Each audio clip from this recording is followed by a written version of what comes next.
Chapter 1. Belgrade. Belgrade. Year 1935. Although I have never been here, I heard stories about this city.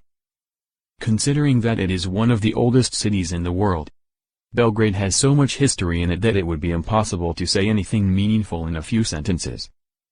Celts, Romans, Turks and many other conquerors came through that region.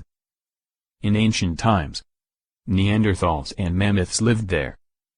As I decided to make notes about my trip to this part of the world and later on, among countless stories and legends, I will mention only a few from recent history. As it is not known, at least not officially, what are the buildings and tunnels under the streets of this ancient city itself, which would have make a great story. It is very well known what was happening on the streets of the city in the 70s and 80s. The man of steel and acrobat who performed his skills on the streets of Belgrade for all who would gather. The Belgrade Phantom. A young man who roamed the streets of the city in a stolen Porsche while the militia at the time unsuccessfully tried to catch him. A policeman who replaced the annoying movements of the traffic constable at the intersection with graceful ballet movements, delighting passers-by. I could go on and on. But one man particularly delighted me with his joke that he played on his passengers. Being a city bus driver, he once infiltrated the passengers at the starting station of the bus, leaving the driver's cabin empty. As time passed, the passengers became more and more nervous and derogatory remarks about the late driver could be heard more and more often. Then the driver suddenly stepped in front of the passenger saying, "Where the hell is that driver? I'm taking over." He then took the steering wheel in his hands and, ignoring the pleas of the anxious passengers who were scared that some stranger wants to drive the bus, started to drive. And then, as usual, he drove very fast, so that everyone on the bus thought he had stolen the bus. Belgrade was the third station for Simplon Orient Express going from Istanbul to Paris, or the second one for Arlberg Orient Express on a trip from Goddess of Wisdom given name, Athens, all the way to London. For a time traveler like me, traveling with a train is very interesting from many perspectives. Funny thing is that you really need time to travel with a train. It is slow, therefore very time-consuming. However, as I wasn't in a hurry, I got off the train to get a better insight of the capital city of Republic of Serbia. Immediately when I got from the train, I realized I somehow fit into the crowd. There was music playing literally on every corner of the streets I was walking through. Some street musicians played on drums, some on violins, some on funny little instruments that sounded as if you'd take a rubber band, put it close to your open mouth and poke it with your finger.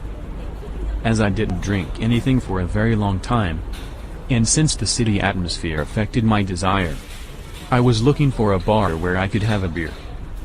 I spotted a nice tavern down the street and headed towards it. On the way there, a young man crashed into me and started to apologize. After he left, I sat at one of the tables outside. There was a bit of spilled wine on the table and some wine flies were flying around it. I've always wondered how those tiny little creatures experience the air. How much air do those little wings squeeze out in order to fly? Or rather, I would say float in the air. From their point of view, due to the low speed of movement, that air must appear quite thin. I was trying to get into their heads. They could literally see the atoms. Here go to oxygen. Slurp. Yummy. Mem nitrogen. Let's get to it quickly. Hey, look at that. Helium. Ha. Ha. Let's get it. It will be even easier for us to float. Watch out. Zing. Phew. Sha. Almost. What was that argon doing at this height? It must be crazy to be a wine fly. In the meantime the waiter came and I ordered one of the Czech beers, which didn't make him very happy. Obviously he wanted me to order one of the domestic beers. Then he shouldn't offer any other. It was the late summer and it was still warm enough to sit outside. Beer was very good and of the right temperature. Since I finished that one very quickly, I ordered another one. I slowly poured it into the tilted glass so I wouldn't get just the foam. In the part of the yard next to the house where the tavern was, laundry swayed gently on the breeze that was created around the house. At first I didn't understand how the upper part of the string was moving in one direction. And then I realized that it was a column of ants using the string as their private bridge between the two trees. I looked at clock on the wall. It was 15 minutes until the train will leave the station. I thought I'd better finish this one and go. I called out the waiter to pay for the beers. When I put my hand in my pocket I realized I don't have my wallet. That small dirty bastard who bumped into me stole my wallet. I went into my other pocket. It was time to use my time-traveling ability to go back before he took my wallet. There I was. Again standing and looking for the nice place where I can have a cold beer. This was one of the advantages of being time traveler, but at the same time it had a flow. I was thirsty again. Since I've already been in this tavern, I decided to find another one. This time I chose one with one of the street musicians playing close enough so I can enjoy the beer and the music at the same time. Sitting outside I was thinking about something that bothered me for some time. I was wondering about what I just did. If that boy didn't steal my wallet, and I stayed on that so-called timeline, this one where I'm now probably wouldn't exist. But since I went back in time, and I am here now, is there one timeline with me ending up in trouble because I didn't have money to pay the bill and didn't use my time-traveling device and, as well, this timeline where I'm now coexisting with the other one? Or is it just one? And the most important question, did I have 4 beers or just 2? Because I certainly remember having those 2 before. Before I was a time traveler. I never thought I will ask myself these questions, but somehow they just impose themselves. If this device would work in a way that I wouldn't remember anything but the present timeline I'm now in and remember it as a straightforward line, I wouldn't learn anything from it and I probably wouldn't have a feeling I am actually traveling through time. This way where I remember everything looks more effective but gives me a headache because I have to remember all possible versions. This boy stealing my wallet was in fact very nice example of a local time travel. Let's say that I didn't do anything. Would the fact that he has my wallet have any effect on the global scale? In one case, let's say he did it because he had, let's call it a valid reason. Let's say he owed some money to some dangerous people or he desperately needed to buy medicine for someone close to him. There can be any number of reasons. In a situation where he has or doesn't have money for it, he affects the world around him. If I didn't do anything and he ran to escape as far as possible and carelessly tripped and my wallet flew straight into the sewer, nothing would change. From his point of view he is in the same position as before. I am the one who is left without money. But no one carries with them such amount of money that losing it would put them in a position that changes the entire picture of the universe. At least I don't know anyone like that. I've used the time machine on several occasions so far and haven't noticed that anything significant has happened to the rest of the world. I mean, except a small fact that I was in the past again. But the small changes I made didn't change the world a bit. You just have to be careful. That's all. I better go back. I don't want to wait for the next train. Since I didn't go too far, I was pretty quickly back on my train and in my seat. They should announce departure any moment.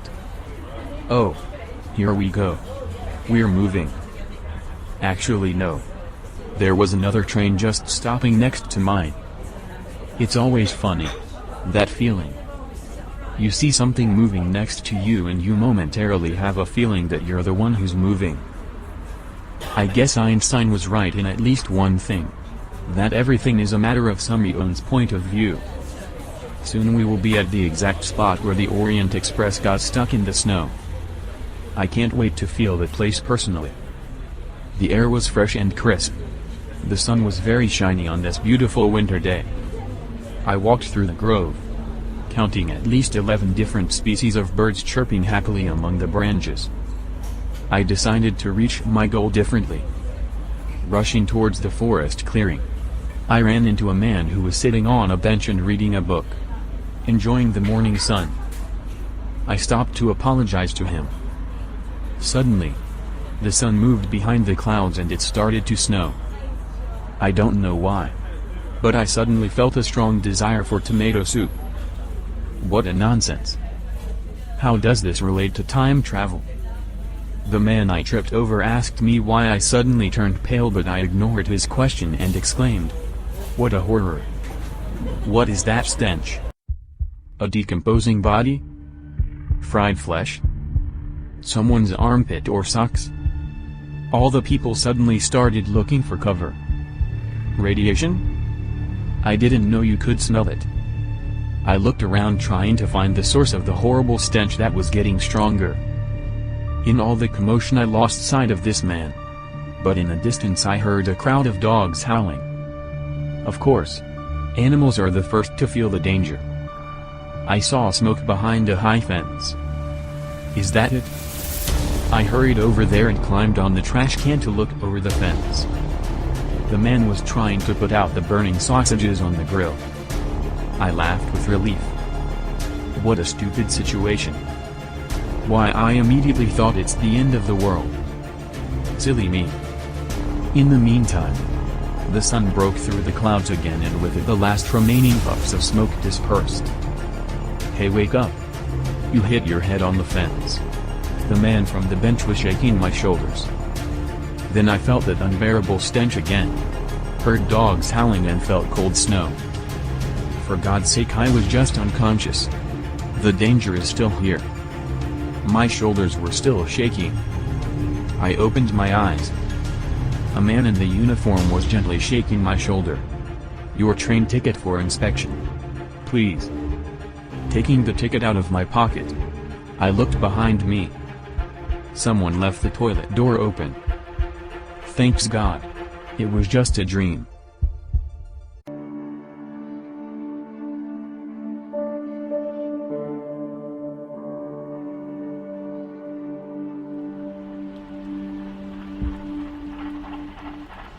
Chapter 2. Striza Vojna. Striza Vojna. Year 1935. Before I had this device, I always thought that if there was reincarnation, I would like to be born as Detective Poirot. There is something so fascinating about that time. It was definitely different than today. Murder at the Orient Express. My favorite book. The real version of the Orient Express stops in the same place as in the novel. I am so excited about it. But until I get there, let us see what is the next bigger city. Zagreb. I remember now. I would hear people from those parts of the world talking about the rivalry and intolerance between Croats and Serbs. Their cultural and territorial aspirations have repeatedly overlapped throughout history. They used to live in joint states and as well, each in their own. Peoples so similar and yet so different. Like when they say that there is a very thin line between love and hatred. There is no differences in a physical appearance. Almost no in spoken language. Of course there is always a difference in dialects and accents. As well, I heard Serbs have more sense of humor, while Croats are more diligent. I assume that the centuries spent under the influence of two completely opposite empires, Austro-Hungarian at the west and Ottoman Empire at the east, the two totally different ways of looking at the world, either politically or through customs, must have left their mark on both peoples. And that's why I think that everyone should be on their own, next to each other, cooperate and even help each other, but everyone on their own. Like a couple, which while going out, have almost no problems. The moment they start living together, suddenly things happen that they didn't foresee and were absolutely unaware of even existing. The moment there was a violence on each side, they cannot look at each other as before it happened. And not only that the respect is gone, but the trust is gone as well, and to get these two back, it takes decades. if not centuries. That happened almost between all neighboring countries in Europe, and around the world as well. When I think about it, we are pretty violent species. I was thinking about the time machine. Where would you go? To the past or to the future? Here, I've seen it all. I have studied and read about the past, and no matter that I can go and see everything there. It is not interesting because it has already been seen. What each of us would like to see is how the world would look like, not how it used to look like. We know that. Number. It would almost be better if it never existed. Oftentimes people would discuss what they would do if they could go back in time and change things. I'll tell you what. Nothing. We made so many mistakes that it is impossible to correct them.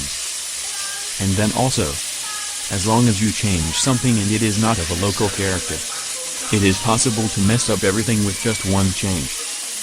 And then what? Sit down and watch where it goes and then start all over again? Not gonna happen. Ever. Future. The future is clean. I know it drags everything with it from the past. But if something hasn't happened yet, no matter what pushes it from the past, it is still possible to stop it. You just need the will for it. But, before that, you have to get to know your own past, and that's where I am going right after I visit this famous site. Here we are. As I was rushing through the corridor to the door, the train was slowly stopping. That strange feeling when you ride the train is interesting. It is completely different than any other means of transportation. You have much more freedom of movement than elsewhere, and at the same time you travel relatively safely. Even the screeching of the brakes is kind of romantic. I exited and took a deep breath. This is it. The exact time and place where the action of the book takes place. Magnificent. Although everything is fiction, I can literally feel the presence of all participants. Monsieur Poirot, I am terribly sorry to disturb you on your journey, but a murder has occurred. Oh my God, this is amazing. I am going to the main building at the station. I need to buy something authentic as a souvenir. Newspapers. Yes. Yes. Yes. Newspapers with today's date. And the photo? That would be even crazier. I hurried to find a photographer before the train leaves, but I had no luck. But satisfied that I had found something, I returned to my compartment. I found today's newspaper, and I swear it's still warm from printing. And a pipe. I think I'll treat myself to a glass of whiskey with a few puffs from a pipe. Next stop Zagreb, and then after I see around it a bit, my last stop, Brescia, halfway between Venice and Milan. Let us now visit a wagon restaurant and treat myself as promised. As I enjoyed my drink, I almost fell asleep listening to the clatter of the train's metal wheels on the tracks. Then I ordered a coffee and decided to see what was interesting about the city of Zagreb. It says Zagreb is a city with a rich history dating from Roman times. The oldest settlement in the vicinity of the city was the Roman Antonia. I didn't know that. But yes. This whole area was under the Roman Empire. This is interesting. The solar plexus of Europe is located on Lake Jaran on the island of Youth. It consists of 61 blocks of granite and represents the central energy axis of Europe that pulsates between Iceland and Crete. The installation is often called Zagreb's Stonehenge. Wow. But I definitely have to try this. The Zagreb funicular. It connects the lower town with the upper town from Tomaseva Street. Is considered the shortest cable railway in the world intended for public transport. Its track is only 66 meters long, and the ride from the bottom to the top takes 64 seconds. Incredible. Ha! Here's something for me as a time traveler. The people of Zagreb like to meet in the main town square under the clock. All city clocks are repaired and maintained by the watchmaking shop Lebrovic from Maksimir. which includes as many as 6 generations of craftsmen. The first city clocks were imported from Austria, and later they were cast independently to resemble those in Vienna. This is crazy. 6 generations of masters. That's what I call dedication. I don't think this coffee works for me at all. I'll take a little nap on the way there though. I was awakened by the loud shouting of the newspaper vendor. I looked towards the station. It was full of people. It seems like quite a spacious city. I opened the window to ask the railwayman, who was checking the wheels of the train, how long we would be standing here. The answer really disappointed me because I wanted to see the smallest railway in the world, but there was simply not enough time. Well, another time. At the end. I am a time traveler.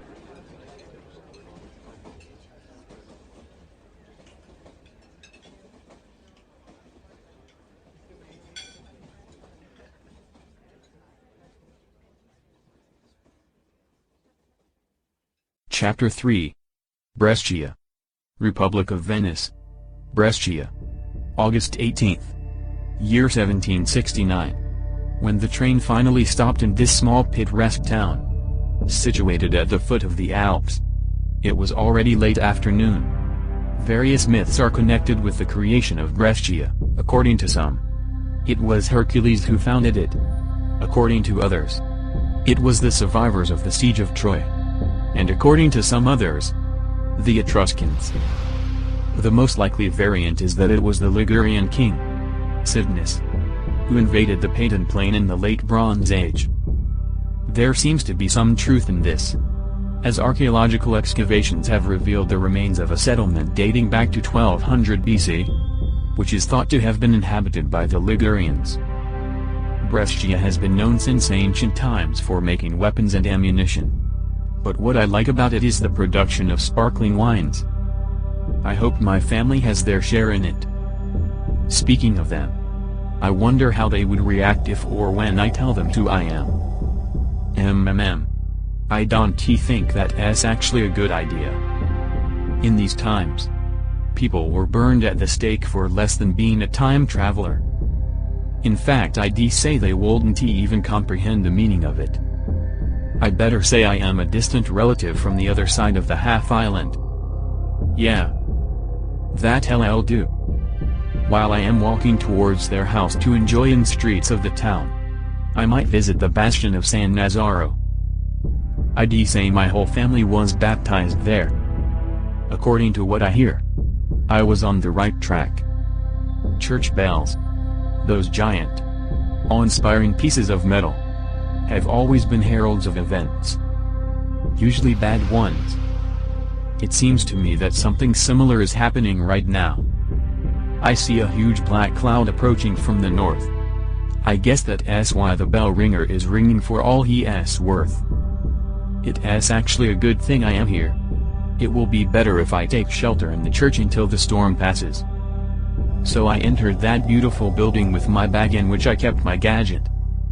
If God is all-powerful and all-seeing, He most likely knows that I have it. I wonder how He feels about it. Or maybe He doesn't care at all? Are we even interesting to Him? Or maybe we're just imagining that we are so important that He would deal with us? I am sure He has better things to do than listen to our constant complaints. I go up closer to the altar to sit down and rest a little. It seems the storm has begun. I will use this time for a peaceful meditation. There is no more beautiful place for it than a church. I have always been fascinated by the peace, serenity and security of churches.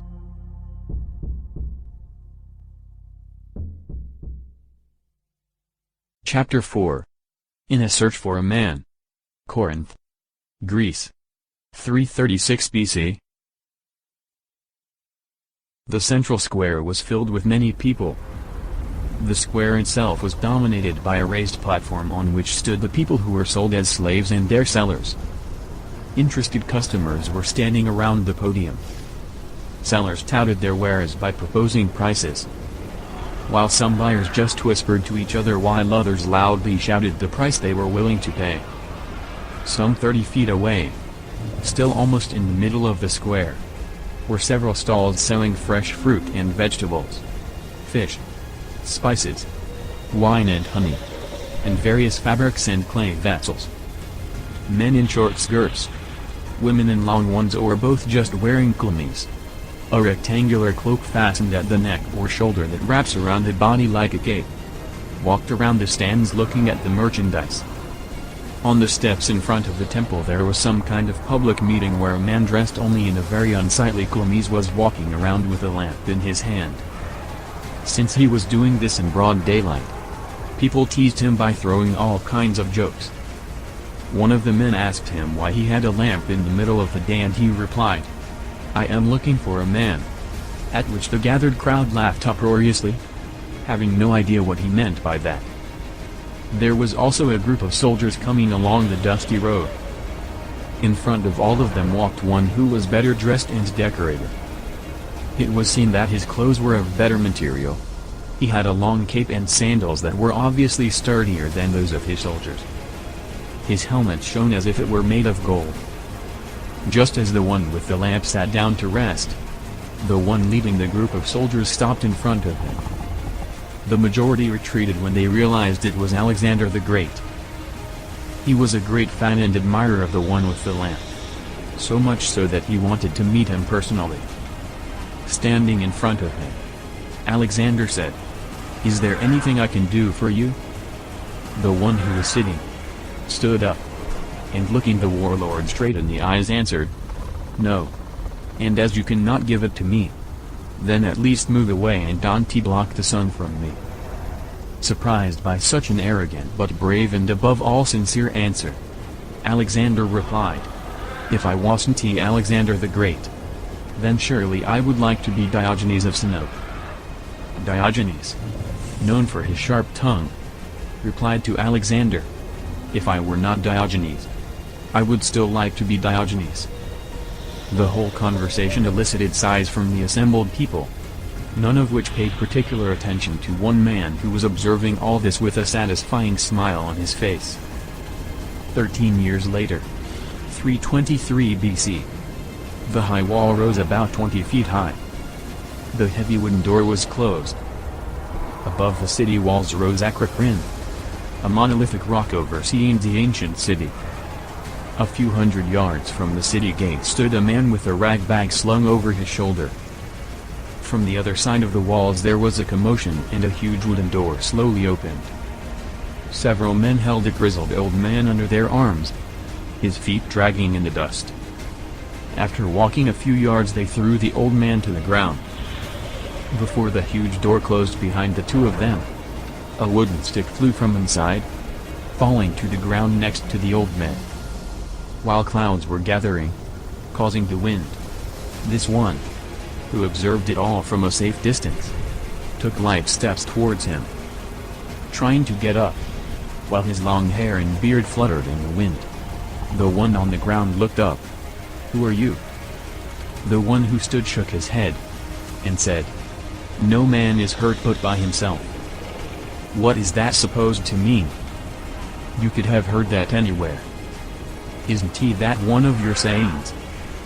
Aren't you Mazdas?" "What? Man-seeker? Diogenes of Sinope? I don't remember ever seeing you, and you didn't and what do you want from me?" "I am here to take you with." "Are you a god?" "Only he can take me where he wants without my will." "No. I am not a god and I won't take you anywhere without your will." "But in a few moments you won't have your will anymore. At least here on earth. Only God can know that." "How did you know I would be here?" "You did know?" "I knew it." "Can you know that someone will be thirsty?" "Of course I can. That is easy to know." "It's easy for you because you've experienced it." "It's easy for anyone who has experienced thirst." "Can a newborn child know that it will be thirsty?" "No. It cannot." "And why it can't eat?" "Because it does not know yet that thirst even exists. That is, there is no knowledge about it. No information about it. You mean I do not have the information to understand how you knew I will be here? That's right. And why were you looking for me? To take me somewhere? Where to is not important. Somewhere where you want to die.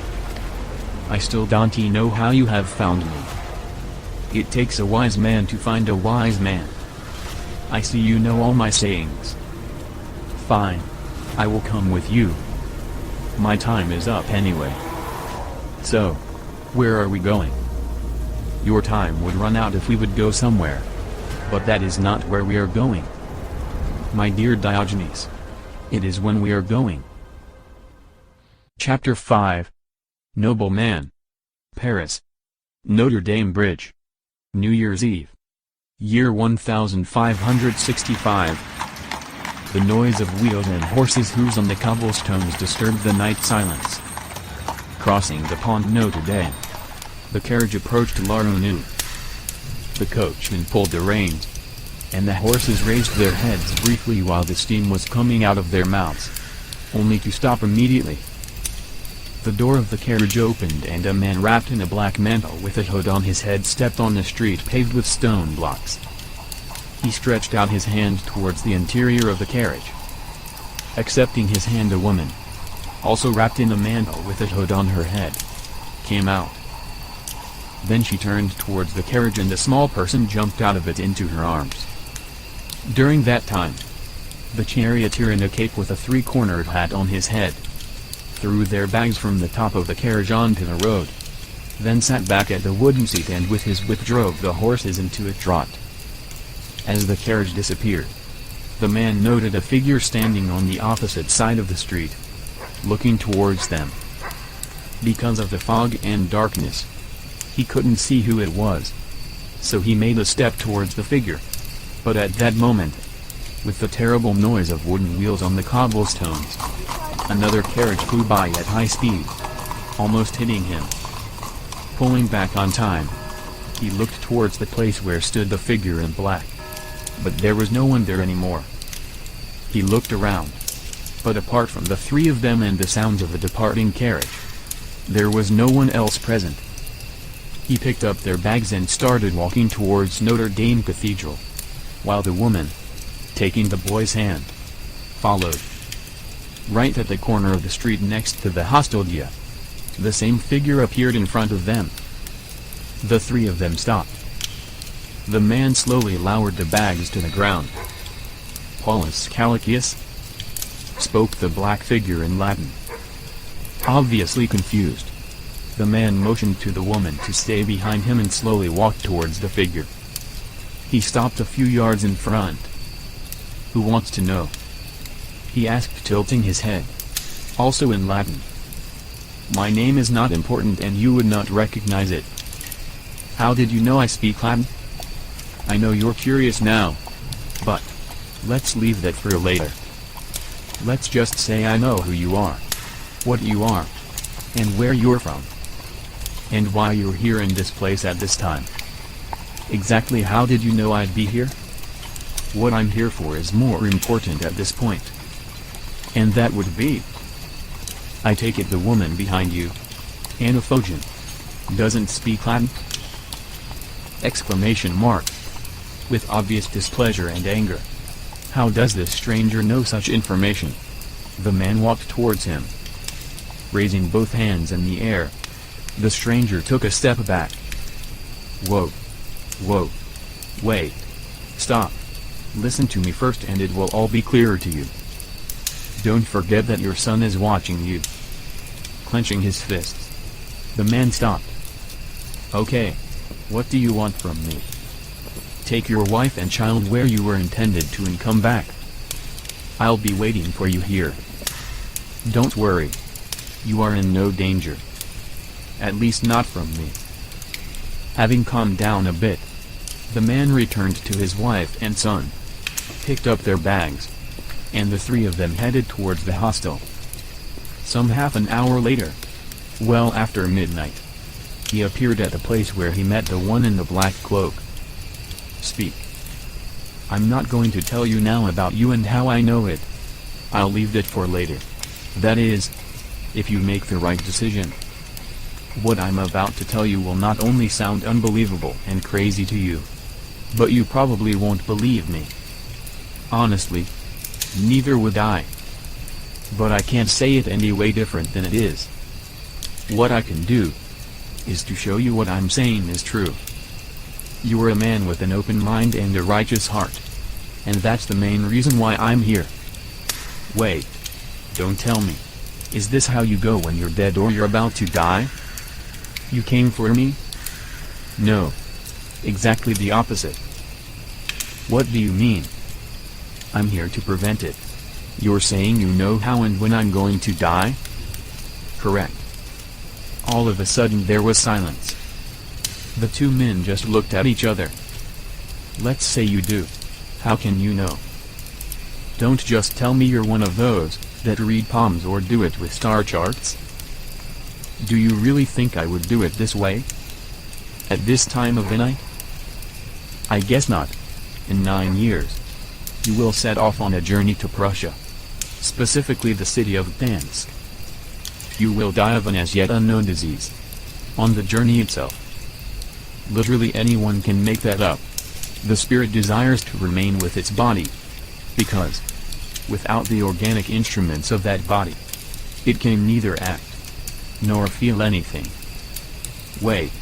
I know that from somewhere. What about this? God has given wisdom to people. Therefore, man's mind resembles God's, but in such a way that it rises through the senses to the supersensible. Rising through the senses, man simultaneously perceives the last plan of God, i.e., the ultimate purpose of all creation. Therefore, and the philosophy of the mystery in which this purpose should come to light. The soul is a pure actus purus, immaterial and imperishable, since at its foundation lies the divine spirit that enables it to rise above the material and realize the ultimate message of earthly revelation. That's mine. I wrote that and it's very similar to the one before. But that doesn't prove anything. You could have read that. You were the first to use the word encyclopedia in the sense that it would be used later. What do you mean later? Yes. You can predict future. No. I'm not predicting it. Okay. Let's say what you said is true. What do you want from me now? To come with me. I don't know if you can't see well. I came here with my wife and son. I know. I will bring you back to the same place. But now you have a chance for what you wanted all your life. And the fact that you were born in a poor family and without any noble title does not play any role here. Now completely intrigued but also freaked out by the facts this unknown man knew about him, he said. And you say you will bring me back here?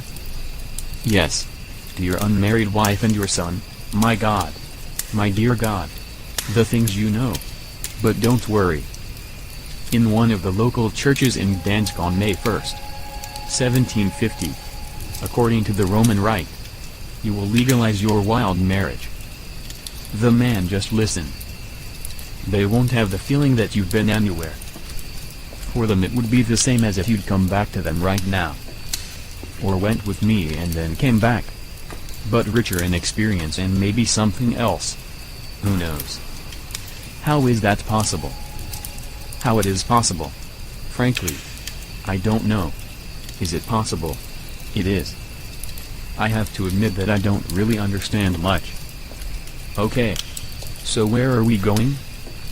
Papa. It doesn't matter where. It matters when. Harrison F. Woolwich. Southeast London. Royal Military Academy. January 13, 1896. It was a cold January day. The clock above the entrance door, between the two front ones, out of a total of 4 towers with metal domes, showed noon.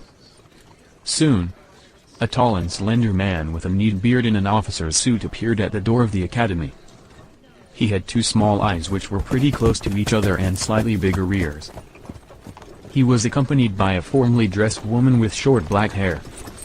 When they moved away from the building itself, A carriage came and a man in an officer's suit helped the woman into it.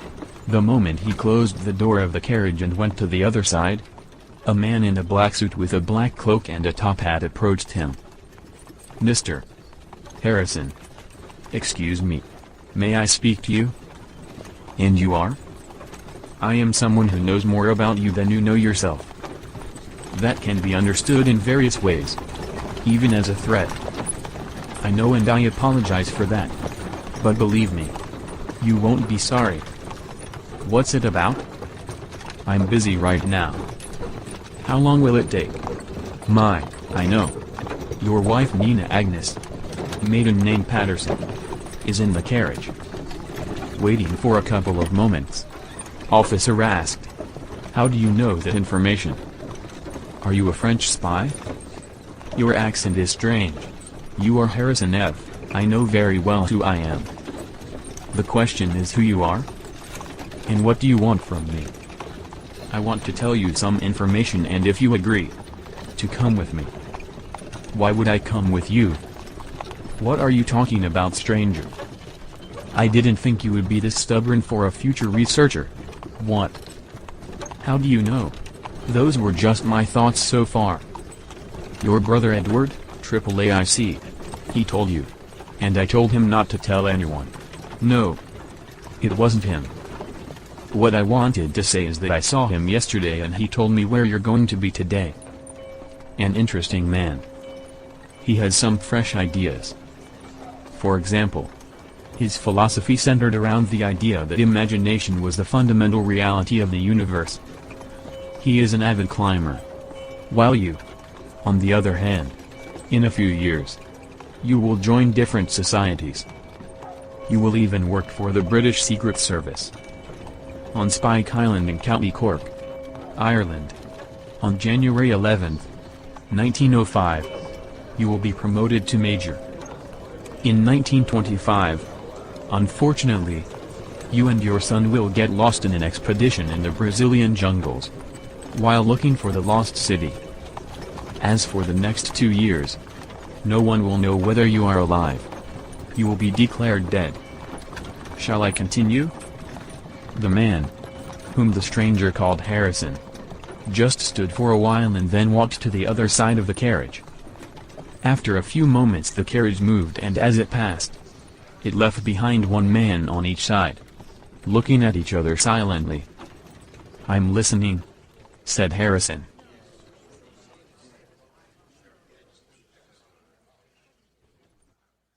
Chapter 7. The Cabin. Wood crackled in the fireplace, while shadows swayed on the walls to the rhythm of the tongues of flame. The warmth of the fire spread through the room. To the left and right of the fireplace, stacked against the wall, was wood that was being at the same time dried and preheated, before being thrown into the fire. There were 2 armchairs right in front of the fireplace and a few more a little further away. On the opposite side of the wall to the left of the door, there was a couch and to the right was a kitchen table and a corner bench. On the right wall where the window used to be, at the same height was a door that opened inward. There was a sideboard on the left wall. In the middle of the room was a huge cow fur. Each in his armchair. The 2 men sat in front of the fireplace. One dressed in a medieval suit with puffy, ruffled sleeves and a collar that completely covered his neck. Some kind of shirt had a lot of buttons. Very short hair and mustache. The other one had long completely gray hair, a long beard and a mustache. But unlike the other one, this one was just trapped in a white sheet. Slowly opening his eyes, the one with the mustache began to stir in the armchair. When he realized where he was, he rose to a more normal sitting position. At the same time, the one wrapped in sheet woke up. Why? He said. Grecian? Salve. Ave. Huh. You speak Latin? Yes, I do. Are you Greek? Continues to speak Latin. I am. And you? Croat.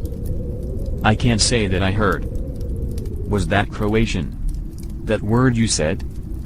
The word GRK? Yes, that's Croatian. It means Greek. Being from Greece. What do you mean you haven't heard of Croats? Wait a minute. This one now took a better look at the other one. No. It's not possible. No. You are Diogenes? Bravo. He now got up from the armchair, put his palm on the top of his head and began walking around the room. So, you were born before the new era. Of course you can't know about Croats. I mean, you could find out somehow, reading some ancient Roman scripts, but, he muttered as he walked around, I don't know how I didn't immediately find it strange why you were dressed so scantily. Well, that's how it was worn in your time. But how? How old you should be now? And how to know that? Which year is now? Somehow I doubt that it's 1500 and some. Young man. What's bothering you? Asked the Greek as if all this was completely normal. When I agreed to go with that gentleman I knew there was something strange. But now I see that the word strange is unworthy of description. How did you end up here? Do you want the whole story or just, no, just the part when, you know, the one you call gentleman, took my hand, and the next thing I remember is waking up here. Like now. With the fact that I was alone then. So, the same way, said the latter, stroking his mustache. Tell me, young man, how they call you? Asked the Greek. I am Paulus Kalasius, or Pavel Skalik in Croatian. I'm glad. I'm Diogenes. I've read a lot about you. I like how you were bold dealing with authority. But let me ask you, where are we? Have you tried to get out of here? Yes, I did. And? No avail. What do you mean? Said Paul and headed towards the door. Trying to open the door. He first pulled and then pushed strongly. He muttered. Who makes doors that open outwards? One who has a reason for it, replied the Greek coolly. I do not understand. You'll understand if you go out through the other door on the opposite wall. But be careful. It's... But before he could finish the sentence, Pavel, taught by the first attempt, strongly pushed the door. But to his surprise, these one opened smoothly, and the next moment he slid forward. Stopped by the wooden fence. He remained hanging on it with the upper half of his body sticking out. Straight below him was a precipice covered in crystal clear white snow. Jesus Christ. Two hands grabbed his legs and pulled him back. Slippery? Diogenes finished his sentence. Walking slowly as if walking on chicken eggs. He went back inside and closed the door. What is this place? Exclamation mark. Where are we? Although I have never experienced anything like this, Diogenes said almost with a smile, I would say that we are in a hut. Somewhere near the top of the mountain. And the hut is placed so that it protrudes above the abyss. I assume that the other door cannot be opened because they are covered in snow. Which is also the answer to your previous question. Why they open to the outside. Because they would open under the weight of the snow, and the hut would be buried with snow from the inside as well. No wonder they called you philosopher. Paul commented. So, we are in a perfect prison cell. The question is, how did we get here? Was it before the snowstorm? Ignoring old man's question, Pavel asked. Is there anything to eat here? There is. You see that door where the window used to be? Open as someone cunningly mounted a wooden box on the outside of the hut. Accessible from the inside. The coldness on the outside keeps the food from spoiling. Some pieces of meat are even frozen, so you'll have to wait for them to thaw. Put them here by the fireplace. There is a sideboard over there on the opposite wall. There you have bread and some drawers of all kinds of spreads. If this is a prison, it's a pretty luxurious compared to where I have lived before. Taking out several pieces of meat and placing them in front of the fireplace, Pavel returned to the armchair. The two of them chatted and exchanged their opinions about society and social norms in an almost idyllic atmosphere by an open flame. A topic that occupied their thoughts even before they met in such a strange way. For the two philosophers, there were plenty of topics. But fatigue took its toll. After some time they both fell asleep again. As the fire decreased, so did the light in the hut. Until only the embers remained in the main, which still warmed quite well, but no longer illuminated the room. So that, over time, everything sank into pitch darkness. Since there was no wind, the silence was almost unthinkable until, somewhere deep in the night, they both woke up abruptly. Pavel searched for a thin slat on the floor and, holding it against the ember, lit it on to try to see something around him. They looked at each other in disbelief. Someone was knocking loudly on the balcony door from the outside. They knew it was impossible for anyone to be there. At least not in a way known to them. Chapter 8. Attack at the balcony. With the sound of sparks and discharges of electricity, two figures appeared within the semi-transparent spherical fog. One in a black cloak and the other in an officer's suit. "Be careful, it's slippery," said the cloaked one. "Since we didn't have any way stations, if you fall down there, I'll have to come all the way back for you." "Would that be a problem?" "No. But since we haven't spent any time together since I came for you, I'd have to convince you again to come with me." "Wait. So you can't go wherever you want?" "No. I can't. But I wouldn't explain it to you here at this place. I thought I'd do it when we all will be here." "Oh. So there's more people?" "Yes. Please step back." The one in the cloak knocked 3 times on the door. When nothing happened, he tried to open the door. Since they were not locked from the inside, he opened them wide and stepped inside. Something charged towards him from the darkness and he slipped away at the last moment. Whatever it was, it tipped over the fence and disappeared into the abyss. After there was silence again, he slowly entered the room. "Come," he called to the officer. Soon he found matches and lit a candle. Raising the candle above eye level, he turned around a couple of times. "Murd. What's wrong? And what was that? It almost dragged me down. Could be the owner. Only this time alive. Looks like I picked the wrong year. We'll have to come back."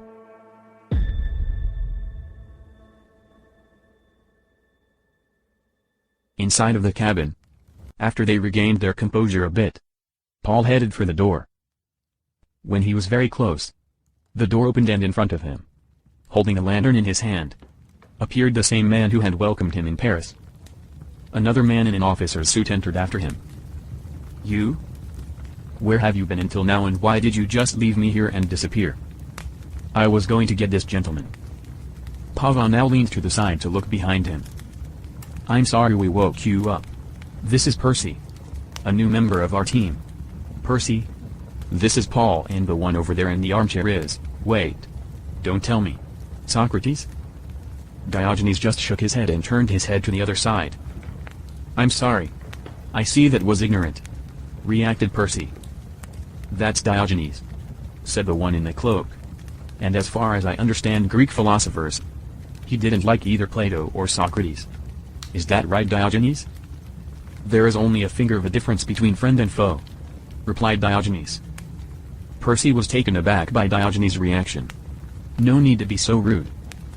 Diogenes stood up and headed towards Percy, who was now even more surprised. Those who have virtue always in their mouths, and neglect it in practice, are like a harp, which emits a sound pleasing to others, while itself is insensible of the music. "Gentlemen. Gentlemen. Please.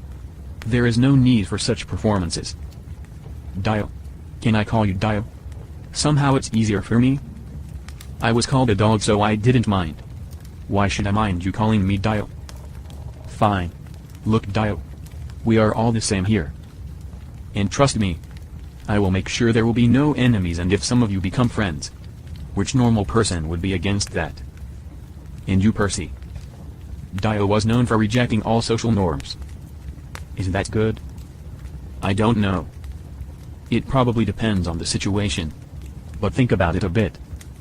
We need a philosopher for moral reasons. And what kind? The one who was not a slave to any master. The one who was not pleased by any period in history. Someone for whom honor, justice, dignity and morality come first. Now how does that fit to a rejection of authority and norms? Just someone who has thrown everything away and is moving on with an empty heart can be a good moral leader. You're right, Percy said and winked at him to come over. During this time Paul came to Diogenes. Did you just say someone called you a dog? Why would anyone do that? Because I ate from the ground on the street. Why from the ground? Why not? So what happened? I pissed on him. What? Oh my god, ha ha ha. Why was he surprised? Yes indeed. Why? But, say, do you have a name? Dio asked, looking at the one who had gathered them all. Taking off his cloak and placing it on the back of his chair, he said, Enrico Naldo Diva at your service, gentlemen. And I apologize for not introducing myself to you at the places where I picked you up, but I thought my name would mean nothing to you. As I guess it did not. I think that Dio asked that purely so that we know how to address you in communication, remarked Pavel. He's right. Now, before you bombard me with questions about that other thing that I believe interests you more than anything else, I have to do two things next. And in order for you to understand why, I'll just give you a few sentences of explanation. For a more detailed explanation, I'll wait until we're all here. Firstly, so that I don't have to repeat myself. And secondly, so that everyone can join into the conversation. Meaning there will be more of us? Percy sounded almost disappointed. Would that be a problem? Enrico asked. Each of us has some feature that qualifies you for being here. Other than that, there won't be many more of us. Just 3 more. I suppose you've realized by now, if for nothing else than the fact that you're here in the same room with someone who was born before the new era and who's alive and well, that you've not only traveled through space but also through time. To Percy, I can assume that he may have come across the term time machine somewhere in his life. But for you, Paul and you, Dio, I'm almost sure you haven't. Enrico said and took out a cubic object about 4 inches on each side from his back. On top was something round, like a thick ring the size of that same surface. As I said, I don't want to go into details. But in order for you to understand why I have to do something, I have to tell you at least as much. The further you go into the past, the more imprecise and impossible is to set the exact time. This happens for 2 reasons. One of which I will explain when we are all here, and the second is that our oldest calendars do not go beyond 2,000 or 3,000 years with constant changes. Therefore, first I have to bring someone here who would have to find a way to better determine the time so that I could then. At that moment Enrico turned to Diogenes. Come for you, my friend, in your earlier age. I don't want to say that maybe you wouldn't be able to stand it. But I have no idea what awaits us, and I want you to find yourself in a situation where you can't do something or that you are in pain. I also have to think about the others, which I don't want to endanger because some member of the team can't do something. Sorry Dio, but you're in your 80s and I picked you up a few days before you were about to die by natural death. It was a favorite expression of Theophrastus that time was the most valuable thing that a man could spend. I would be grateful to you if you would give me more time, replied Diogenes. Great. I am happy that you agree. That's settled then. Now the other thing. I have to go pick up someone else now. Wait a second, said Pavel. Why just you yourself again? Why can't the rest of us go? I mean, wouldn't it be good to try it? Before we all go somewhere together. How that thing actually works. Can you choose the number of passengers? Do you have to be in the range of it?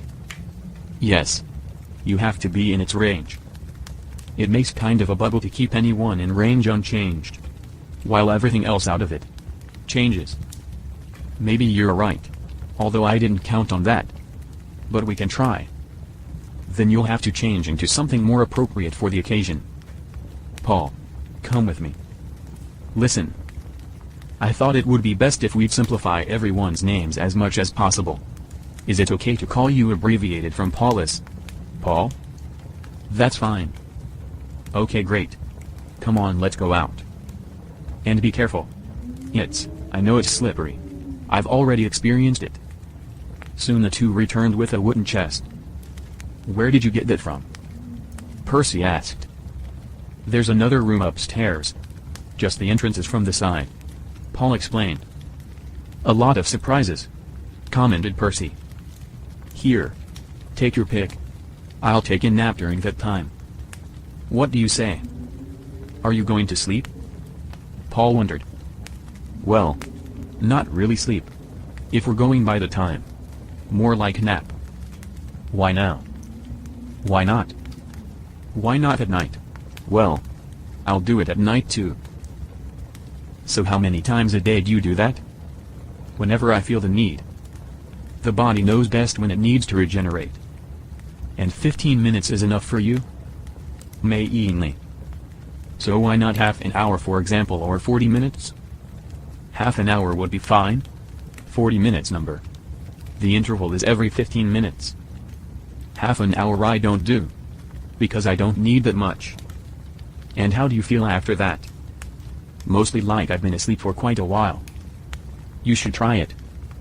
Well, I don't know how would I manage to fall asleep just like that. You just lie down and don't think about anything. Are you saying you can control whether or not to think?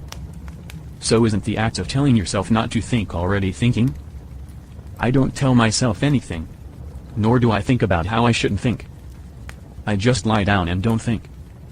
Man. You're weird. He's not surprised by the time machine. But by the way this man sleeps.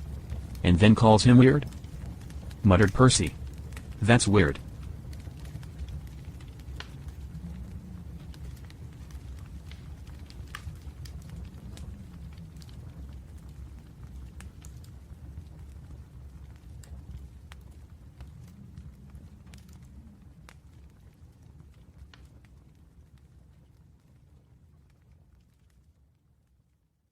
Chapter 9. Schmetterling. Offenbachstrasse. Germany. August 22nd, 1942. It was a warm Saturday afternoon. The streets were full of people who had come out into the city after a hard week at work. Some were here just to have fun and some went out to have lunch. The streets were full of soldiers as well. 3 men came out of a rather damaged house, dusting their suits. Now you see why I wanted to come here alone. Luckily, I managed to persuade Diogenes to stay. With a beard like that, he would only draw attention. After they came from the side street onto the main one, Percy paused for a moment. Enrico. Wait a minute, I don't understand this. Are these German soldiers? Yes. They are. What year is this? 1942. This is not possible. This just can't be. Percy said, looking around. Those suits and these destroyed and damaged buildings. Don't tell me. We did those horrors. Again? Unfortunately, we did. Or rather, they did. Now Paul stopped walking and pulled Enrico's sleeve. What are you two talking about? Enrico looked at the clock on the nearby church. I should have prepared you for this. Let's go there. To the park where no one will hear us. We still have about half an hour. After all 3 of them sat down on a wooden bench, Enrico said, First, don't attract attention. Look how people around you behave and try to copy. This is a very dangerous period. Especially stay away from soldiers and men dressed in black suits and hats. Paul. I'd say Percy realized what time we were in because he himself once participated in something similar. At this current period in history that we are now in, and I hope very shortly, World War II is being fought on Earth. SHH. Calm down. I understand your reaction, but please be inconspicuous. Percy here knows what type of horrors were happening in the First World War. Yes. Go ahead. Ask. When you say World War, you mean all the countries in the world? Yes. But regarding the time you were born in, you don't even know about half of the world.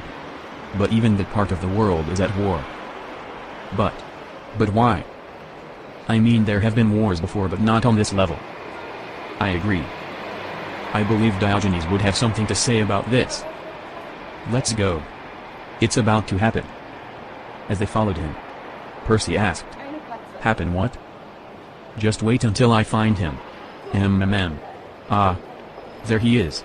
See that big guy walking on the opposite side of the street? The one with the strong biceps. Yeah. That's some athlete? Percy asked. Yes.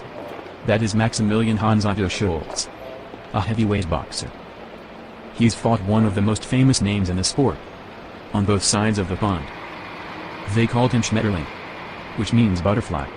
Because of the way he was jumping around the ring. Sorry, what? On both sides of what? Paul was curious. Atlantic Ocean.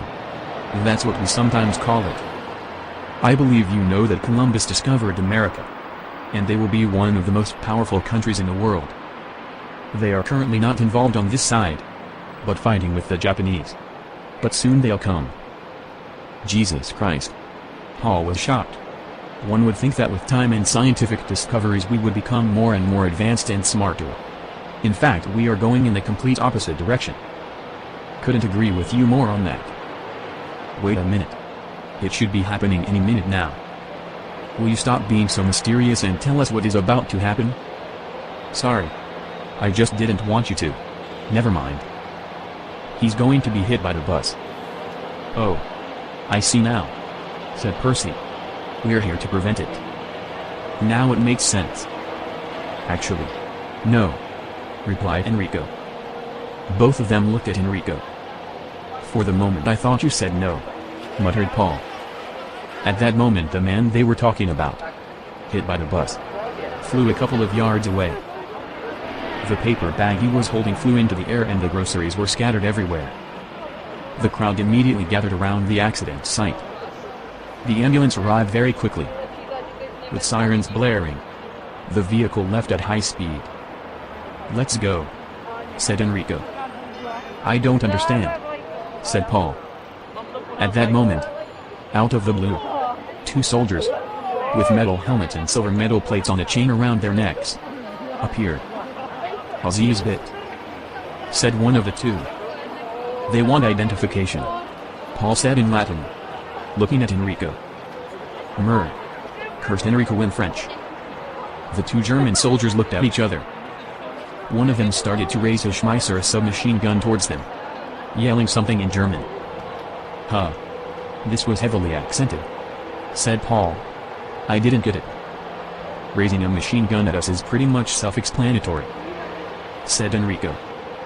Percy whispered to Paul.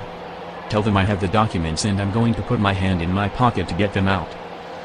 Paul raised his hands motioning for them to stop and then said in very good German. Sorry. I didn't understand you right away. Because of the accent. I'm from Vienna. My colleague here has our documents. We are university professors. They teach French and I teach Latin. The soldier lowered his Schmeisser and headed to take the piece of paper that Percy was handing him. The moment he picked up the paper and brought it closer to check, Percy hit him from below with a fist on his chin so that he just flew backwards. Then he quickly just pushed the other one, who was fully surprised with his reaction, to the road where he was hit by an oncoming bicycle. By the time he got back to his feet, Enrico, Percy and Paul were already running through the crowd. Now I see I maybe didn't have to come to get this boxer, Enrico said loudly as they ran. You're doing it just fine. Thanks. Well done, Paul. Nice story out of nowhere, Percy was saying, panting. You should see his resume, laughed Enrico. One of the biggest forgers in history. They were all legitimate scams, Paul reasoned, also trying to get more air. When they finally got far enough, they stopped at a damaged building. Let's get in here, said Enrico. I don't remember the last time I ran. My soul is about to jump out. I knew I should have come alone. But isn't this better? Asked Paul. Just what we needed to see how we do in a critical situation. I agree. But how much more critical than this it could get? Did we really have to try it in Germany? In the middle of the World War II ? Exclamation mark. There's an old Croatian saying. which I believe could be differently put together in other languages, but has the same meaning, which says, heroes are known in adversity. That's true, confirmed Percy. So, where are we heading? Or this was it? Just a dress rehearsal? No. Of course not. Follow me, replied Enrico. They soon appeared in front of a building where several ambulances were parked. Can you? KR. Man. They couldn't call the ambulance like everyone else. Percy struggled with the sign above the main door. Krankenwagen, said Paul. Didn't you say you were in the war? Thanks. I was. But never in the center of one of their cities. Without pausing at the entrance, Enrico just walked through the door and then, without asking anything at the reception, quickly headed down the corridor to the right. The two followed him. Soon he just entered one of the rooms. Inside, lying on the bed, was the very boxer who was hit by the bus, wrapped head and connected to some hoses. He had strong frontal lobes, fairly large ears, and almost like all boxers a blunt nose that made his whole face appear flattened from the front. Enrico shook him lightly. He opened his eyes for a moment. You again? Exclamation mark. Scheisse. What do you want? I see now, cried Paul. You've been here before, haven't you, Enrico? Instead of answering Paul's question, he turned to the one lying on the hospital bed. So, do you believe me now? How did I know? That doesn't matter now. I told you you'd get hit by a bus. As well. You will be dead in 3 days. Please don't make me come again with a newspaper which will come out in 3 days, saying you died. This town is such a dangerous place.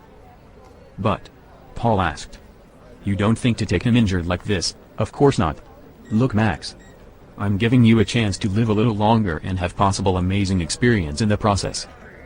When I said don't make me come again, I meant I'm not coming 4 times. Look here, I wrote one statement that you can now verify with your signature and write whatever you want. And what will, when I come for the 3rd time, immediately convince you to come with me. Wait. Enrico. Wait, said Percy. I have a better idea.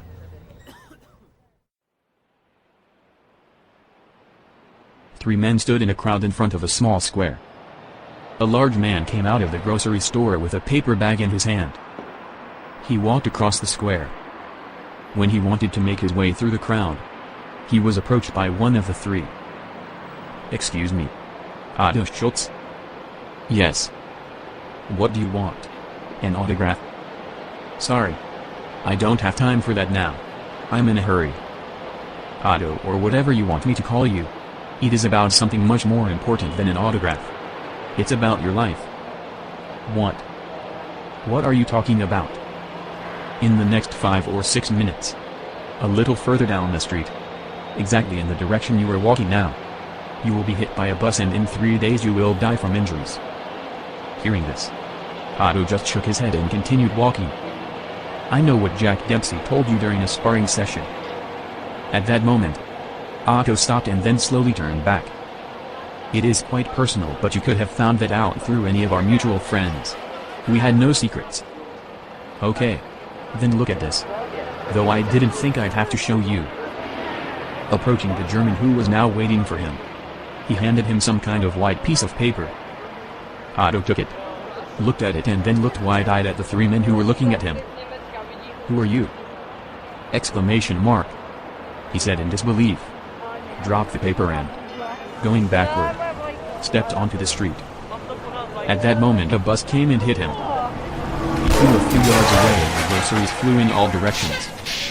Slapping his forehead, looking in disbelief straight ahead at the scene of the accident, one of the three men said, now I'm slowly thinking I'm the reason why he's getting hit by the bus. And then, that opens up some completely new theories. When he opened his eyes, he couldn't see anything because of the blindfold. But he realized that his head was hanging.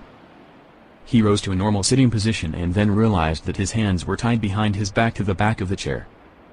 At that moment, someone approached and removed his blindfold and then walked away again. Three men stood in front of him. since they were standing in front of the hole where the window used to be. He couldn't make out what they looked like. He looked around. They were in some ruin. "Who are you? What do you want from me? Where are we?" After a moment of silence, one of them said, "We are emissaries from hell. We are taking you with us. We are in the middle ground between heaven and hell," said the one standing in the middle. Now the two standing on each side looked at the one that spoke. "What? Nothing else has worked so far. Let's drag him closer to the light." After they dragged him, they stood in front of him so that he could see them.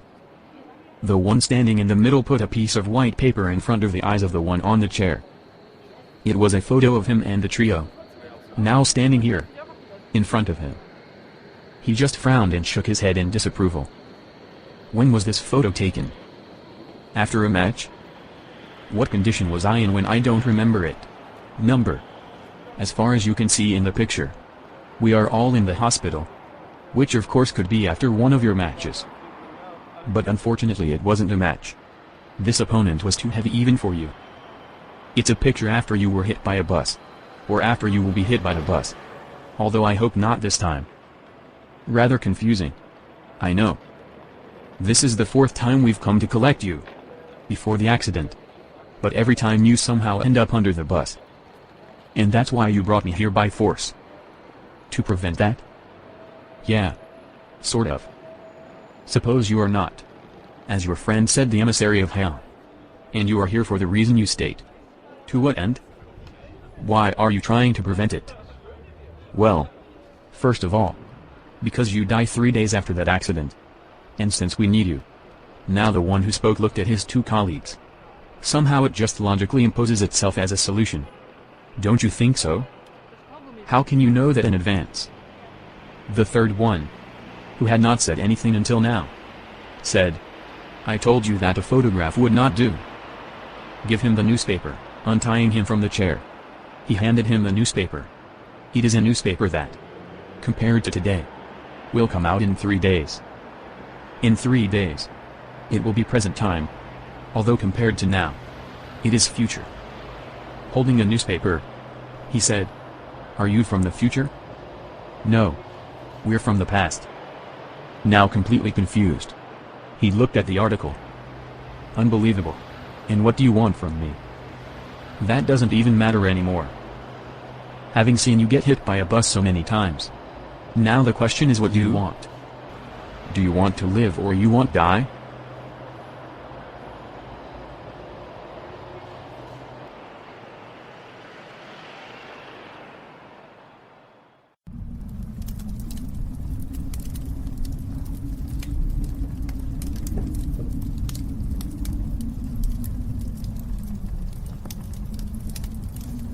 Chapter 10. Introduction. Swiss Alps. Year 1850. Some slept loudly snoring. Some made squeaky tones and some were not heard at all. The wood was almost burnt and it was getting colder. There was a blizzard outside. The sound of the wind howling up the mountain was eerie. The mere thought of the situation outside the warmth of the log cabin would make the blood run cold. One by one they slowly started to wake up. Having no idea where he was, Otto pulled himself up into a sitting position on the part of the floor where he had been sleeping. Enrico was sitting in one of the armchairs next to the fireplace, trying to light a pipe. Puff. Puff. Puff. He puffed to keep the tobacco burning. And then when he finally succeeded, blowing out the first smoke, he said, "Good morning everyone. Those of you who have been here before know where the coffee is. For those who haven't encountered it before, coffee began to be drunk in Europe somewhere in the 17th century and it spread from my home country of Italy, more precisely from Venice, to the rest of Europe. Friends, let's pour ourselves a drink and toast our new member, heavyweight boxer Maximilian Hans Otto Schultz. Long live." You see how nice it sounds? That word long. Before I explain something, just to tell you, we have shortened everyone's names here for the sake of simplicity. The one in the armchair across me is one of the most famous ancient Greek philosophers, Diogenes. We call him Dio. This is Paulus Calasius, one of the greatest falsifiers of noble titles in history. We call him Paul. Hereafter, geographer, artillery officer, cartographer, archaeologist, and explorer, Percy Harrison Fawcett. We call him Percy. And my littleness, Enrico Naldo Diva. Shortly, Enrico. So I suggest we call you Max. What do you say? Whatever suits you. But, do tell, where are we? I mean, if it's not a secret. We are in the Swiss Alps. The year is 1850. As far as you could understand. And I think you have. We are all time travelers here. How so? You'll have to wait a bit for the answer. No one here knows it yet. Namely, after I eat something I go to get one more member of our small team. How do you determine where you actually go? Asked Paul. That is a very tricky thing. That's why I am going to Paris. I don't understand. I am going to pick up Monsieur Leblanc. What he has to do with it? There are still some technical issues with the device itself. Wait a second. Are you telling me that we were using it but it... No. Not like that. It works. In general. And it's safe, but some things still cannot be determined. How? What do you mean? I mean, how did you find out? Well, when you choose a year where people were supposed to use horse and carriage and a huge object flies overhead, you know something's not working properly. And this man knows how to do it? I hope so. And this time I go alone. As you can see, Max, everyone present here is alive because they are no longer in their time where they were about to die. When I get back with Monsieur Leblanc, I hope we'll solve the issue. Mainly because I want to pick up Dio when he's young. Which I can't now. Don't ask me why. And when I return with a younger Dio, then we have a delicate mission to perform. But as I said, I'll tell you when I return. That's it for now. For the hungry one, there's plenty of food. So let's eat.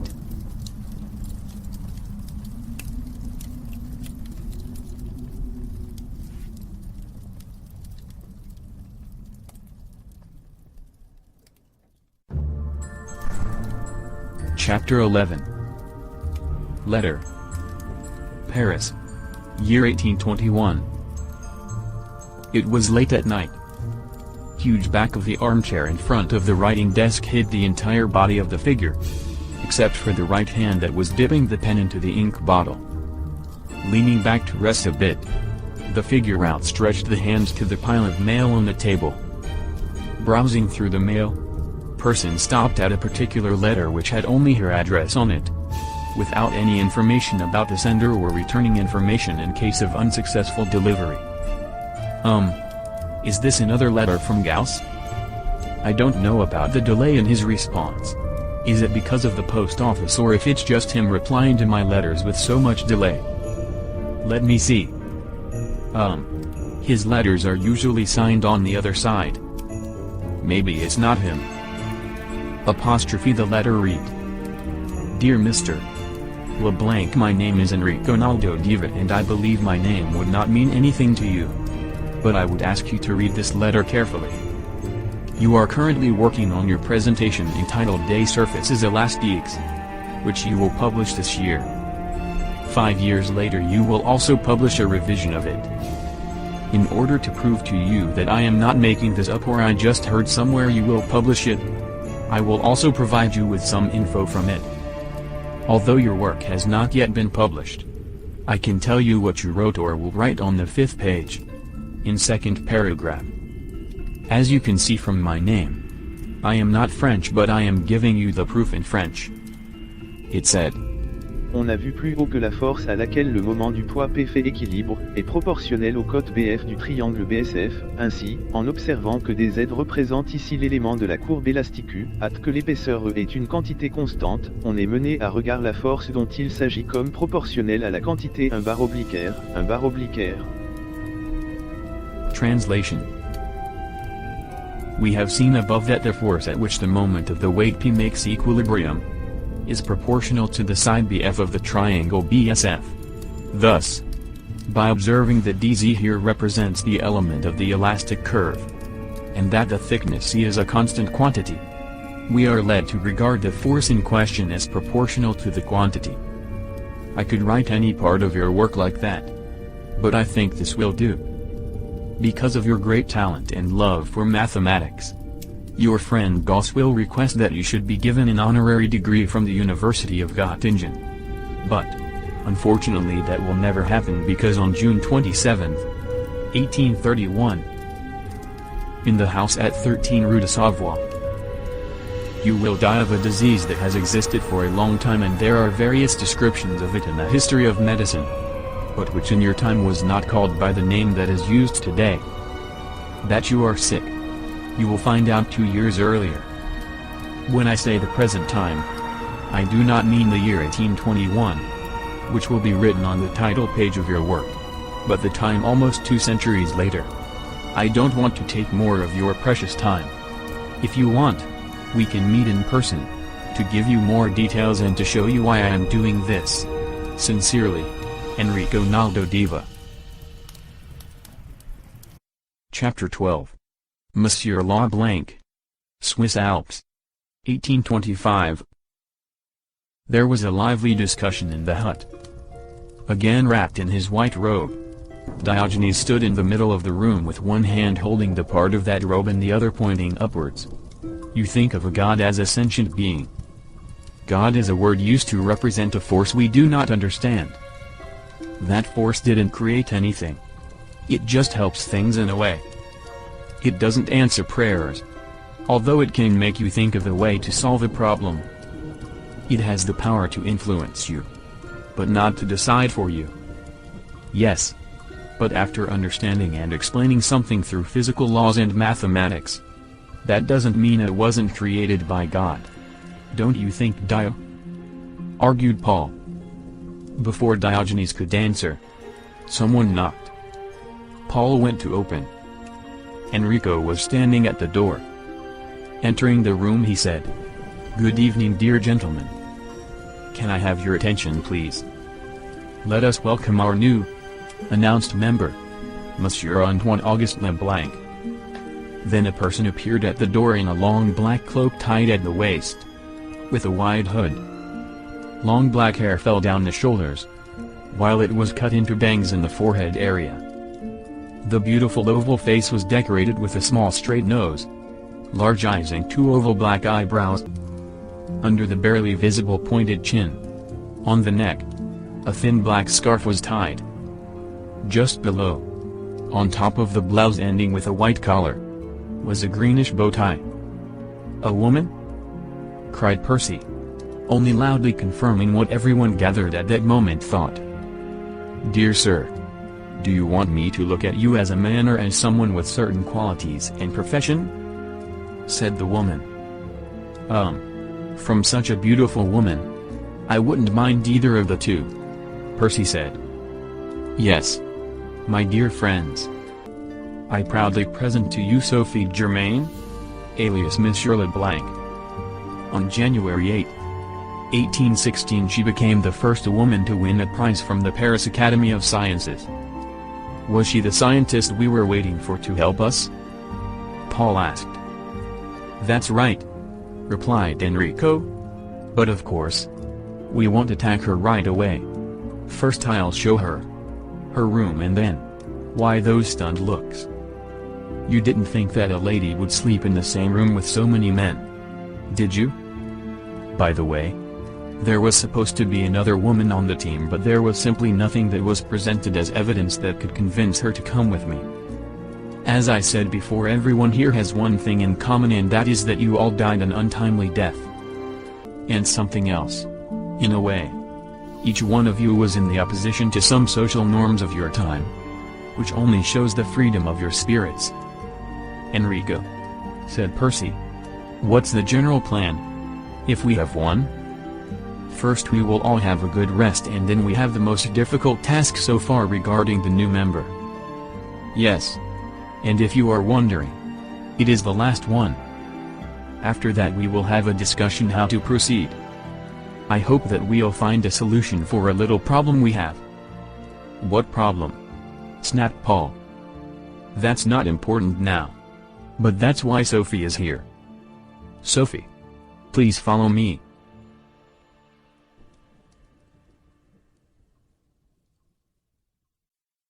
Chapter 13. Firing Squad. Heraklion. Crete. Greece. May 21, 1941.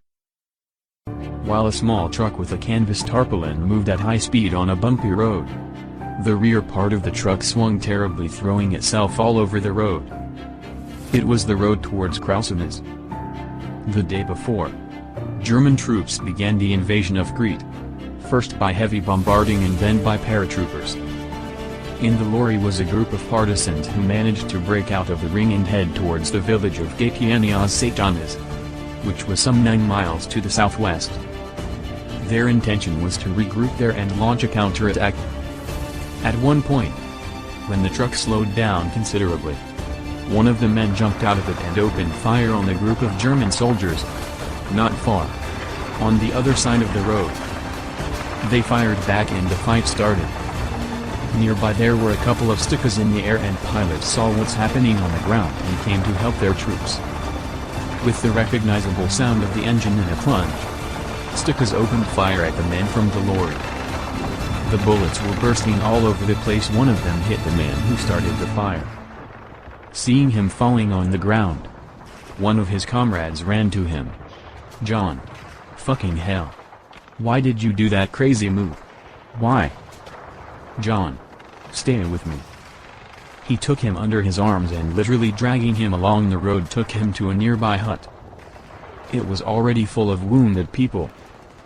"Doctor. Please, my friend was shot. Please help." The doctor came to the rescue and together they lifted him onto the bed. Then he said something in German and then motioned to the man who brought John in to go.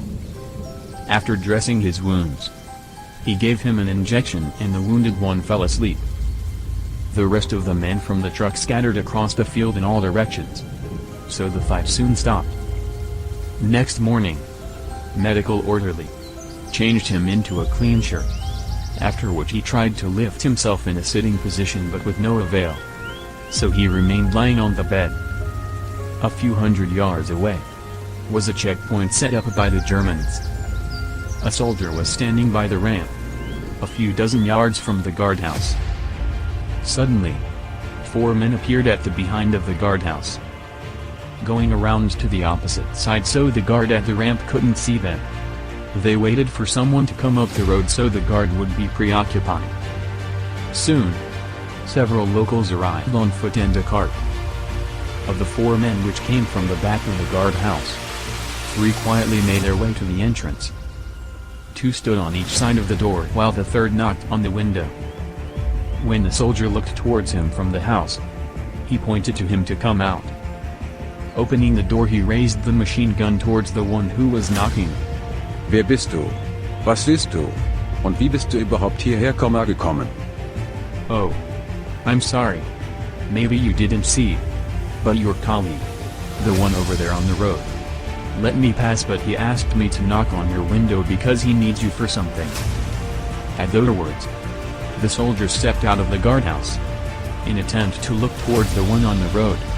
But as he did so, these 2 from the side of the door, covering his mouth, pushed him back into the guardhouse. One ripped the machine gun from his hand while the other knocked him out with one punch. "Paul, come in quick and close the door," Percy said. "Change into this uniform and call that guard over but so he can't see your face. Wait. Can you whistle with your fingers? Number. Okay. I'll do it. Just change your clothes." As soon as Paul changed, Percy whistled through his fingers. "So. We've got his attention. Now just wave your hand through the door for him to come over." As soon as the guard from the road entered, all 3 jumped on him, so that he was defeated almost effortlessly, with no noise at all. Max immediately put on the soldier's uniform, but it was so tight that the buttons were almost popping out. The other 2 started to laugh. "Paul, go tell Enrica to come in," said Percy, still giggling. Why did he even come? Because he doesn't trust us with the time machine. That's why. Hey! Enrico. Get in here. Don't laugh. He's already pissed, ha ha ha. Enrico burst out laughing. Sorry Max. I just couldn't help it. But seriously. How do you feel as a German? Here with us now. Isn't this time past compared to the time when that time machine was made? At least that's how I understood it. It is. Then what does it matter? This is all over, and besides, I spent most of my life in the USA. So I don't have any feeling for this, and I don't like these guys. I mean, I know that most of these ordinary soldiers, like in any other war or army, simply had to respond to the call. Otherwise they would be considered traitors and most likely shot. It's good that you think that way. Because the fact that we are now here has nothing to do with the war or who would logically belong to any of the sides. We are only here passing through to pick up the last member of the team and get out of here. That's how I understood it. Let's go then. You Paul stay here, so if someone comes to see that everything is regular. You Percy walk in front of Max as if he is arresting you. They're in that log cabin. Just a second. 1, 2, 3, 4. Fifth to the right. The one tucked in a little behind others. With the hedge around. There's John. You've got to get him before he gets taken away. If anything goes wrong, we'll abort the action and meet here. Come on. Go now. Passing by the log cabins, they saw German soldiers setting up a machine gun in position. There were quite a few paratroopers from yesterday's attack. As they passed by, Max poked Percy in the back with his rifle to make it look like he had just captured him. Poke that gun into my back one more time and I'll hit you back, no matter what category you were boxing in. Reaching the cottage, Max opened the door and looked inside. John? Which one of you is John Pendlebury? They took him away. Shouted someone from the end of the room. Where? Behind the house. In front of a firing squad. Scheisse. What happened? Percy asked. They took him to be shot. They say there? Behind the house. Who knows how many men might be there, and if I shoot at them, how far we'll get before the whole village of soldiers rushes at us. Scheisse. Let's go check. We have to. This is nasty. There's no point in doing it all over again. They entered between the side of the house and the hedge. Max peeped to see and immediately backed away. Ma. 5 only. 5 only. 5 only, he says. Percy squeezed through his teeth. Can you handle 2? Asked Max. No. 1? No shooting? No shooting. Sure. But you go first. Fine. Said Max, and to Percy's surprise, immediately stepped in. Heil there. Pause it there for a second. I brought another one. Orders. Max said to the soldiers who were looking at him in confusion. The one who commanded the squad said, put him next to that one and then move away. That is, if you want to. Taking advantage of that moment of their inattention while passing by them, Max punched the first one next to himself, and before the others even realized what is happening, he hit the one next to him in the chin with the butt of his rifle. The one in command started to undo the holster to take out the gun. But Percy was already at him, punching him in the stomach and then from above in the back of the head. At the same time, the other two raised their rifles at Max. But Max already had his Schmeisser pointed at them. No. No. Just put them down if you want to live. That's it. You. Take off your clothes. This one just looked at him. Take off your uniform. Max raised his voice. Percy put it on. Quickly. Hurry up, because we have to get some jacket for him too. He said, pointing at John, who was looking at them in surprise. While Percy was changing, Max knocked out the 2 remaining soldiers with a blow to the helmet with the butt of the rifle. After Percy had changed, they helped John to put the jacket on and the helmet on his head. Taking him under his arm, Percy said, "Don't ask me anything now. Wait until we get to the guardhouse." Carrying John through the village, pretending he is a wounded German soldier, they slowly reached the guardhouse. Paul jumped out in front of them. Halt! Keinen Schritt weiter. John jerked back. "Don't worry. He's one of us. He's just like Max. A little bit too much into his role," explained Percy. As they entered the guardhouse, John said, "Thank you for saving my life." "Who are you men?" "The Resistance." "How did you know where to find me?" "I read it in a historical magazine. Some 60 years in the future," Enrico said. John looked at Percy again. "Are you the only one here who's not into his role a bit too much?" "Yeah," said Percy. They all laughed out loud. "Let's go home," said Enrico. With electrical discharging and buzzing, half-transparent ball formed around them and then everything just disappeared into thin air.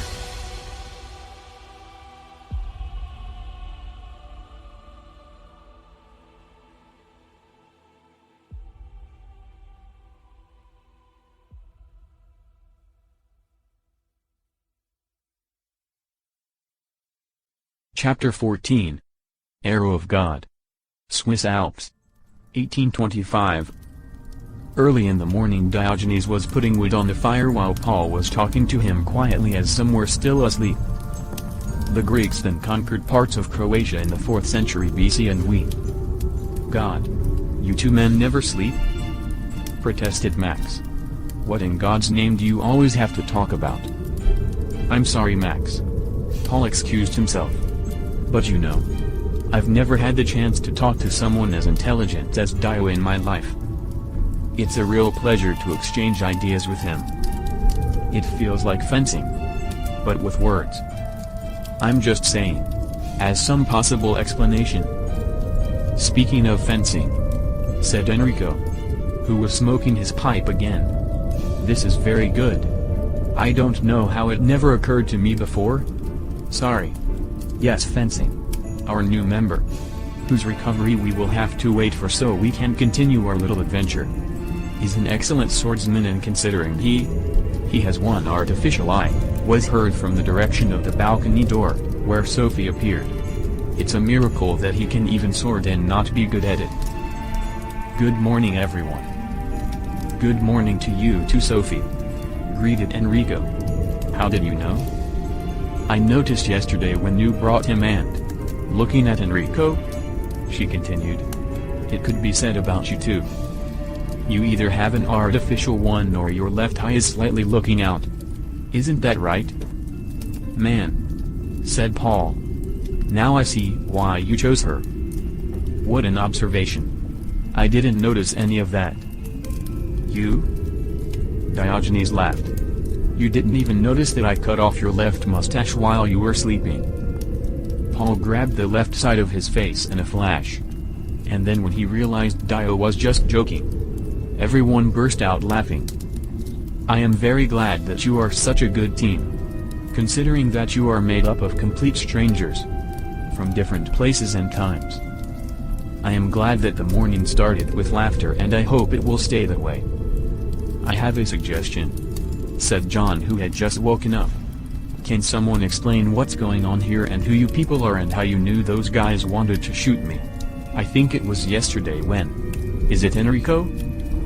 "Yes, Enrico. He gave me some kind of funny answer." John was a classic example of a proportionally shaped male face with each part contributing to the whole impression. Straight nose, full lips, short neat hair a little longer on the forehead. Ha ha ha. Yes, the answer definitely sounded funny, but it was true. But before I tell you what I have already promised several times with each new member, let me introduce you our new and last member. This is John Pendlebury. An archaeologist. An adventurer. Incorrigible romantic who even worked for the British Secret Service. He's rather short-tempered and easily gets offended. One of his contemporaries once said of him that John never ignores an insult. So beware everyone, ha ha ha. And yes, Sophie is absolutely right. When he was about 2 years old he lost an eye while being looked after by friends of his parents. After introducing everyone individually to John, Enrico continued. Those who want to eat should get some and settle down somewhere. Those who just want coffee, you know where it is. First of all, thank you all for coming with me. Let me tell you something about myself, since you know at least something about all the other members. As some here speak Greek, some German, some French, some English. Most understand and speak Latin. I speak Italian, but most of you also speak other languages. I will speak in Italian and I will use this device which will translate to each of you into their mother language. In our daily communication, we will not use it because we understand a lot from the mere context, and as I said, most of you speak or understand more than one language.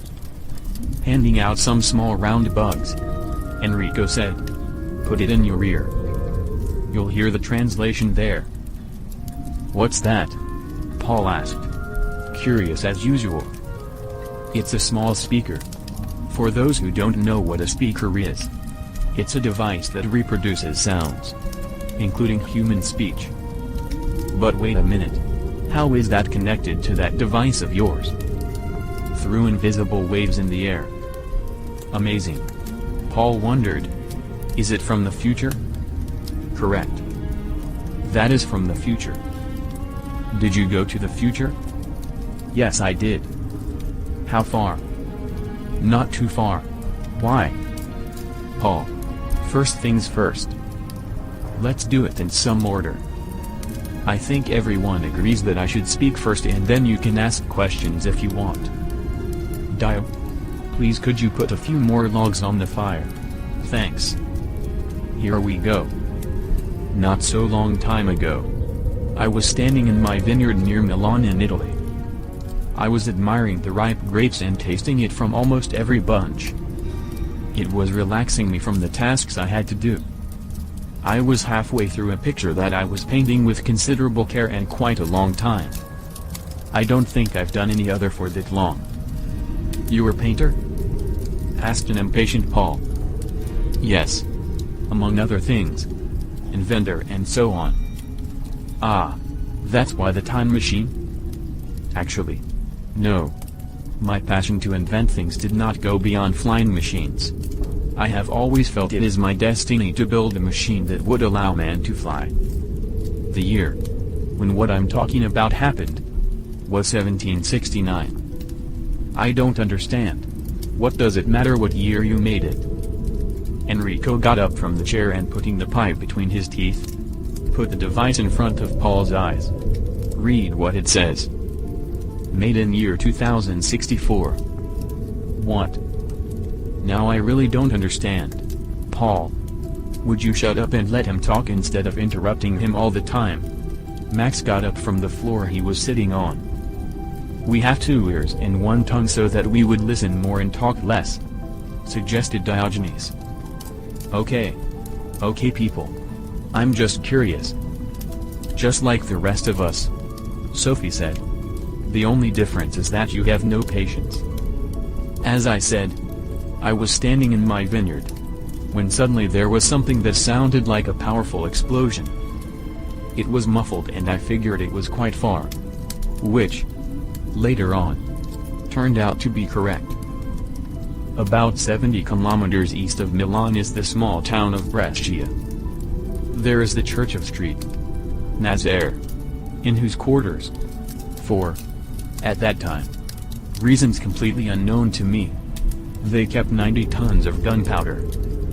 Can you even imagine that?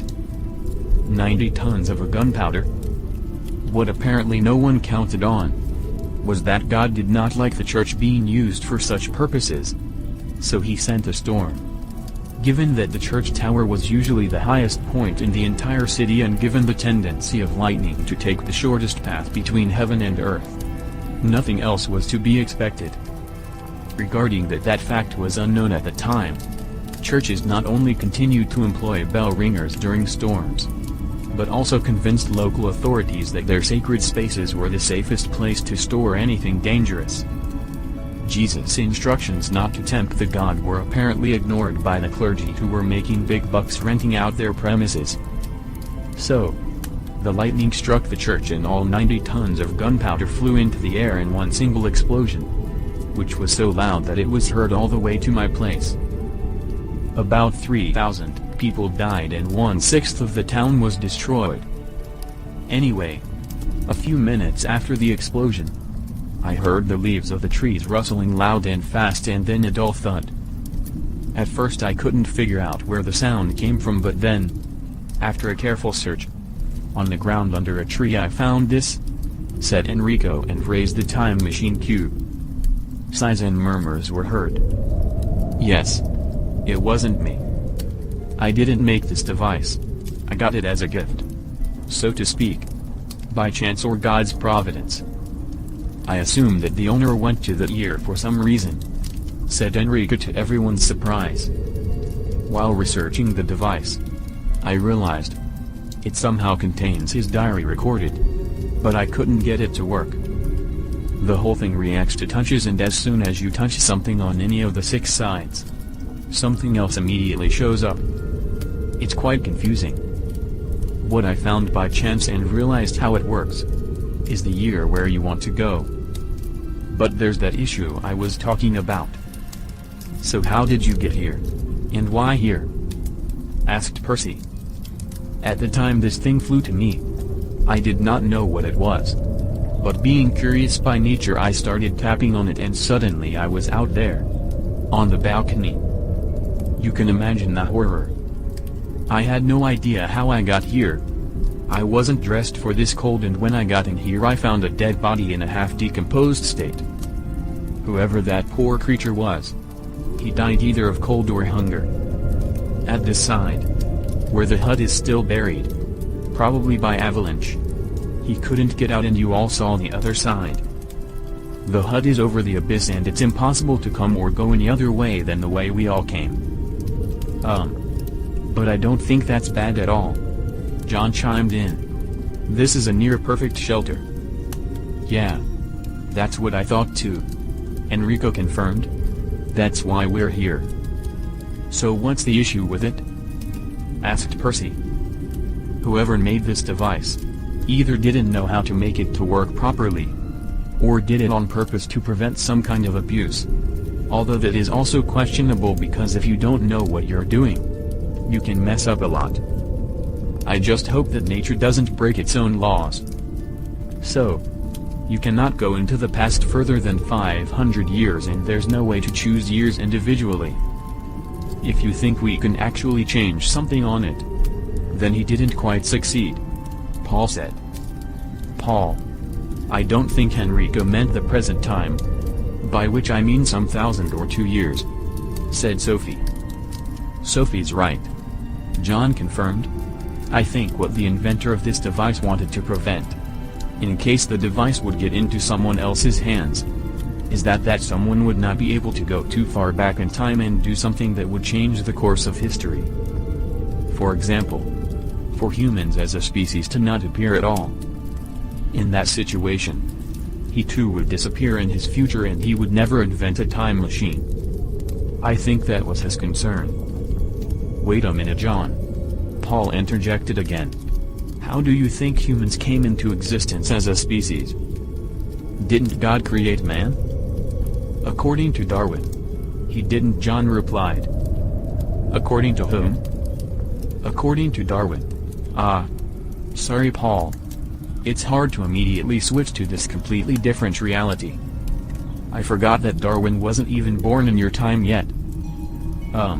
There are some more of us who haven't heard of him, confirmed Enrico. Maybe you could explain? Sure. Darwin was. I believe Max and Percy have heard of him. He published a paper called The Origin of Species or something like that. I'm not sure.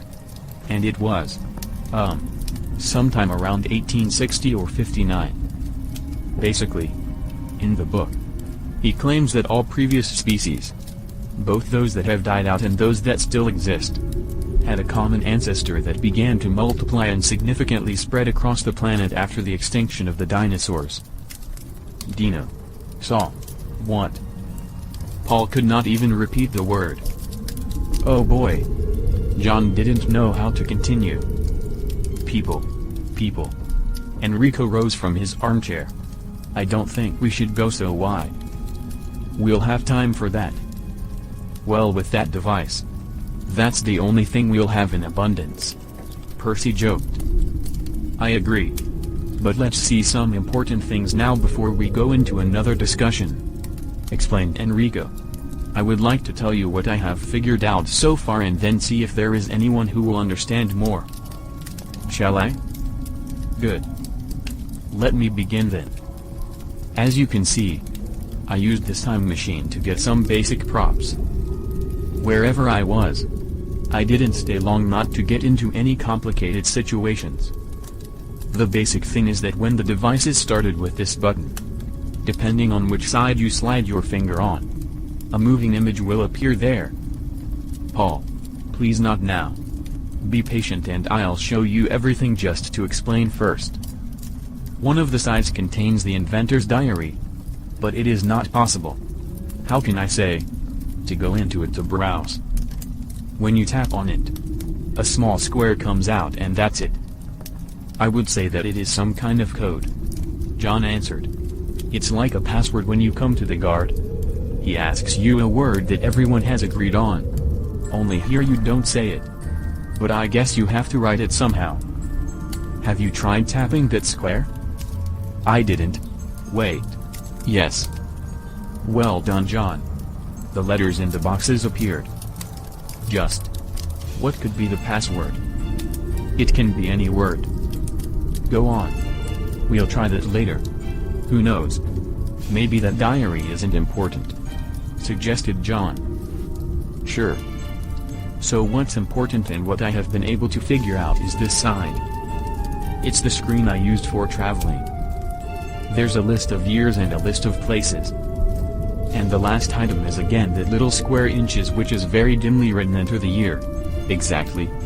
Free entry. You can most likely enter the year at will. That's what I concluded too. But you can't. If you tap on it, nothing happens.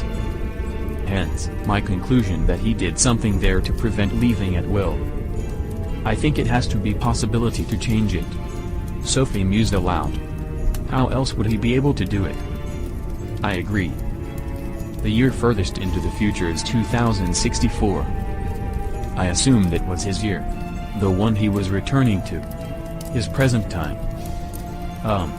That never occurred to me before? And the reason is obvious. Because I didn't think this was possible. But it raises a whole new set of questions. Starting with, argued John, who claims the right owning the present time. Ugh. That's a difficult question, thought Sophie. It's a shame that Dio is sleeping now.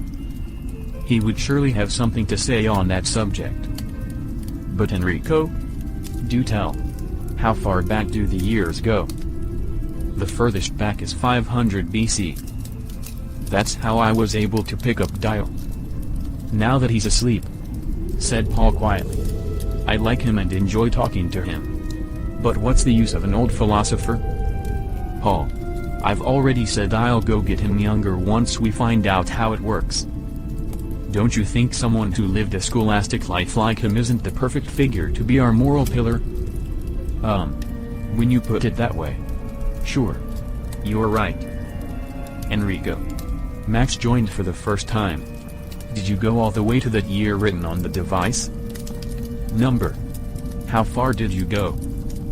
Far enough that I was terrified when I saw what they were doing. What do you mean? I don't know if you even want to know. Come on now, when you mentioned it. Max insisted. They sent men to the moon. You mean the moon? That's what I said. There was complete silence in the room. Paul was just crossing himself. After the initial shock, Max said, You were right. I didn't want to know. Enrico. Percy asked. What cities or towns are on the list? Good question. Let's see. Istanbul, Sofia, Bucharest, Belgrade, Zagreb, Budapest, Venice, Milan, Vienna, Munich, Paris, London, and some more. Wait a minute, Percy remarked. Those are the cities where you've picked us up. Except for John. Crete isn't on the list, and that's why we went there by boat. Correct? Correct. How could it be otherwise when the free entry on the device does not work? Just a moment. I think. John joined in. There's a book about the train going through these cities. Did you mean Murder on the Orient Express?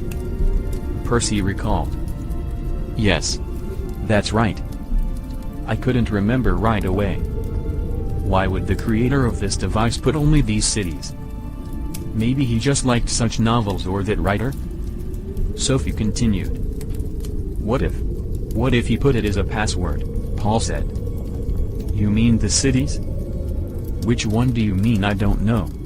Any of it. The name of the city. The title of the book. The name of the author. Yeah. That doesn't sound bad at all. Percy agreed. Enrico? Okay. I'm turning it on. Just a second. Okay, here we are. What exactly was the name of the book? Murder on the Orient Express, replied Percy. Okay. Here we go. Done. What now? How to confirm it? Try tapping somewhere else. No. Wait a second. I have an idea. Maybe I just don't see it all. Like with the years and cities. I have to scroll. Yes. There's another button with the title Enter. Okay, tap on that and it says incorrect password. Try the writer's name. Agatha Christie, said Percy. No, wait. I think it's spelled Christie. Okay.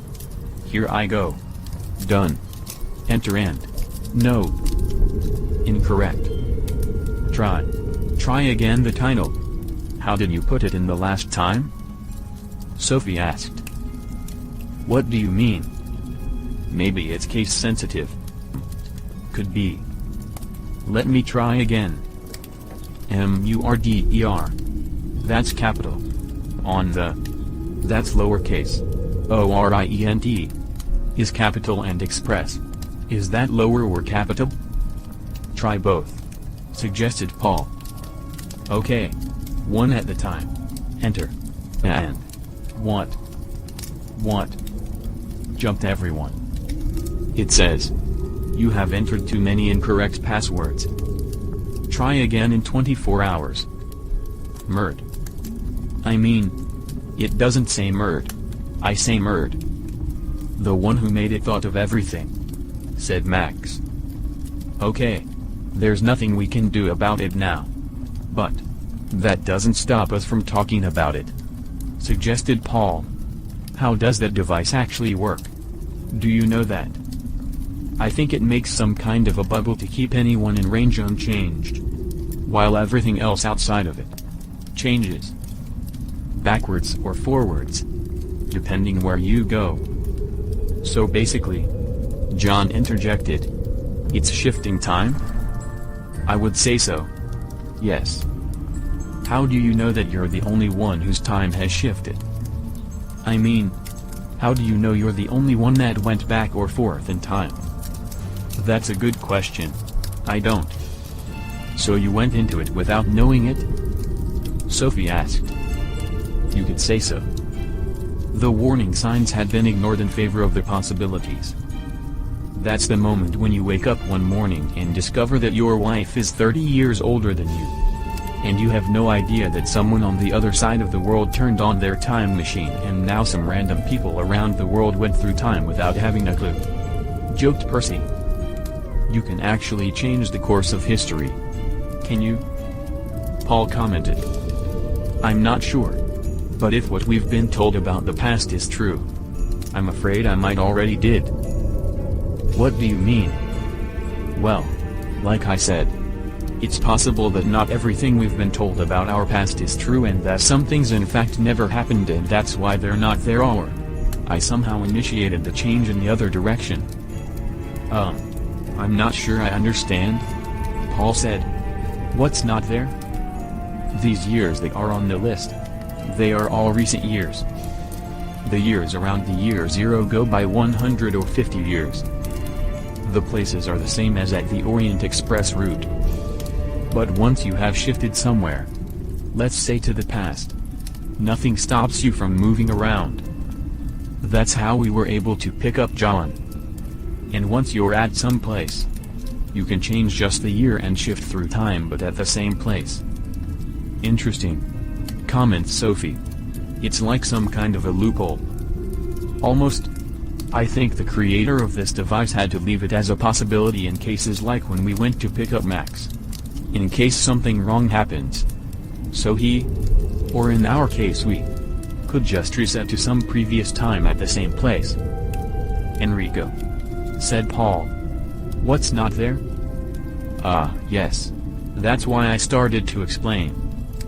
So when I first went to see what and how to free John, I looked at the map and realized that Jerusalem is slightly southwest of Crete but completely straight without any turns. So I went there. And what I found there, or rather what I didn't find, I think Paul, since you brought the Bible with you, you won't like the most. So I think it's best that you don't know. Just trust me. It's better if you don't know. I'm almost 100% sure about you. I don't know about the others. But I believe there are others as well. Who wouldn't like it? Explained Enrico very seriously.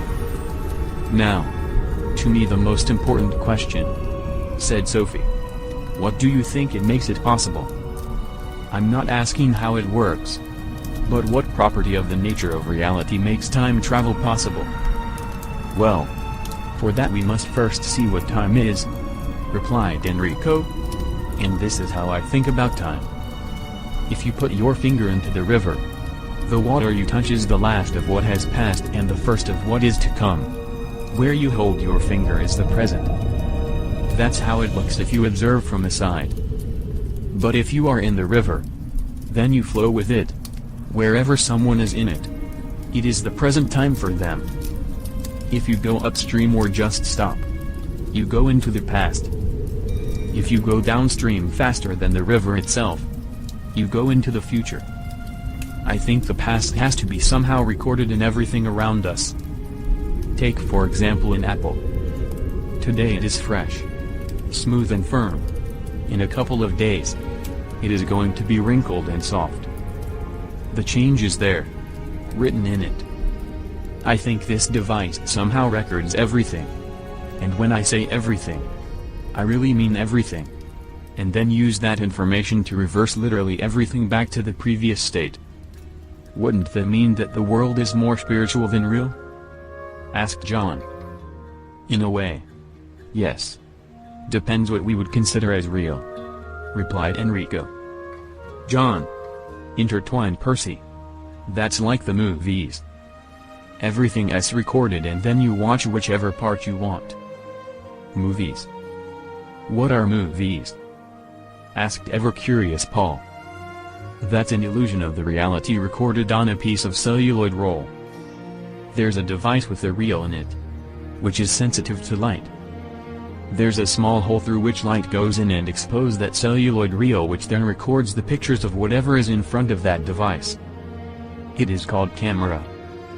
And then there's another device which rotates that reel in front of beam of light and projects those images onto any surface, usually a white wall. Because images are displayed one after another, you perceive it as a movement.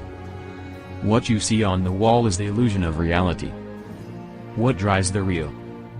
Asked Paul again.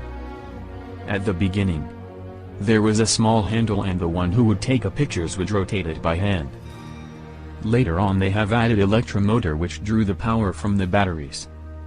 I don't know what to say, stammered Paul. Look people, Enrico interjected. It's nice to hear it all together. but for everything that was discovered by the time this time machine was built. It would take us a few years to wrap it up. I'd like us to focus on the essentials. Can you go to the future? Asked Sophie, who wasn't here first time Enrico explained a bit about it. It depends whose future it is. You can only go as far into the future as the time that has passed since the time machine was built. If you'd make it today, you can't go tomorrow. Because from your point of view, tomorrow is not there yet. If somehow you still went to the future, then the question arises whether you are in your present. Because obviously you are not. And in whose present are you in? Any time machine should work to rewind or forward everyone except the time traveler. Or send the traveler back and forth. As I already said before, you Sophie and you John came. The inventor or the previous owner didn't put dates which would allow going far back into the past. Probably to prevent any crucial changes which would make human race to never appear. If I may ask something. John stepped in. I have 2 questions. The answers to which, I believe, everyone here is interested to hear. First, what is the problem with the time machine, and secondly, what is our goal? Why did you gather us in the first place? You already know the answer to the first question.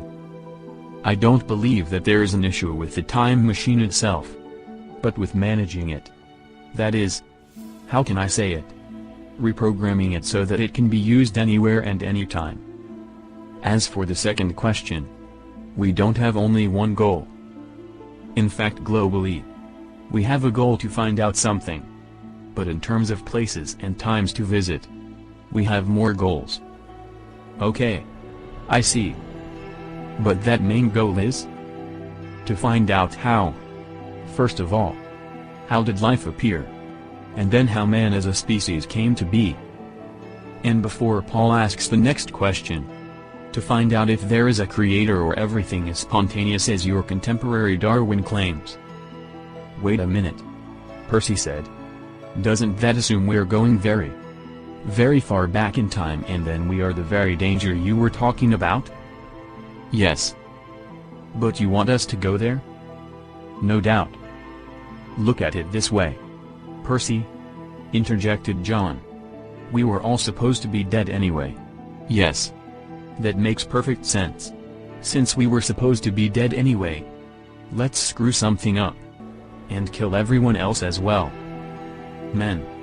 I'd appreciate manners. Language. We have a lady here. Don't worry, Enrico, replied Sophie.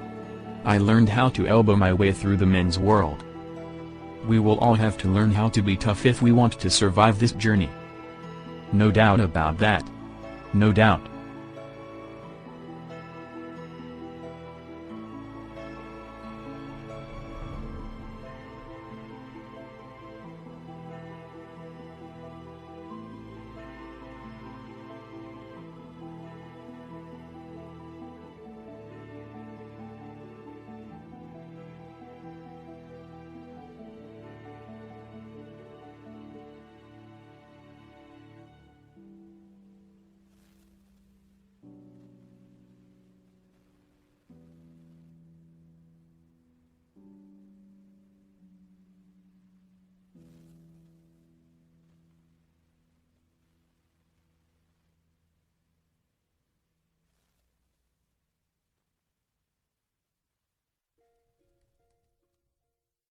Chapter 15. The Diary. The next morning, after the usual routine, they sat down to try to open the creator's diary.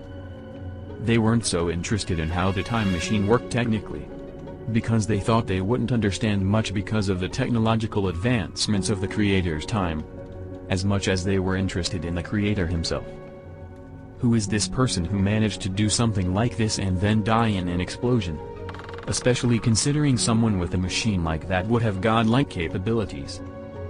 Drinking tea or coffee, they gathered around Enrico, who was smoking his pipe as usual. Sophie addressed Enrico. Since you're a mathematician, here you go. Try the password. Thanks, Enrico. although I don't see how that has anything to do with math. Sophie replied. Accepting the device. Okay. What did you put last? Word Express was lowercase or uppercase? I don't remember. I'd say lower. Okay. Let's see. EXPRESS. Tap enter. Something is happening. Yes. We're in. It says introduction. Tap here to enter. Shall I tap it? Oh. Yes. Paul declared with delight. Not waiting for the others. Here we go. Sophie said excitedly. Hello and welcome. My name is Emmett Kearney. Before my discovery, I worked at the Institute for Research on Semiconductivity of Subatomic Particles and Vacuum. Ohio. U.S. of Atlantic. I always knew I will build a time machine. In fact, I always felt it is my destiny to build a machine that would allow time travel. It was just a matter of time. There was too much going on in my head not to end up with such a device. I was spending most of my days, and sometimes even my nights, working on something to keep my insatiable brain running, which didn't leave me almost no free time. When I say working, I don't necessarily mean just physical work. Sometimes there would be more going on in my head than outside it. My mind would literally be occupied with ideas and concepts to the extent that entire constructions would be made in my mind and put into operation, and I would see in my mind where mistakes would arise that would also be eliminated before any device would even see the light of the day. But over the years I have learned one more important thing. The mind alone is nothing without the hands, and both are nothing without a spirit working with feelings. Only all three of them together will give a perfect result. Friends have often complained that life seems short to them and that they don't understand how I achieve all that.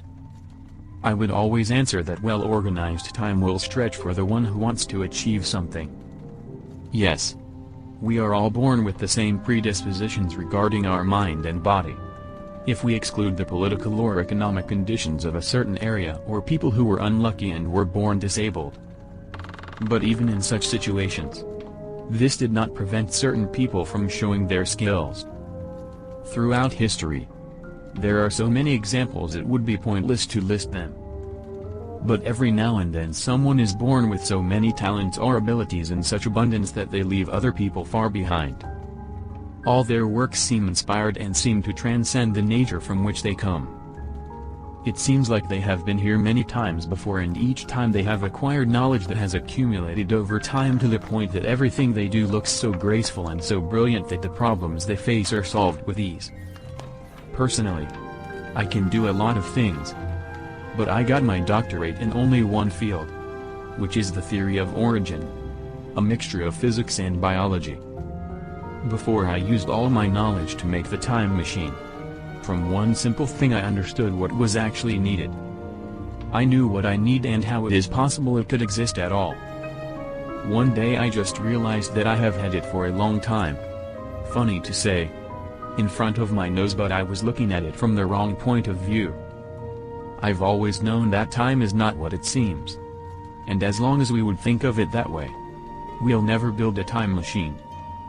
To build a submarine, you need to understand the ocean. What is time? What is what we call past, present and future? We only have our thoughts at the present moment. Everything else that reaches us comes with a delay, depending on the distance of the source of information and the way of travel to us. Although everything that exists is in the present moment up to the moment of the first change whose speed depends on the duration of the present moment. From our point of view we live immersed in the past. Even our body is not completely in the same moment. Parts further from our brain are further in the past. The further something is from us, the stronger the feeling that it is further in the past. But if we move towards the object in order to shorten the delay time of information, at that moment we are actually going into the future considering the state of affairs. Although the present moment is unique to the entire existing universe, we are actually living in the past because of the information we receive with a delay. Although we experience the present moment as something that lasts, That moment now lasts no longer than the time it takes you to say now.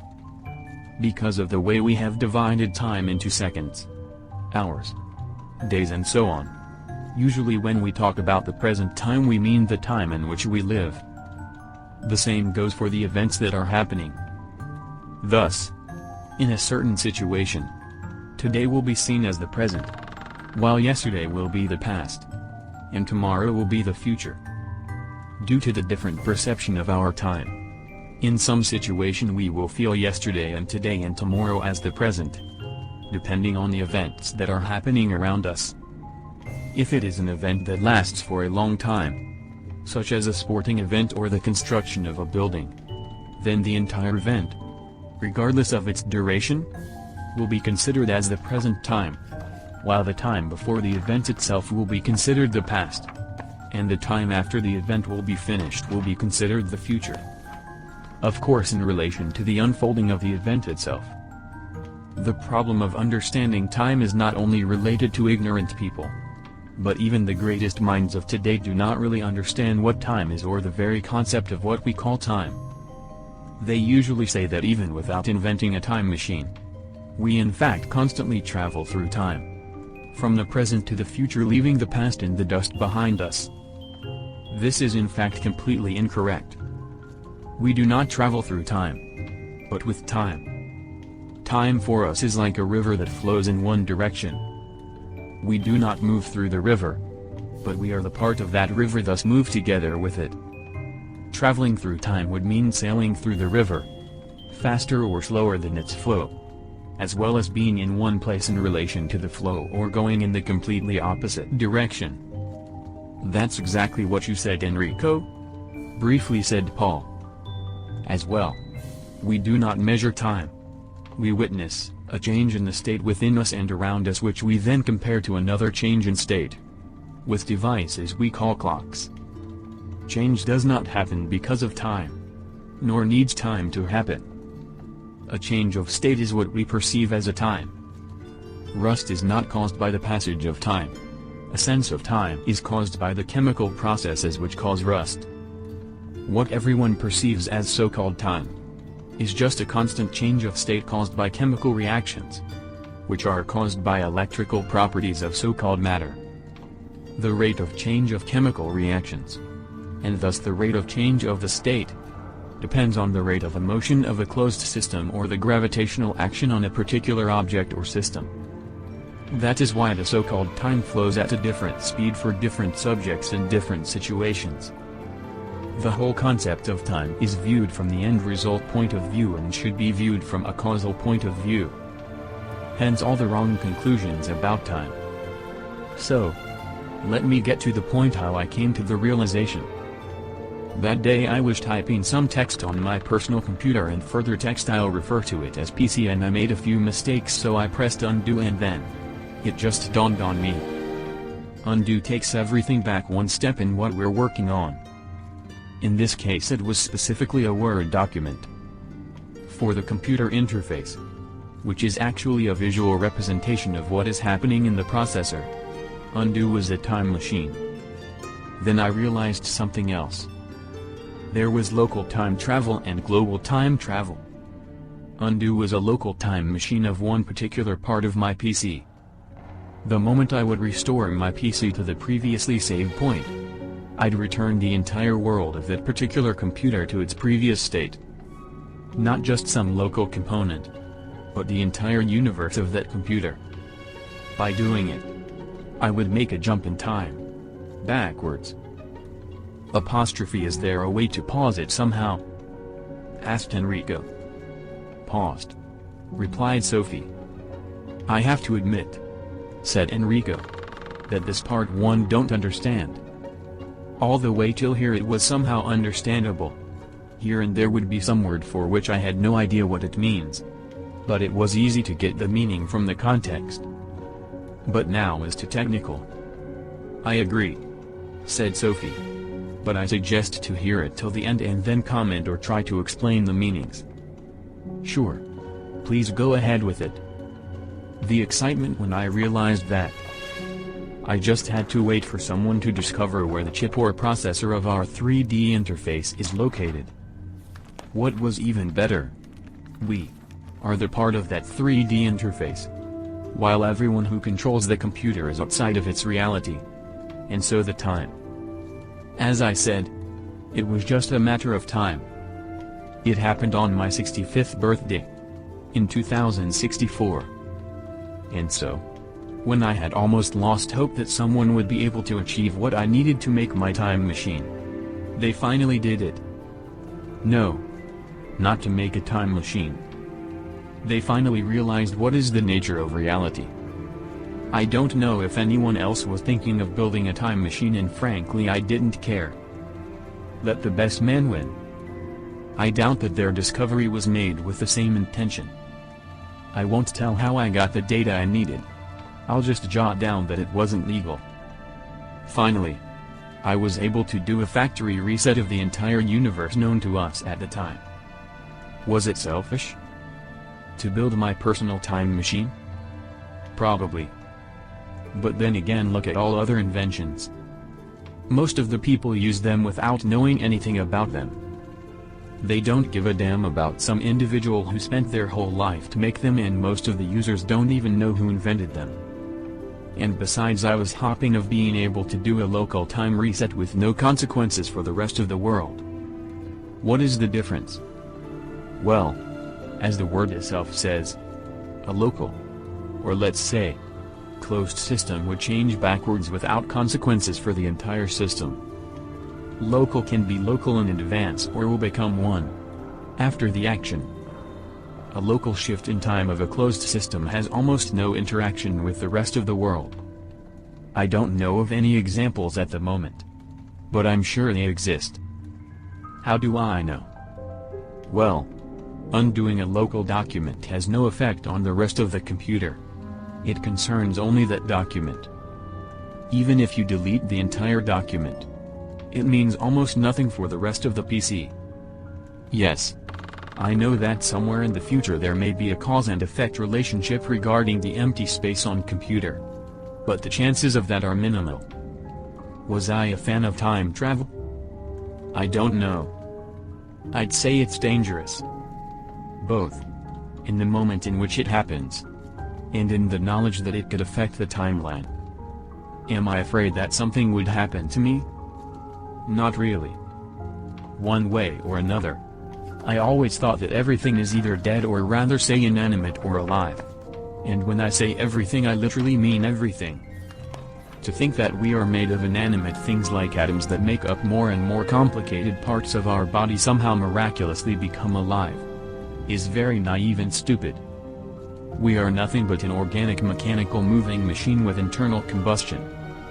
Our spirit, which is not in this reality that we receive through our senses, needs this earthly vehicle to be able to interact with our interface. Hey! Theses are my thoughts exactly, cried out Paul. Paul! Will you control yourself? Said Percy. Just listen. And that's all. And if I somehow damage that vehicle, I will repair it. Medicine is nothing but repairing or replacing faulty parts. Is that crazy thinking? Most likely. But when the Wright brothers built the first flyable airplane, I would say they did not think in a what if the plane falls away, but what their accomplishment would bring altogether to themselves or, in the world. That's what pushed them forward until they were ready to take it to the sky. Now, there are a couple of things I still didn't do, but I will have to take them into a consideration. My invention didn't work flawlessly from the start. At one moment of inattention, I ended up luckily in the day before I assembled my new toy. At that moment I realized that I cannot meet myself. If I was to go to some of my previous times and places, I would simply be me from that time. I couldn't meet my own self. It was as if something in the very nature of reality was preventing me from messing up my own timeline. I would say that it was preventing the paradox to happen. If it wasn't like that, if I could do something to change my own past, then it could easily be that I wouldn't make the time machine. thus wouldn't go back to the past and change it, and there goes the paradox of the impossible outcomes. So for that first time when I experienced the same moment twice, I had to wait till tomorrow and make the device again, so to speak. This time I saw where the mistake was, so I corrected it immediately. To think I could have finished 10 or more years in the past. My God. I can't even imagine what that would look like. Knowing all along the day you're going to invent the damn thing and not being able to do anything to speed it up.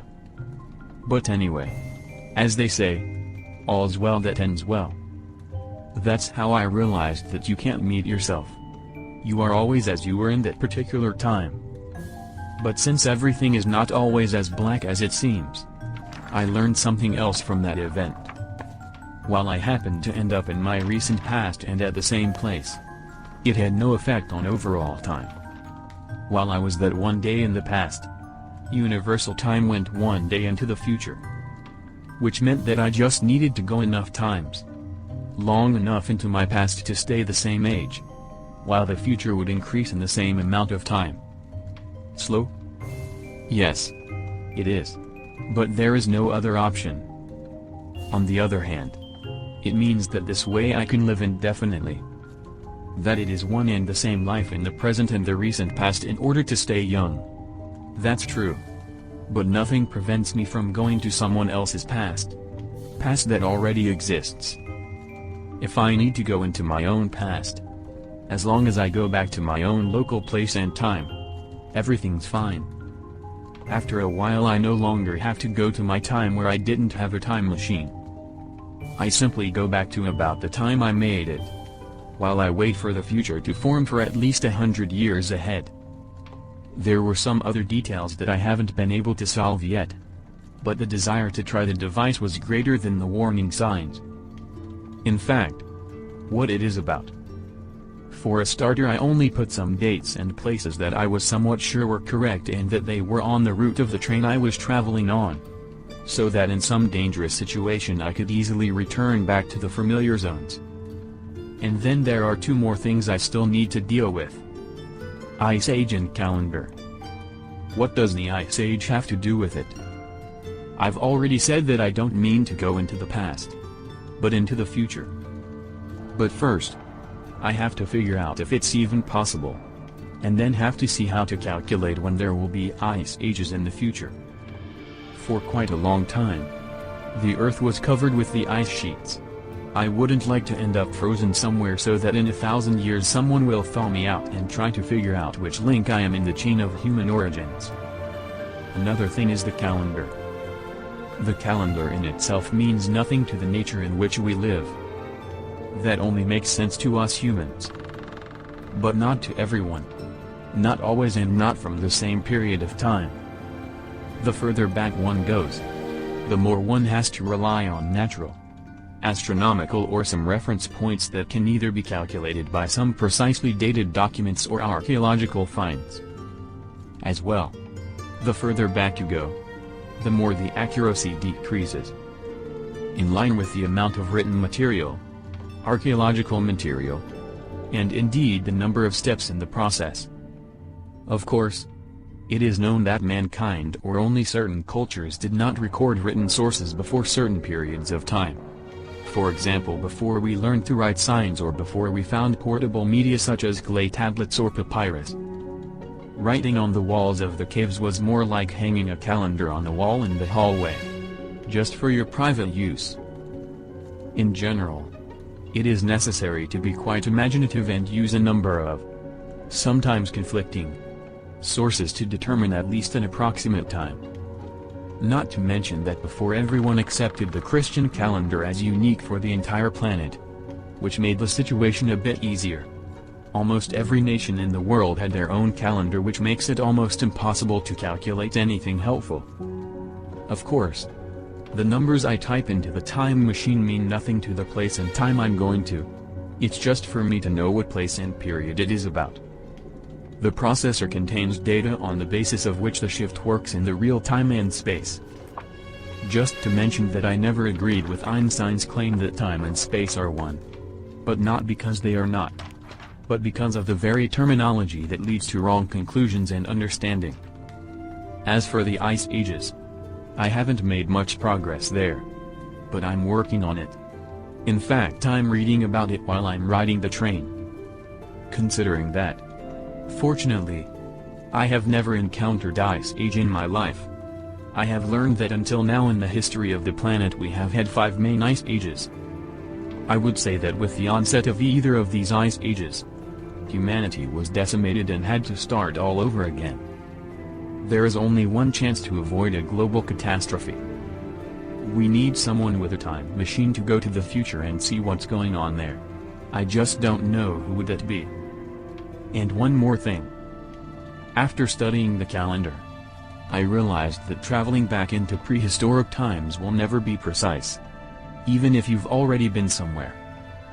The device I made will be able to precisely record space coordinates but not time coordinates.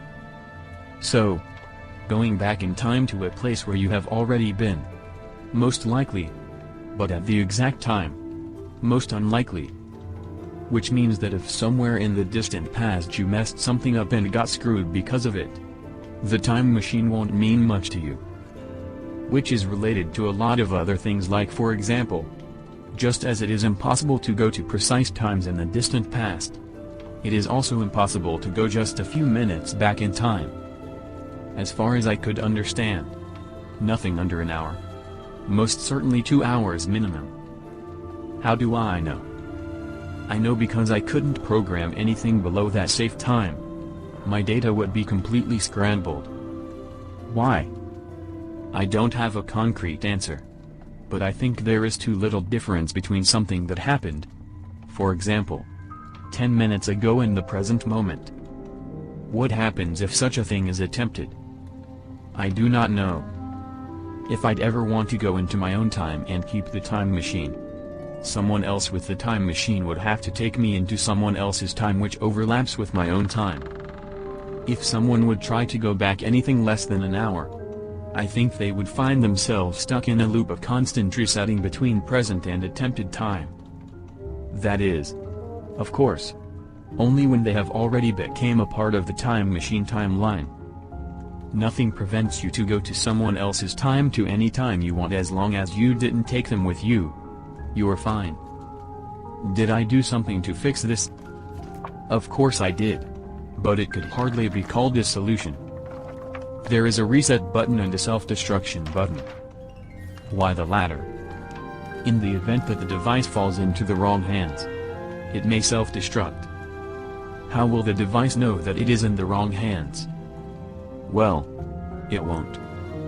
There is a program that counts down the hours. It is necessary to reset the counter every 108 hours. Why 108? The number 108 has always been a revered number for thousands of years, to which many spiritual traditions have attributed special significance in meditation and prayer.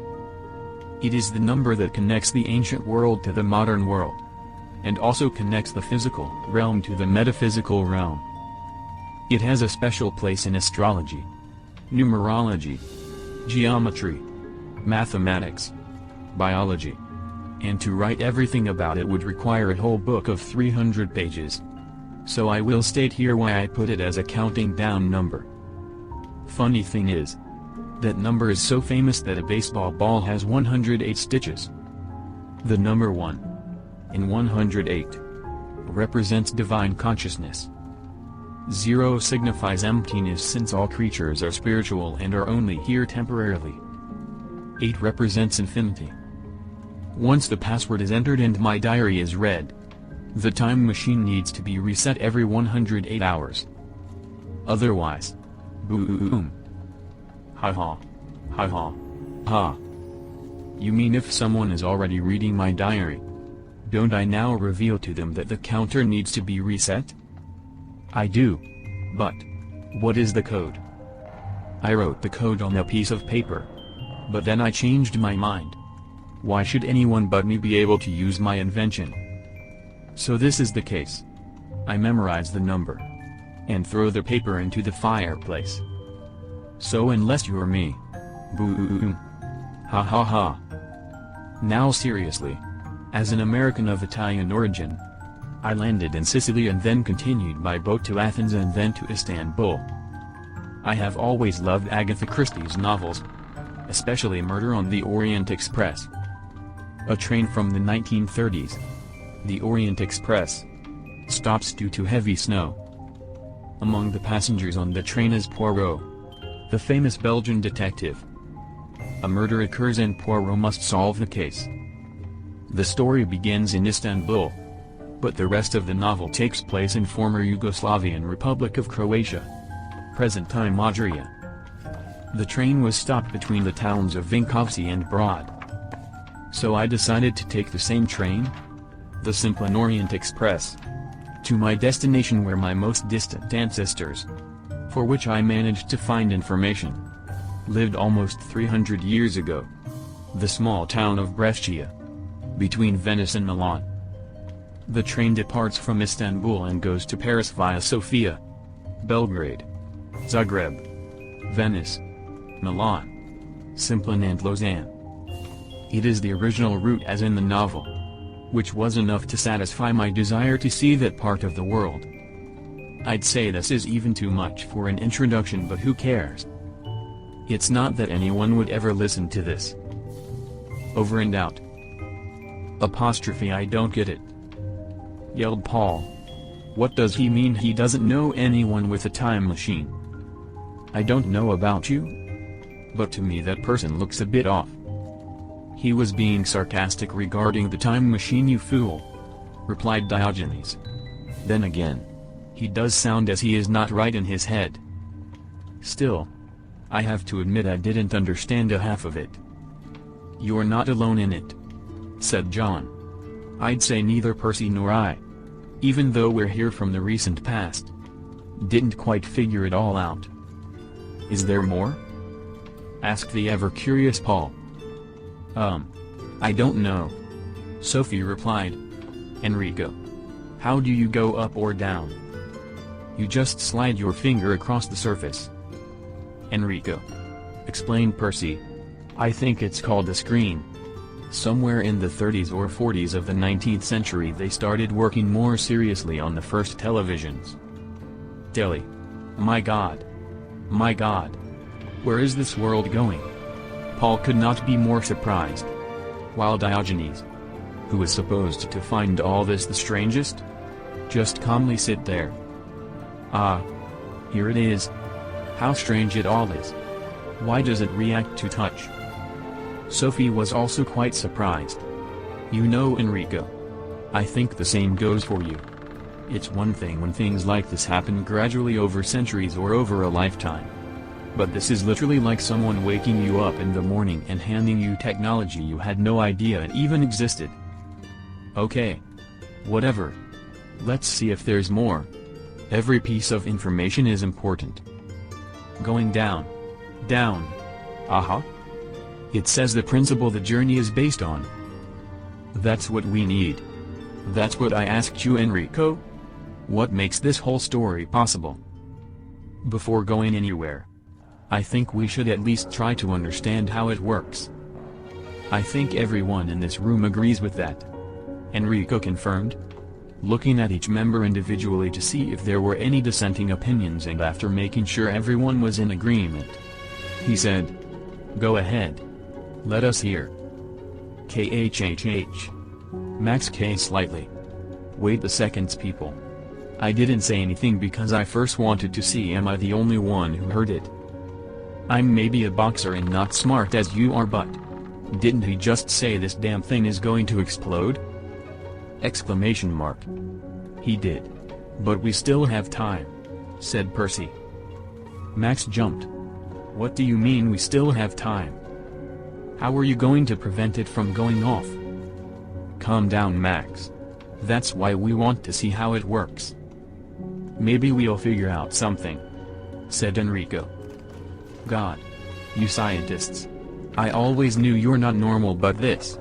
Go ahead, Sophie, said Enrico calmly. Let it play. These were my thoughts while I was trying to somehow come to a solution. That was long before I built the machine myself. In order to be able to travel somewhere, To begin with, that somewhere has to be there. It has to exist. This is not difficult to imagine when it comes to space. Earth is that space, and we know that all of this space is there all the time. But if any of Einstein's theory is true, if space and time are one, then time should be there too. And it is. But present. We cannot go back in space if we do not also go back in time. So both must exist in order to be able to go there. But where? Where was that space and time? Which way to go? To go somewhere in time.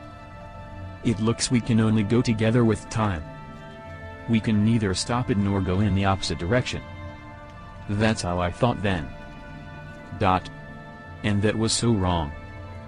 Because I was thinking from the point of view that both space and time exist the way we imagine them.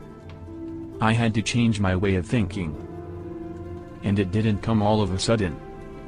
With time. Funny to say, I realized what time actually is.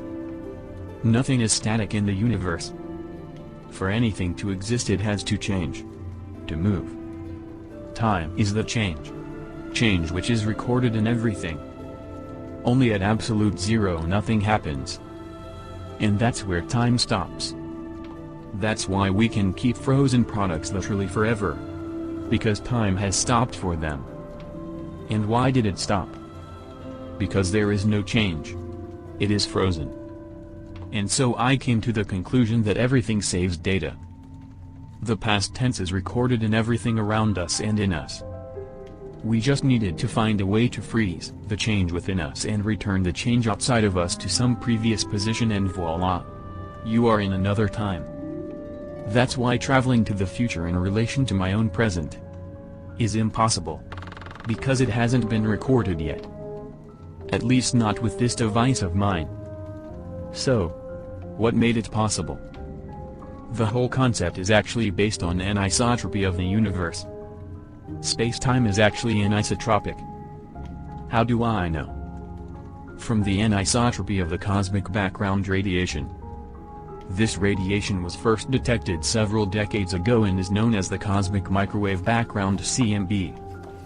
If we observe the microwave sky, we find that the temperature of the CMB is not exactly the same in all directions. It is anisotropic. Being anisotropic, it allows you to move only in the present space-time. How? What is anisotropy? To easily understand what anisotropy is, I'll first explain what its older sister, isotropy, is. Isotropy is the property of some chemical substances to have the same physical properties in all directions.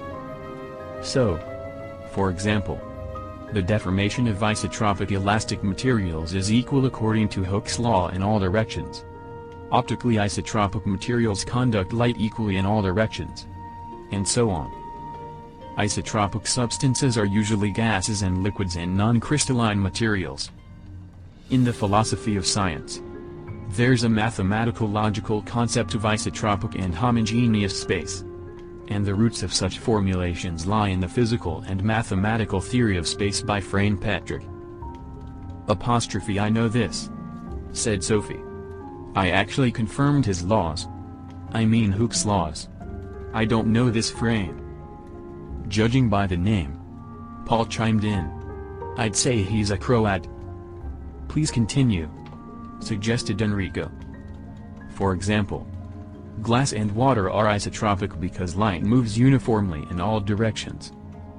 Now, anisotropy is a property of a material where the structure is such that something can move in one direction. But if it wants to move perpendicular to that direction, it is not possible without applying force, or it is completely impossible. An example of this is the structure of wood that goes in one direction. If you want to split a log in the direction of the structure, it is easy. But perpendicular to that structure, it is hard or impossible. Most crystals are like that. Anisotropy was first established when Erasmus Bartholinus discovered the birefringence double refraction of light in Icelandic birefringent calcite in 1669. Okay. What is birefringence double refraction? Birefringence is a phenomenon in which a ray of light passing through an anisotropic medium breaks and separates into two mutually perpendicular linearly polarized rays. It arises because the speed of light propagation in anisotropic bodies is different in various directions. Bifurcation can also occur in isotropic materials if they are exposed to pressure bifurcation or the action of an electric field. Meaning, a material can pass a certain data to flow while prevent flow of data which are perpendicular to the first one. And here we come to the key point, and that is, what does the crystal and its double refraction have to do with the universe? Ether, which until recently was ignored by everyone saying that it does not exist, acts as a polarizer. What is a polarizer? A polarizer is an optical filter that passes light waves of a certain polarization, for example vertical, while blocking light waves of other polarization, let's say horizontal. The polarizer does not allow us to look at an angle. And now we come to the final request. I needed the combinations of data change stored in everything around us and in us on a local level and the universe on a larger scale. But where in universe was that change recorded? How to get it? Where to look to get it? Although by measuring, it was determined that the universe is linear, i.e. isotropic, i.e. flat, because three angles from 3 points in the universe always gave a sum of 180 degrees. But that was wrong.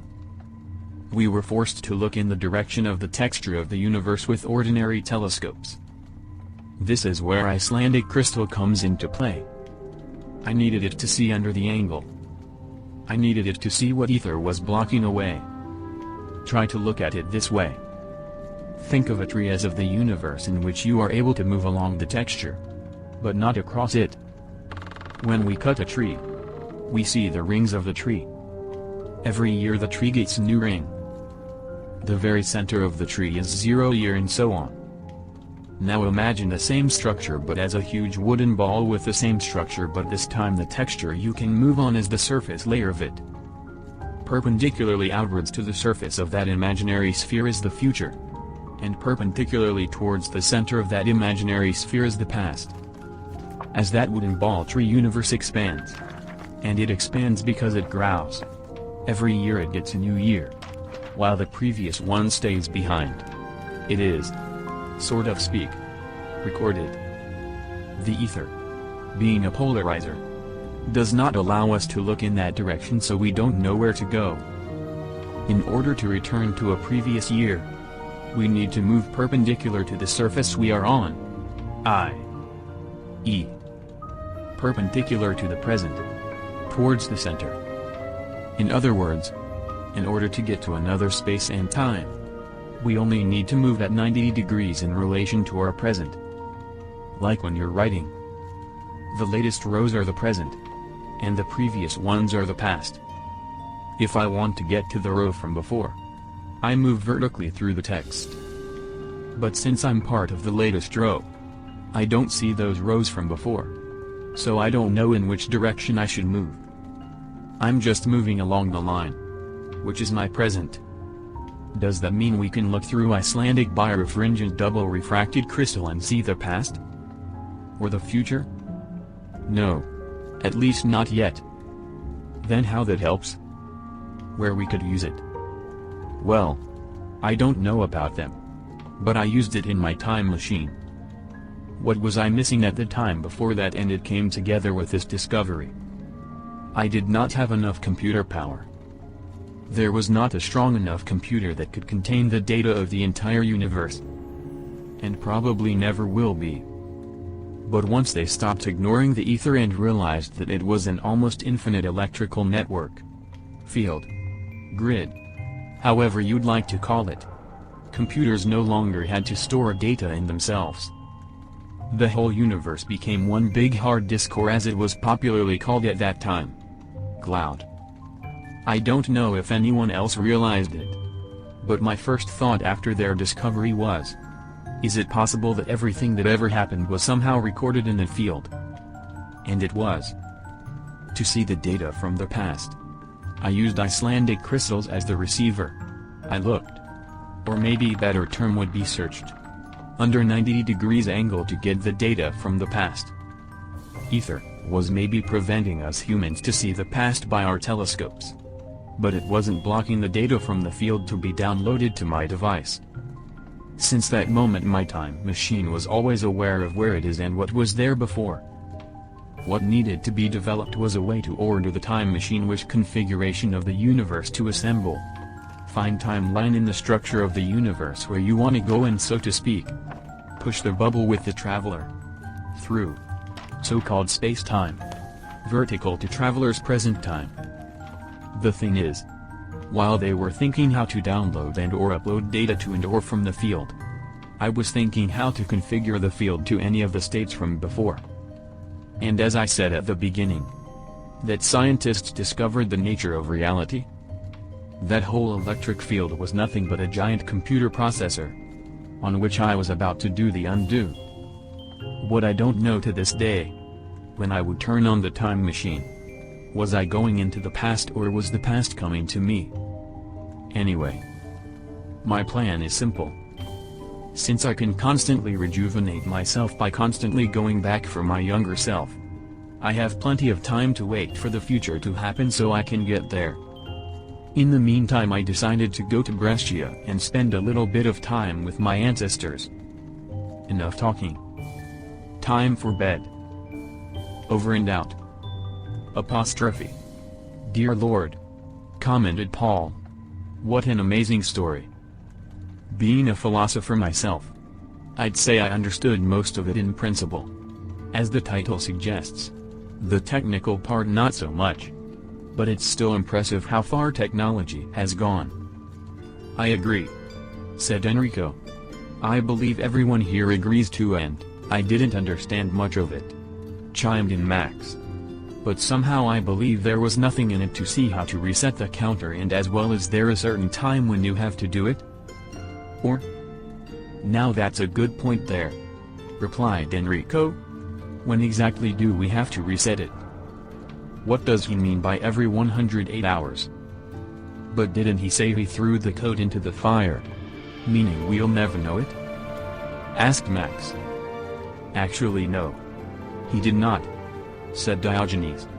He said he threw it into the fireplace. Isn't that the same? Not necessarily, replied Enrico. I know what Dio wants to say. He could easily say he threw it into the fire. But he didn't. You're saying that it's somewhere in the fireplace? Asked Max. Well, one way to find out. Let's look for it. After they turned off the fire, they thoroughly searched through the whole fireplace, but they didn't find anything. It can't be in the chimney. It's not under the wood shelf. Or in any of fireplace utilities. Not on the shelf above it. Not even in the boar's head above it. I don't see where else it would be, said Paul. Wait a second, said Percy. Down there? Where Sophie sleeps? No, there's no fireplace. Just a furnace, replied Enrico. I don't want to sound like I am panicking, said Paul. But I am more and more tilting to Max's thinking about this whole thing. 108 hours is about. Wait. 100 divided by 24 is around 4, and then the rest divided by. And that's SZZOK. 108 hours is around 4.5 days before the thing goes off. And we already spent half day. The inventor says this is the case, said Dio. What if he does not mean the case as an occurring situation but an object such as purse or bag? Or a pouch? Said Max, taking a small pouch between books on the bookshelf. He flipped the pouch and inside there was a small booklet with the title, The Fireplace.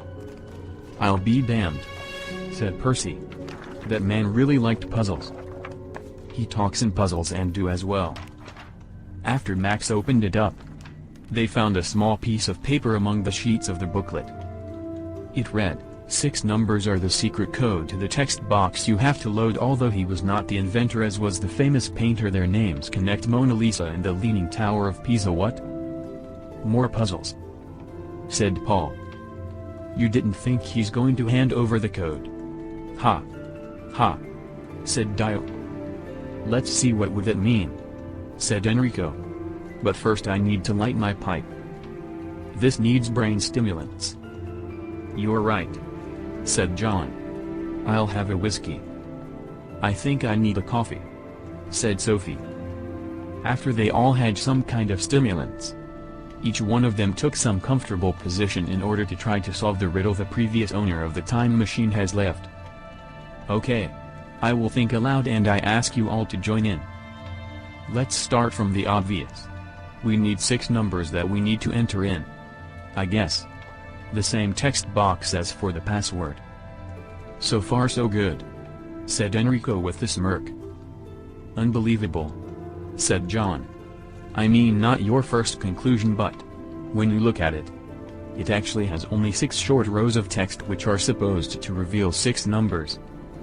Let's see how we get 6 numbers from it. Percy joined in. Perhaps each row represents one of the numbers? Paul said. Although he was not the inventor, muttered Enrico. Inventor of what? Does that refer to him as the one who built the time machine or to some famous painter who is also an inventor? Famous painter? There are a lot of famous painters, Paul said. What if? No. No. Percy muttered. I have to admit, I'm a little confused by the inventor, Enrico said at night. Inventor of what? A time machine? Or something what that famous painter invented? Which famous painter was also an inventor at the same time? John wondered. I can think of just one, Percy said. Leonardo da Vinci. That's right. Well done. Percy agreed. He's considered a genius in our times. I mean modern times. I just don't see any connection between him and the numbers. My God, that was so obvious, said John again. Mona Lisa, people. The most famous painting of all time. Is that so? Asked Enrico. He was also Italian. Yes, he was. That was a statement, not the question. Oh, never mind, muttered Enrico. He says nicely, continued John, that their names connect the picture and the Leaning Tower of Pisa. Now we just need to see how the Leaning Tower is connected to that. I know how, said Sophie, who had not interfered in the conversation until then. I was thinking about what John said at the beginning. How so little text would reveal individual numbers to us. And now that you mentioned the famous painter Leonardo, it dawned on me it's not about individual numbers. They are individual numbers, but they are part of a series of numbers that has its own name. I was a little confused by that link with the Leaning Tower of Pisa. But then I remembered. The whole team gaped at Sophie. The name the lyrics refer to is Leonardo of Pisa, or Leonardo Biglio Pisano. Leonardo the Traveler from Pisa. He was an Italian mathematician from the Republic of Pisa. He was considered to be the most talented Western mathematician of the Middle Ages.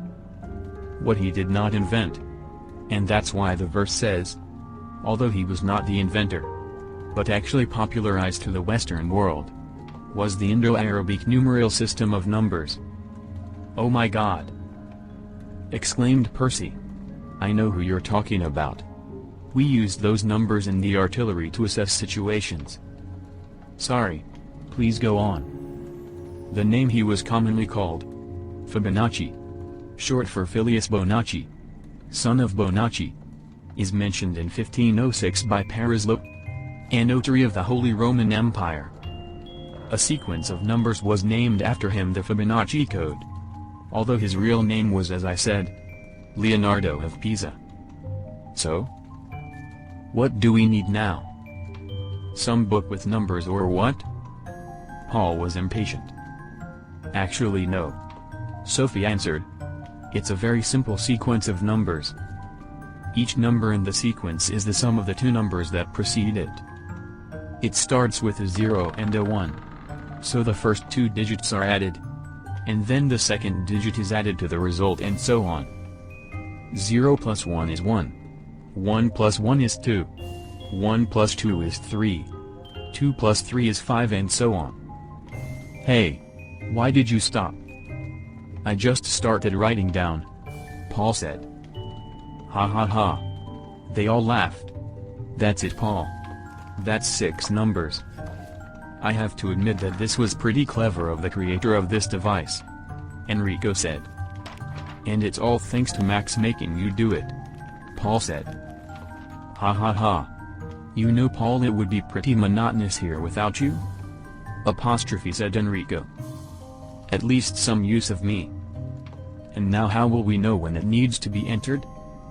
Well, for the first time we will have to be careful.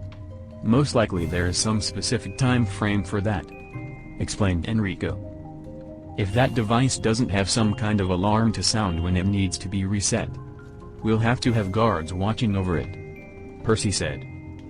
We'll see when the time comes. Now we have one last issue to solve, said Enrico. What to put in to get where we want. Sophie, could you please check if that free entry is now available since we are in? Good idea, let's see. Yes. Basically we could put anything as a date and place now. If I may say something, said John. Since only me and Percy here lived at the same time with Einstein, we are a bit more familiar with what he proposed. I'm not saying I actually understood it. We just know the things that changed at the time. As the creator of this machine mentioned that he doesn't agree with the terminology regarding space and time. Just a small digression. If time and space are one and it seems however you call it or think of it, they are. In that case this is not just a time machine. This is space-time machine.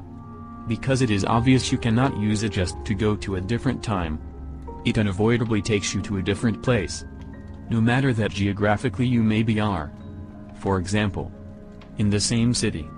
But everything there is different from your own time. Am I right? Absolutely, confirmed Enrico. Sophie, what do you say regarding the data we should put in order to use it out of the route he put in? When you look at it, you could just keep counting the days backwards. But as he said, the calendar means nothing to the time and space itself.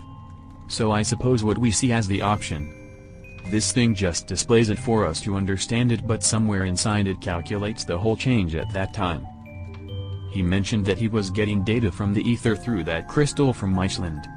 So I guess he had to find a way, after processing, to store it in the same configuration that was then associated with the numbers that we understand as a date.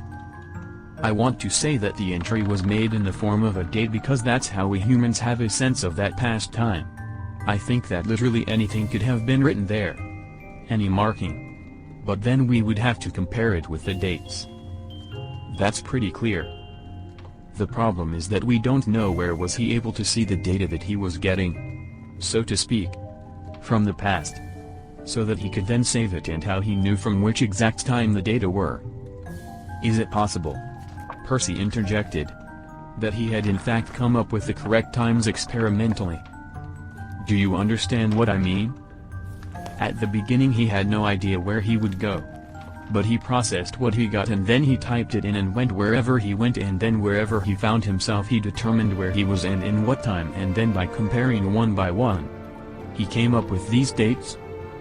That sounds rather risky and dangerous, John mused. But it's very easily possible. Or was he simply more educated and technologically advanced, and based on the data he was getting, able to determine what was what? Enrico continued. Anyway, if we want to go anywhere, we have to be able to do the same. Sophie mused aloud. Max, who didn't really understand what they were talking about, still knew what he heard. Enrico, didn't you keep saying that Sophie was here for that? I did, Max. And so I think I'll take her to her room now. Make her a cup of tea and leave her alone with this device to figure out how to do it. Sophie.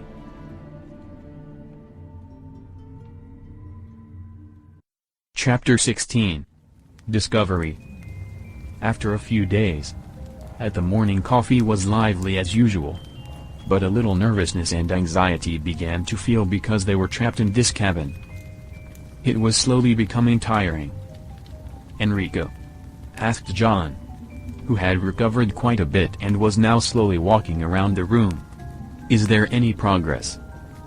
Judging by myself, I'm wounded and I've had enough of lying around. I can imagine how the others feel, who are healthy and can't wait for some action. Can we at least go to some place for which we have the right info? Just to get out of this inactivity. I understand your impatience, but I wouldn't risk. Maybe my question can help, said Paul. Sorry for the interruption, Enrico. If the creator of the device died in that explosion, does that mean he never invented a time machine in his future? What I don't understand is there still the future from which he left? Or is the present always where he is with the time machine? Definitely there is, Enrico replied. That's what he didn't know and had no way of knowing because he was the one holding the time machine. How come?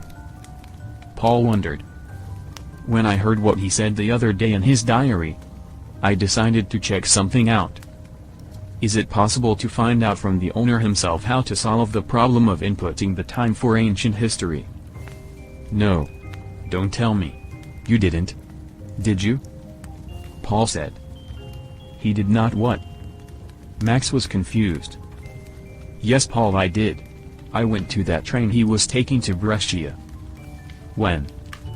Yesterday. While you were sleeping. You know I don't have the same sleeping rhythm. Ah, yes. And? He wasn't there. No. Wouldn't that mean he never invented this device? Looks like it would. But it doesn't. So how is it? We have it here? I'd say it's because he brought it to the past.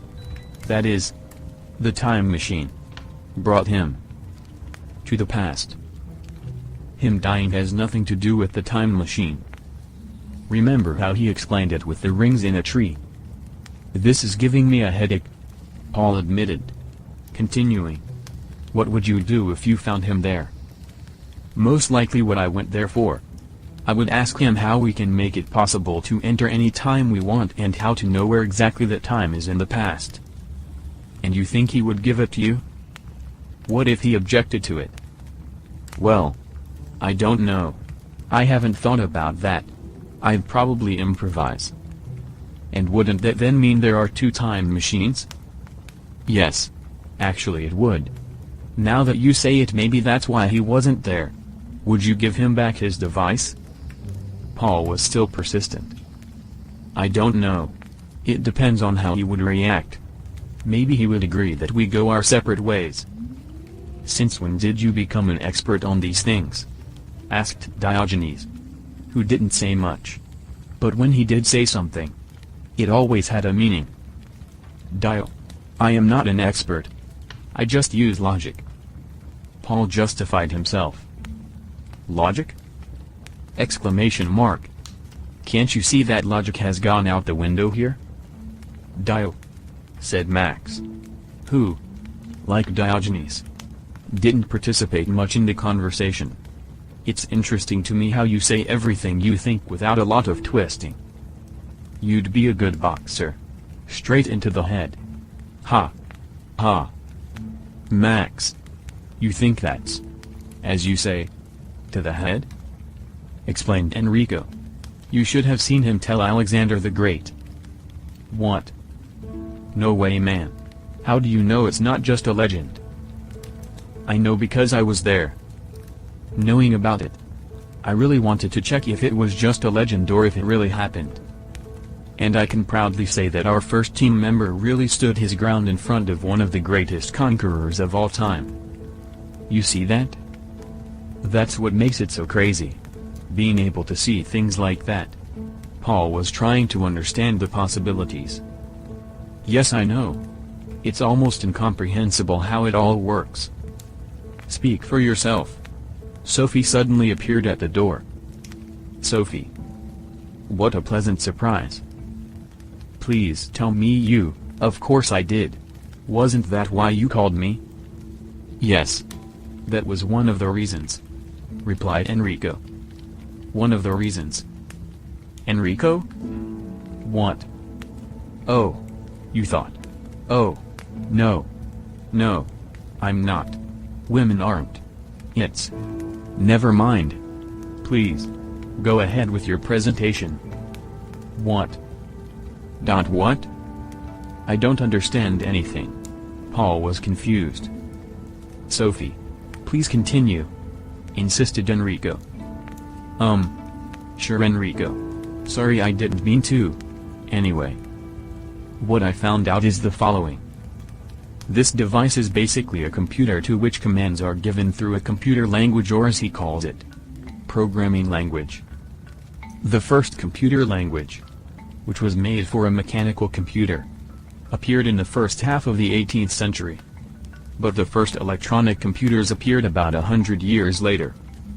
Since then, all the way to the creator's time, almost every year a new programming language was invented. Although in fact not even a dozen widespread languages were used. And now the best part. Which one do you think the creator of this device used? Wait. Let me guess. Enrico interjected. None of them? Exactly. He invented his own language. Since only he had it. It couldn't be read by other computers or other people. May I? Said Paul. Can you explain a little bit more what a computer language is? Of course. It's just called computer language. It's actually English, and it refers to a group of commands that tell the computer what tasks to perform. These are mostly normal words and symbols, where symbols and various labels play a greater role than the words themselves, in the sense that they determine the action itself. An algorithm with various logical functions is created within that language. Let's say a simple example of how a command translated into everyday language would look like. If I touch the letter A on a keyboard, a command, put through that language, orders the computer to display a letter A on the screen. It's just a simple command. Okay. So how does that help us now? Percy asked, knowing that he made his own language. I just mentioned it as the example how weird the creator was. But in a way it did help. I suppose any other language would have some influence from other languages, or would be a mix of more than one. Sophie explained. Which would make it more complicated. This way, it was clean. The rest was easy. Huh? Paul said in astonishment. Easy? What do you mean easy? Well, once you figure out what symbols mean, Percy could probably confirm that to you as an Egyptologist. Then it's easy. Here and there you come across something unclear. But you come to a solution by trial and error method, or just purely from the context of it. And how did he manage to get data from the past? That's completely unclear to me. Paul continued to wonder. I won't go into details now. But basically, everything is made of atoms. Although electrically neutral, atoms have an electric field. And since they are a building block of everything that exists, they are also part of every change that occurs. The thing is that the change in the atoms themselves makes them the initiators of the actual change. Depending on how fast they move, how close they are, and what the conditions are they are in. As they are also building blocks of molecules, and they are building blocks of living organisms, the aging of every living and non-living thing that ever existed on the earth was recorded in a field. John finished her sentence. Correct. Not just on the planet Earth. Anywhere in the universe. And as he said in his diary, he used that crystal to see under the forbidden angle and to get whatever previous state or configuration of the universe he wanted. Simple as that. Here she goes again, screamed Paul, holding the top of his head. He then stood up and went for the doors. That's it. I feel as if my brain is boiling inside. I have to cool it down. Ha ha ha. The whole crew laughed. Then Sophie continued. Like when you build a house. Each new brick is a change that stays where it happened. That's how the whole electric field, which he says makes up our universe, is a big of events. The question was how to determine the time of events for which we do not know exactly when they happened. Time on Earth is divided into days. months, years, etc. Time for us on Earth in relation to space can be divided into galactic years. That's the time it takes our entire solar system to go around the center of the galaxy. Huh. So it's been proven that the Earth revolves around the Sun and not the other way around? Asked Paul, who came back, and now everyone was looking at him. What? It's cold outside. We can now use some other astronomical divisions or events, such as time when dinosaurs lived and so on. As someone suggested before, we will have to do some trial and error attempts.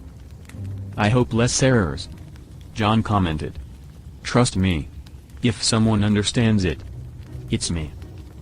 Now I understand why there are no dates beyond 500 BC. Now when I know this, I'm surprised he even put any dates that go that far back. Seems like an impossible mission, commented Percy.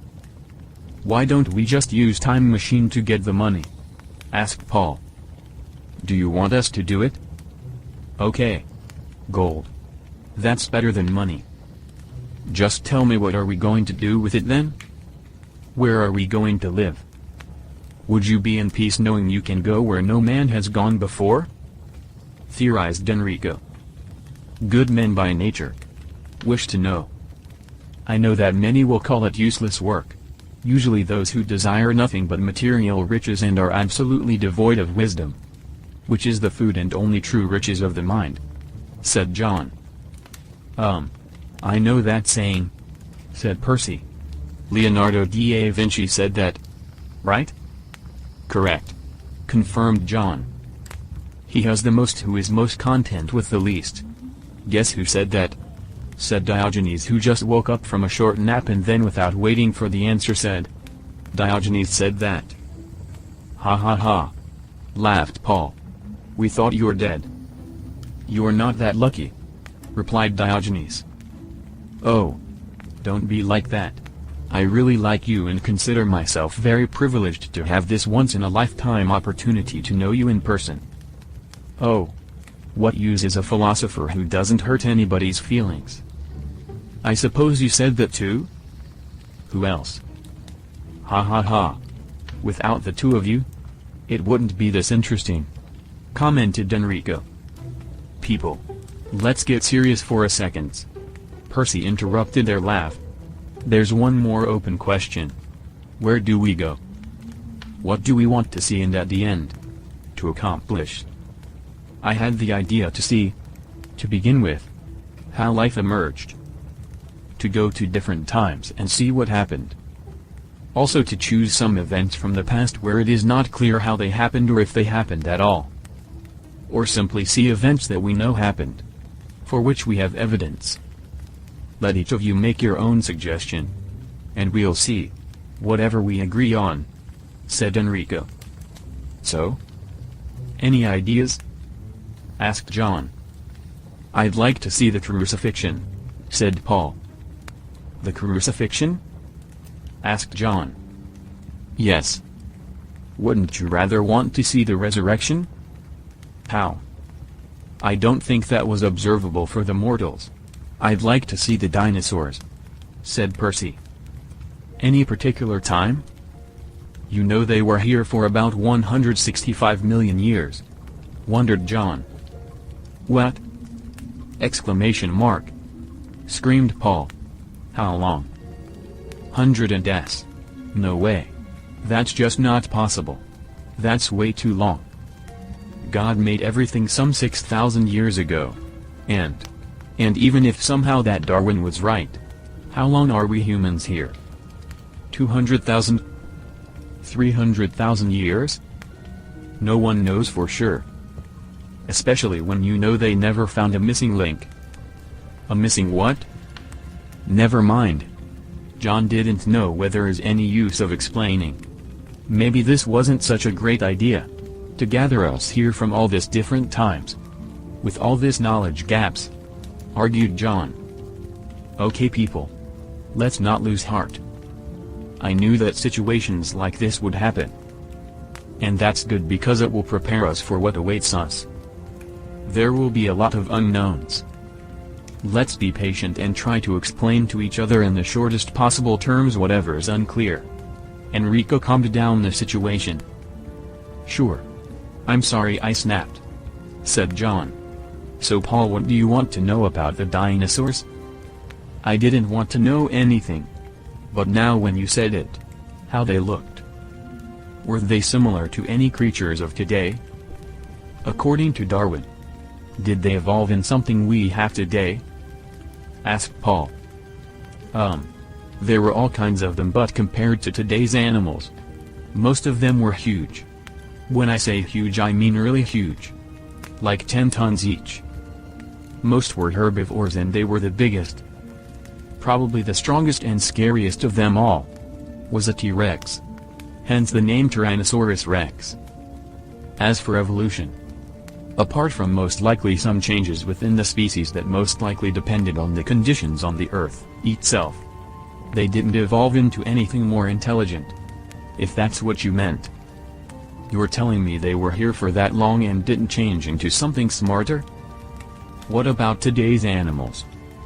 Any successors?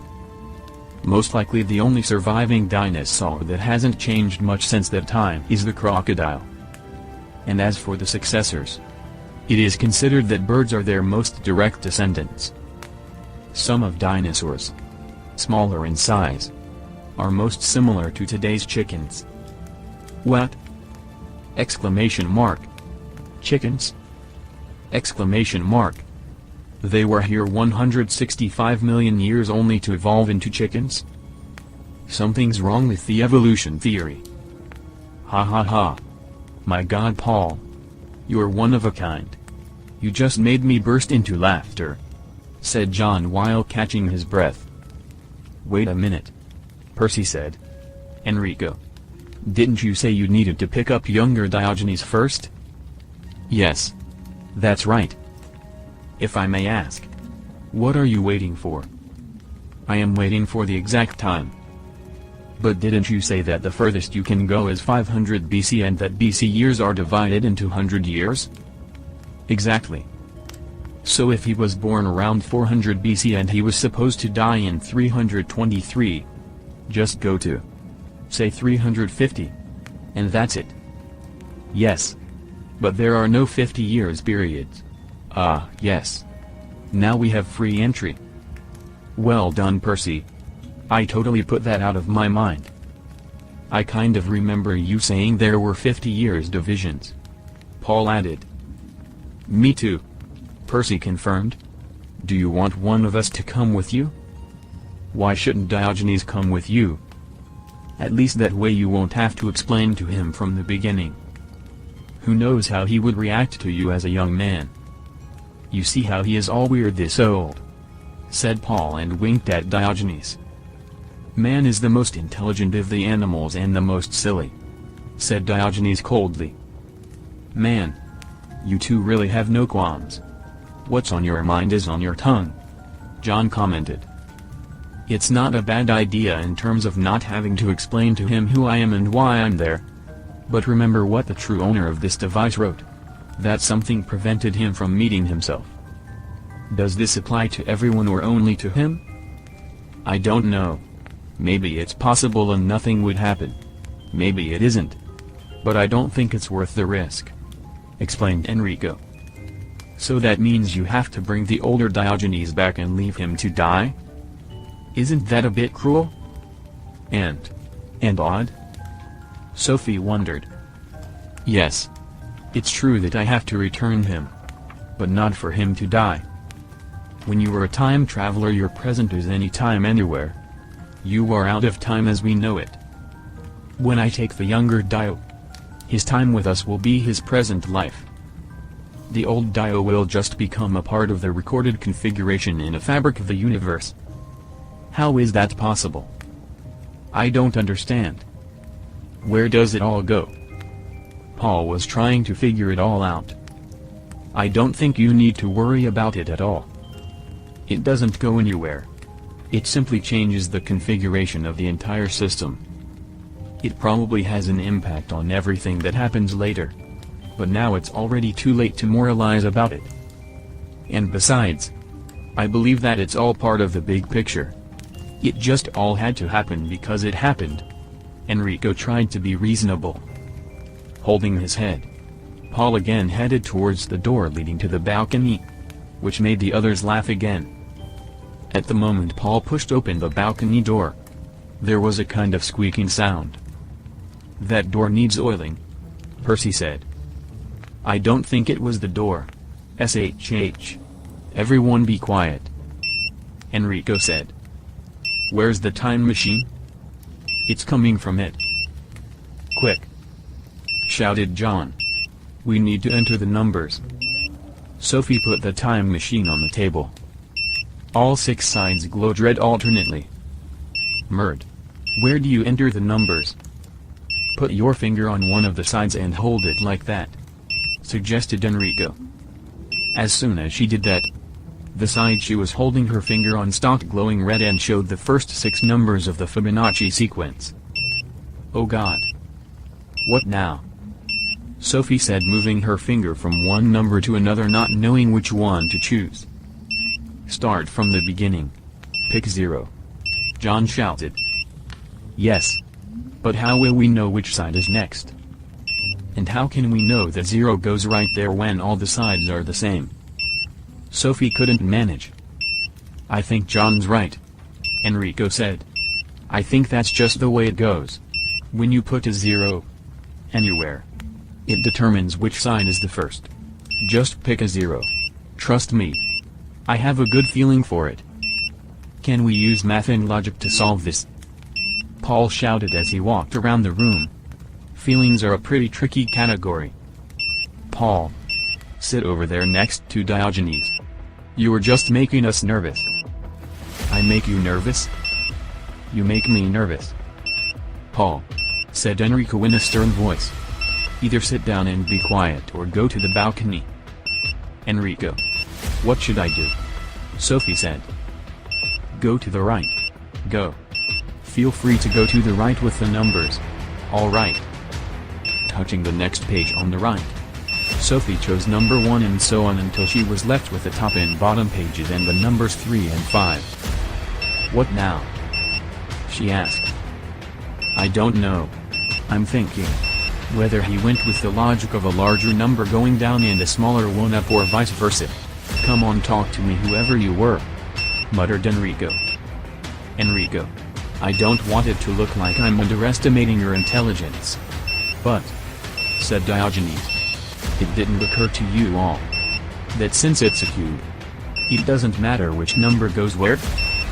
"Sophie," said Enrico, "we don't know how much time we have. Just put 3 and 5 wherever you want." Sophie looked around the room. "It was nice knowing you all," and chose the last number.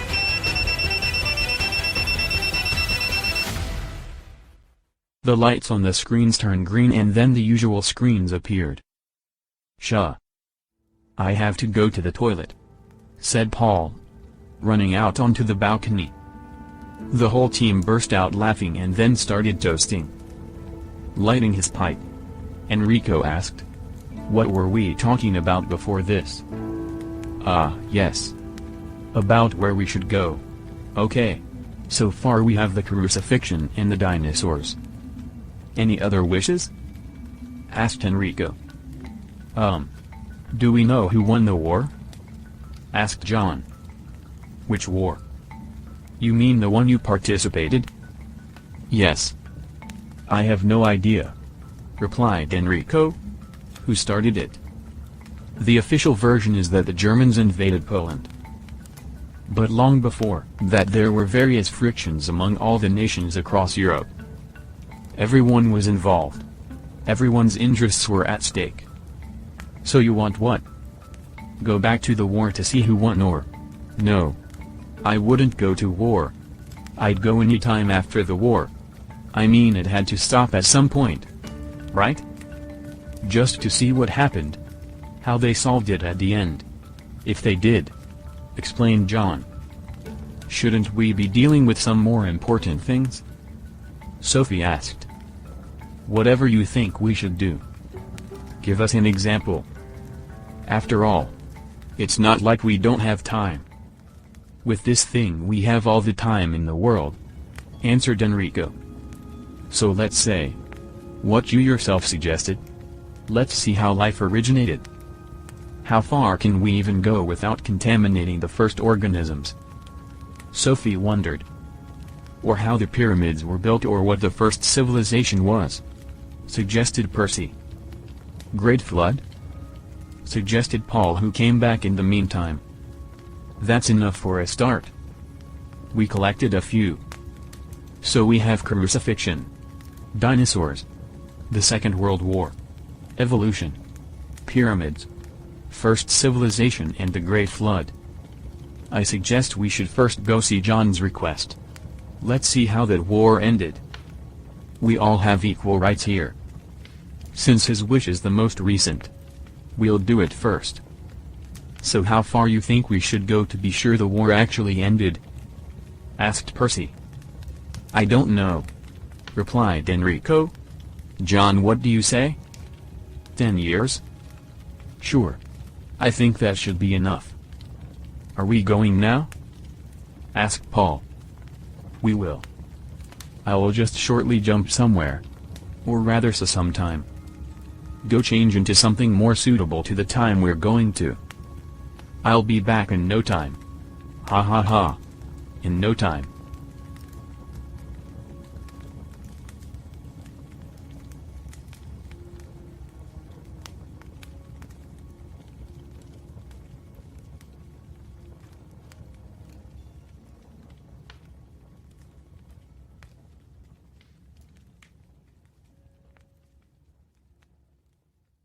Chapter 17. World Map. Lausanne, Switzerland. Shore of Lake Geneva. 1951. After several locomotive changes depending on whether or not there was electrical grid in the country it was passing through, the Orient Express was slowly gliding through Lausanne station on the shores of Lake Geneva. The moment it stopped, the first impatient passengers who got out could see the last puffs of smoke coming out of the huge chimney in the shape of a mushroom, only to be silenced a few moments later, and murmurs in French language could be heard all around again. With a top hat on his head and a wooden stick in his hand, Enrico was the first to come out. Immediately turning to the train door, he held out his hand to Sophie. After her, Percy, John, Max, Paul, and lastly a young gentleman in a suit came out. Wriggling, he was stretching out his arms and legs, while trying to untie the tie around his neck. "Stop doing that," said Paul, who was in front of him. "You'll have to get used to it after those rags you're used to wear." He who is satisfied with the least has the most. "Listen, Dio." Paul paused. "I've heard that before from your old self. At least don't repeat the same sayings. I'm glad you're here with us as a younger man. But don't make me tell you that I liked you better as a snarky old man. I just wanted to say that I didn't wear rags, but what was enough for me. I threw away the last thing that I didn't need when I saw a child drinking water from his hands at the trough." "And what was that?" "My cup. KHH. KHH. Enrico K. You too. Can you leave your arguments for up there in the log cabin? We are here for another reason." "Good. Thank you. I think this was a good choice," said John. "Switzerland has always been neutral, no matter what happened anywhere else." "Agreed. Now, let's go find a cafe and see what we can find out." "I don't know how you think we're going to find it out in the cafe. From people? It could cause a weird situation. They'll ask us where have we been, how we don't know it, etc. I think we'd better look for a library." "Ah, yes, of course. You're right, but a library with the newspapers. I doubt they've already printed any books such as encyclopedia or similar." "Okay. Let's go find the library." "Well, we can ask someone where the nearest library is," John said. No, wait," said Sophie. "I've learned more than the calendar on this device. Because of choosing the places you want to go, There's also a map. You just type in what you want to find. Library. And press enter and voila! You get the directions how to get there. Follow me. 10 minutes later. I think I know about this library, said Percy. It's a very old library from somewhere around the mid-16th century. The Palais Romain is the name of the building, and it houses a museum of geology, zoology, archaeology and history, and apparently a library. Ripon Library, added Sophie. As they climbed the stairs to the museum premises, Paul, Dio, Enrico and Sophie recoiled at the sight they saw. Although they did not move, and some of them were known for their frozen poses while watching their prey, the stuffed animals looked very much alive. There were lions, leopards, bison, chimpanzees and some species they could not even recognize. Realizing that they had no idea what they were looking at, John spoke to them. I understand your reaction, but there's no need to be worried. Even though they look as real ones, they are not real animals. They are mostly made of materials that imitate their fur and are often spun with cotton or wool. I don't understand, said Paul as he held his hand at his chest around his heart. Who would do something so terrible? I have to agree with Paula, said Sophie. Aren't live animals nicer? If they were alive, then this would be a zoo, said the silent Max. I used to love visiting zoos when I was a kid. Especially the kangaroos. That's how I found my love for bee, huh? You fell in love with a kangaroo? Paul said with a smirk. With clutched fists, Max turned to Paul. But Enrico immediately stepped between them. People, calm down. Paul, do you really have to say everything that's on your mind? Actually, I don't. It would be much more. By the way, what's a zoo? A place where wild animals are kept in cages. And before you ask, so that people who live in cities have the opportunity to see them live, explained Sophie. Although I don't agree with the concept itself. When I was a kid, I especially liked the giraffes. The first zoo was opened in Paris when I was 17. That's more recent, Percy interjected. But the ancient Egyptians already had zoos. This is very interesting, said Paul. Some of these animals I didn't even know existed. Isn't this remarkable? What do you think, Dio? What do I think? If only I knew what I think. Exactly what I could have thought. There is no way that a person will get a direct answer from you. Do you always have to answer in a philosophical way? Isn't that why I'm here? After all, ask Enrico. Hey, look at this skeleton here. It looks like a tiger or a leopard but has these huge fangs. But what is this? Paul tried to understand what he sees. What? John asked. This hole in the skull. Is it from a spear? Look, Paul. It says here, saber panther. These animals lived millions of years in the past. The main question would then be, if it was a spear, whose spear? There were no humans at the time. Folks, there's the library, said Sophie enthusiastically. If only I could stay here. So much to read. So much to learn. Okay. Spread out, and whoever finds the answer to John's question first calls the others. Some time passed until it was John who came across a magazine that had a map of Europe with the current borders.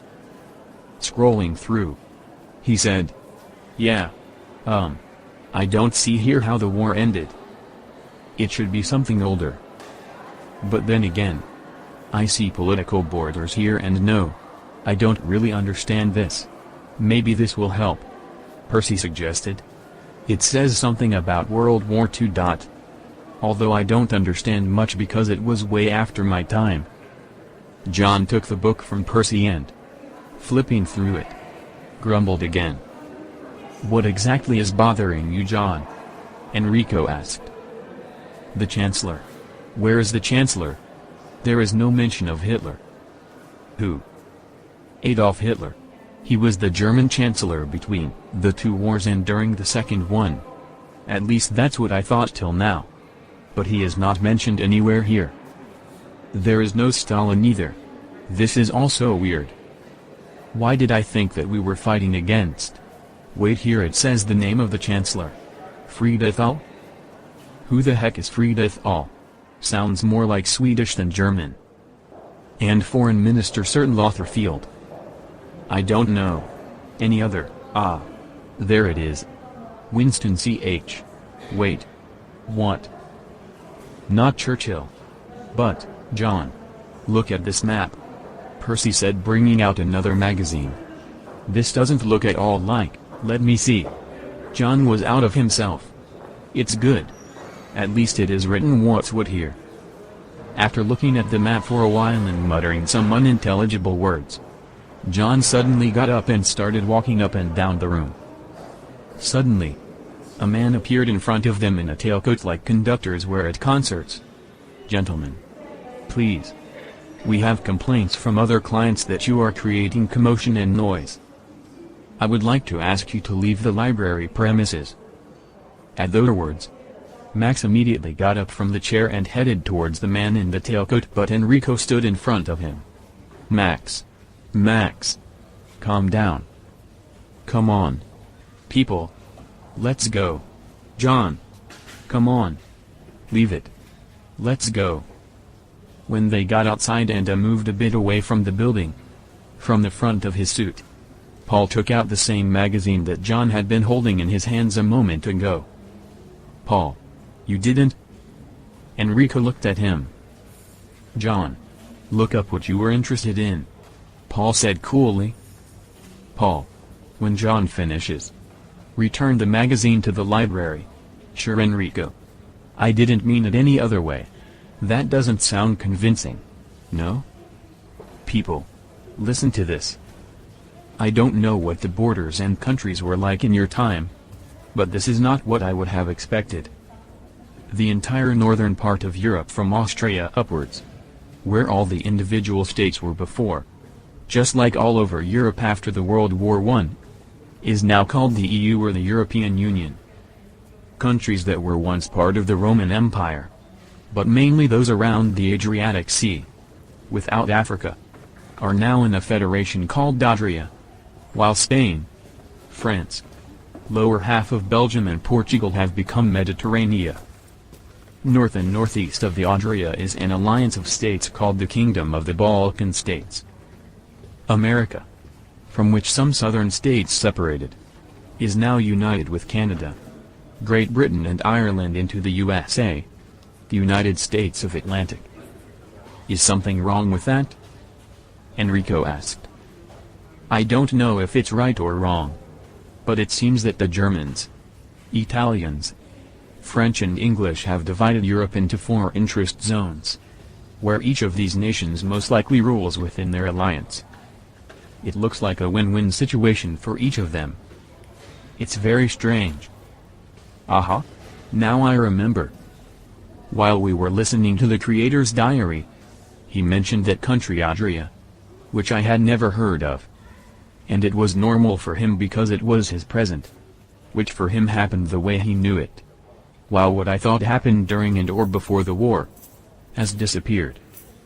It seems to me that you, Enrico, were right when you said that either history is not what they're presenting to us or this device is, from these several trips to the past and back, already done its part.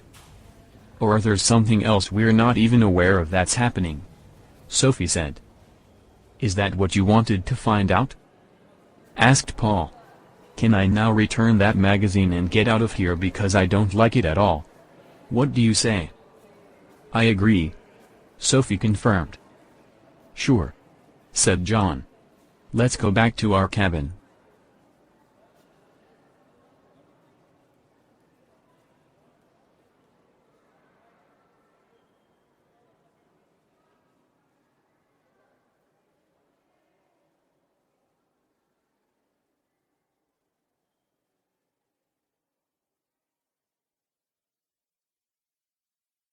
Chapter 18. Yeshua. April 3rd. AD 30. Judea. 6 men and 1 woman stood outside the city walls, looking up at a nearby hill. And? Enrico asked. Did you set the correct year? Paul replied. Exactly as you said, replied Sophie. I don't understand. It was supposed to be today and here in this place, Paul muttered. Excuse me. Diogenes addressed a random passerby, in a language unknown to the rest of them. After saying something unintelligible but in a raised tone, the man, grumbling something to himself, continued walking. The 6 of them looked at Diogenes expecting an explanation, but he spoke to a woman who was passing by at that moment. After a short conversation, Diogenes thanked the woman and turned to the others. No crucifixion. Follow me. No, see, Paul. I warned you it's better not to come. Followed Dio, said Enrico. After a few dozens of minutes of walking, they found themselves in the very center of the city. Diogenes again asked a random passerby on the street. Yes. Go there to the end and then to the right. And then when you see a pile of boards and all kinds of wood, there he is. Following the instructions, they soon found themselves in front of a house from which could be heard wood sawing and the smell of sawdust was spreading through the air. Diogenes and Paul approached the wide entrance to the workshop. Diogenes knocked on the doorpost. The person who was turned with its back to them stopped sawing and turned around. It was a young man with a pleasant face, long, slightly wavy hair, goatee and mustache, and piercing blue eyes. Shaking the sawdust off his robe, he said, "Hi there. How may I help you?" And then, without waiting for an answer, he continued, "If you are looking for my father." He left with the customer to take some measurements. "No. We actually came to see you." "Me? Is your name Yeshua?" Wiping his palms on his robe, he replied, "Well, yes. Why?" Diogenes now looked at Paul, who took a step towards the young man. "I have some unusual questions for you, if you don't mind. Tell me please, when you were born, did anything unusual happen? I mean, I know you can't know yourself, but did your parents tell you something? Like what?" "Well, I don't know. Let's say, where were you born? Did they tell you where you were born?" "Of course they did. Here in the house. But who are you and why these strange questions?"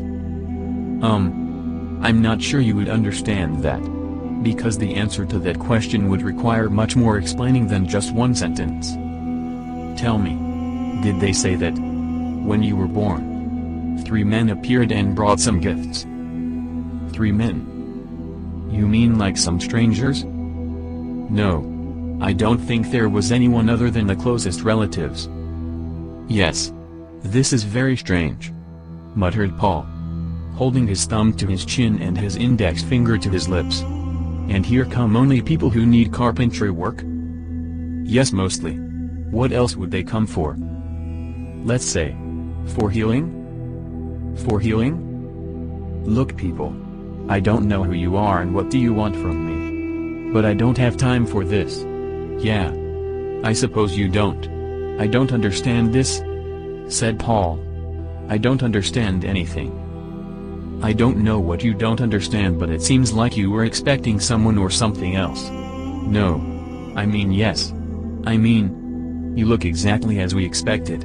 But that's about it." "I see you're disappointed. What or who affected you so much that you got such an impression?" "Indirectly. You." "Me?" Exclamation mark. "Directly. The people who wrote about you." "Wrote about him? I think we are done with the conversation. Somehow it seems to me that you are making fun of me."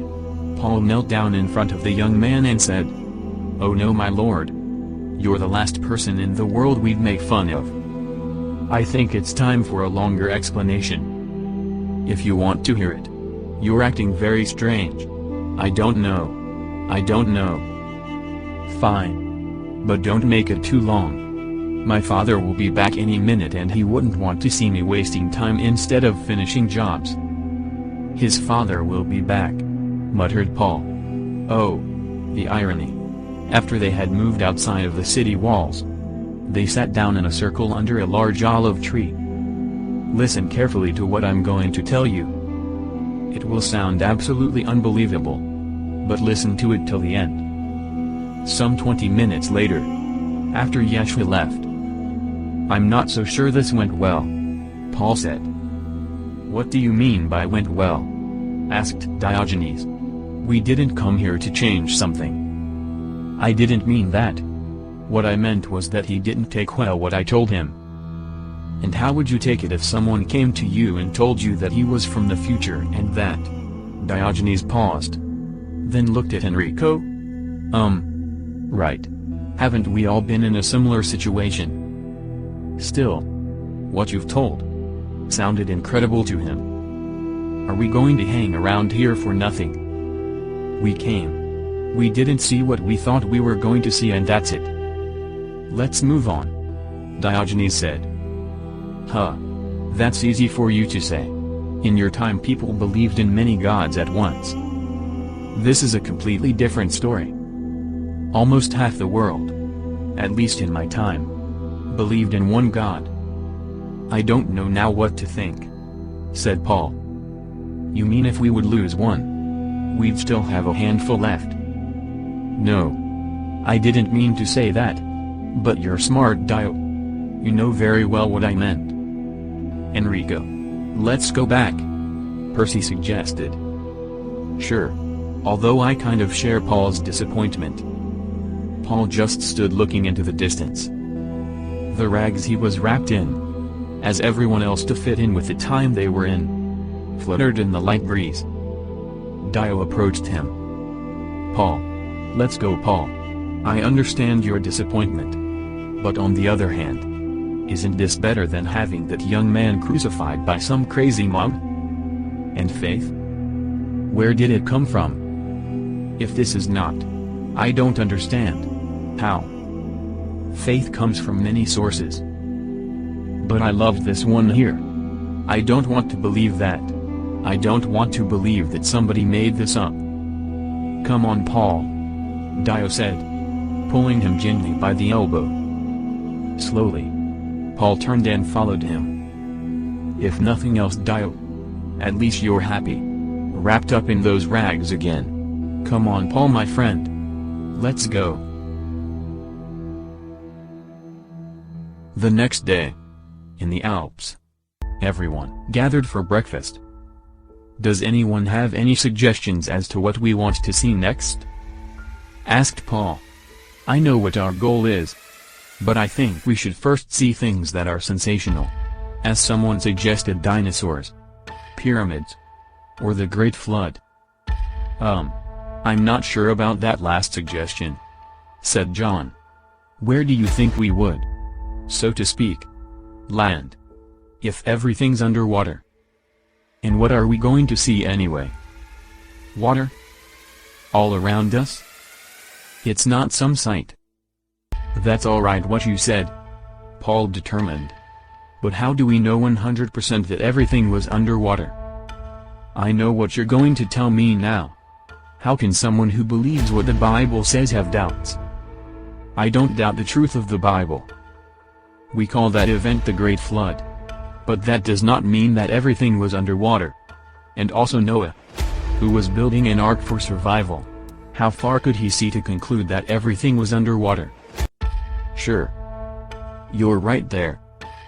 However, even if it wasn't, how would you know it wasn't underwater? To go exactly there. Yeah, that's true. Paul agreed. So what do we do then? Dinosaurs? Or pyramids? Asked Enrico. But since no one answered, after a short pause, he said, Okay, we'll toss a coin. If it's heads we go dinosaurs. If it's letter, we go pyramids. Catching the spinning coin, Enrico revealed his palm. The head. It's dinosaurs. Now just one more small thing. From what I understand, those animals were huge. Which means that, even if they are not aggressive, they are dangerous to us. And it's not just about them. It's about the terrain and the weather conditions as well. Any suggestions on what we should take with us?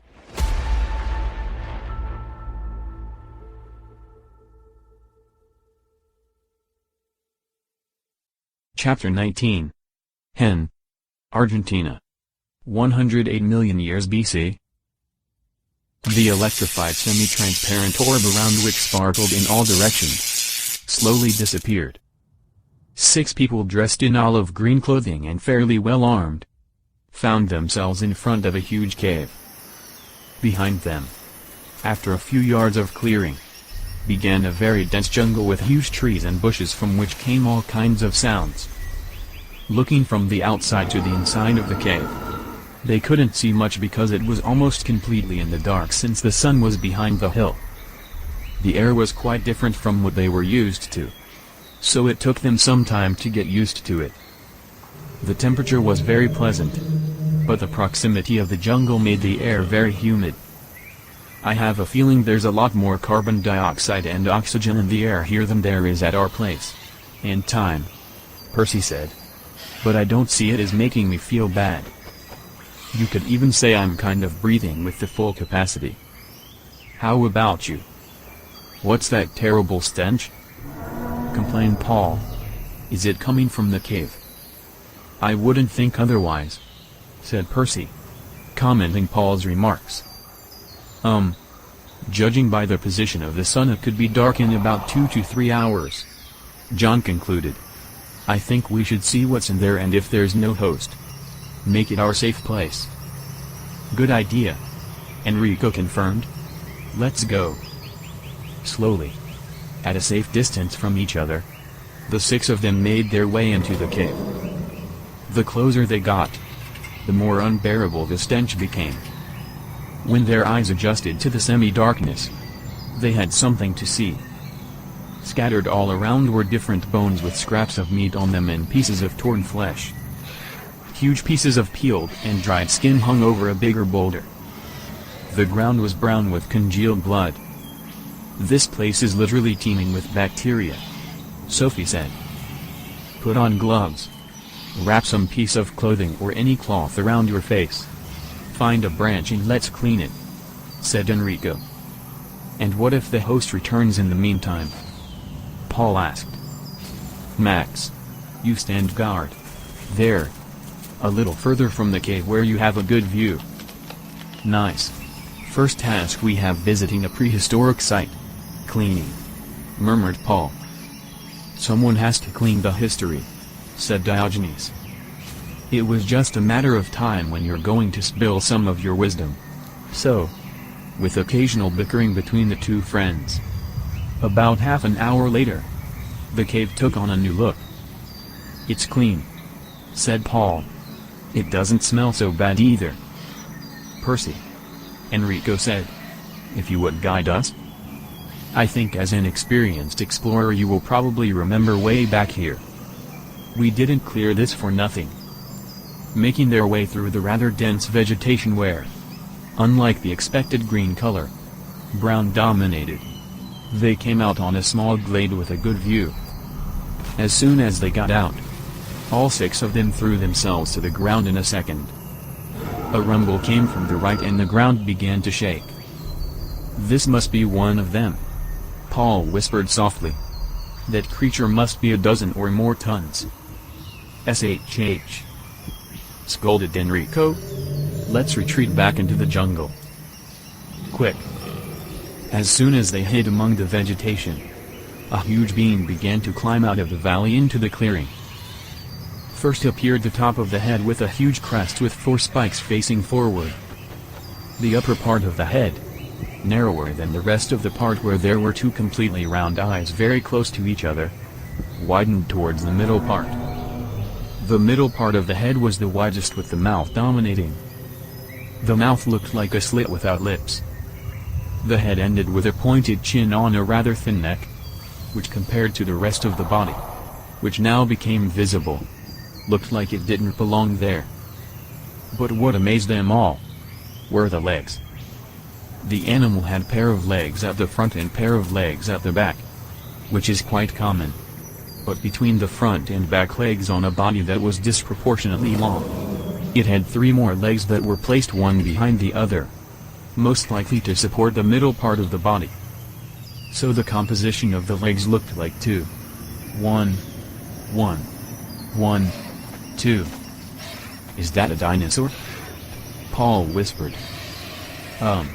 If it is, it's some kind we've never dug up. Or maybe it's not. Maybe it's just some animal that lived with them. As soon as Percy said that, the animal turned towards them as the 3 arms on the crest spiked. Murd, Sophie said in French. Looks like it detected us. With a terrible thump of feet, the animal began sniffing in front of it only to spit out some kind of sticky liquid at them at one point. Luckily for them, most of it ended up on the vegetation in front of them, although some ended up on them as well. What is this?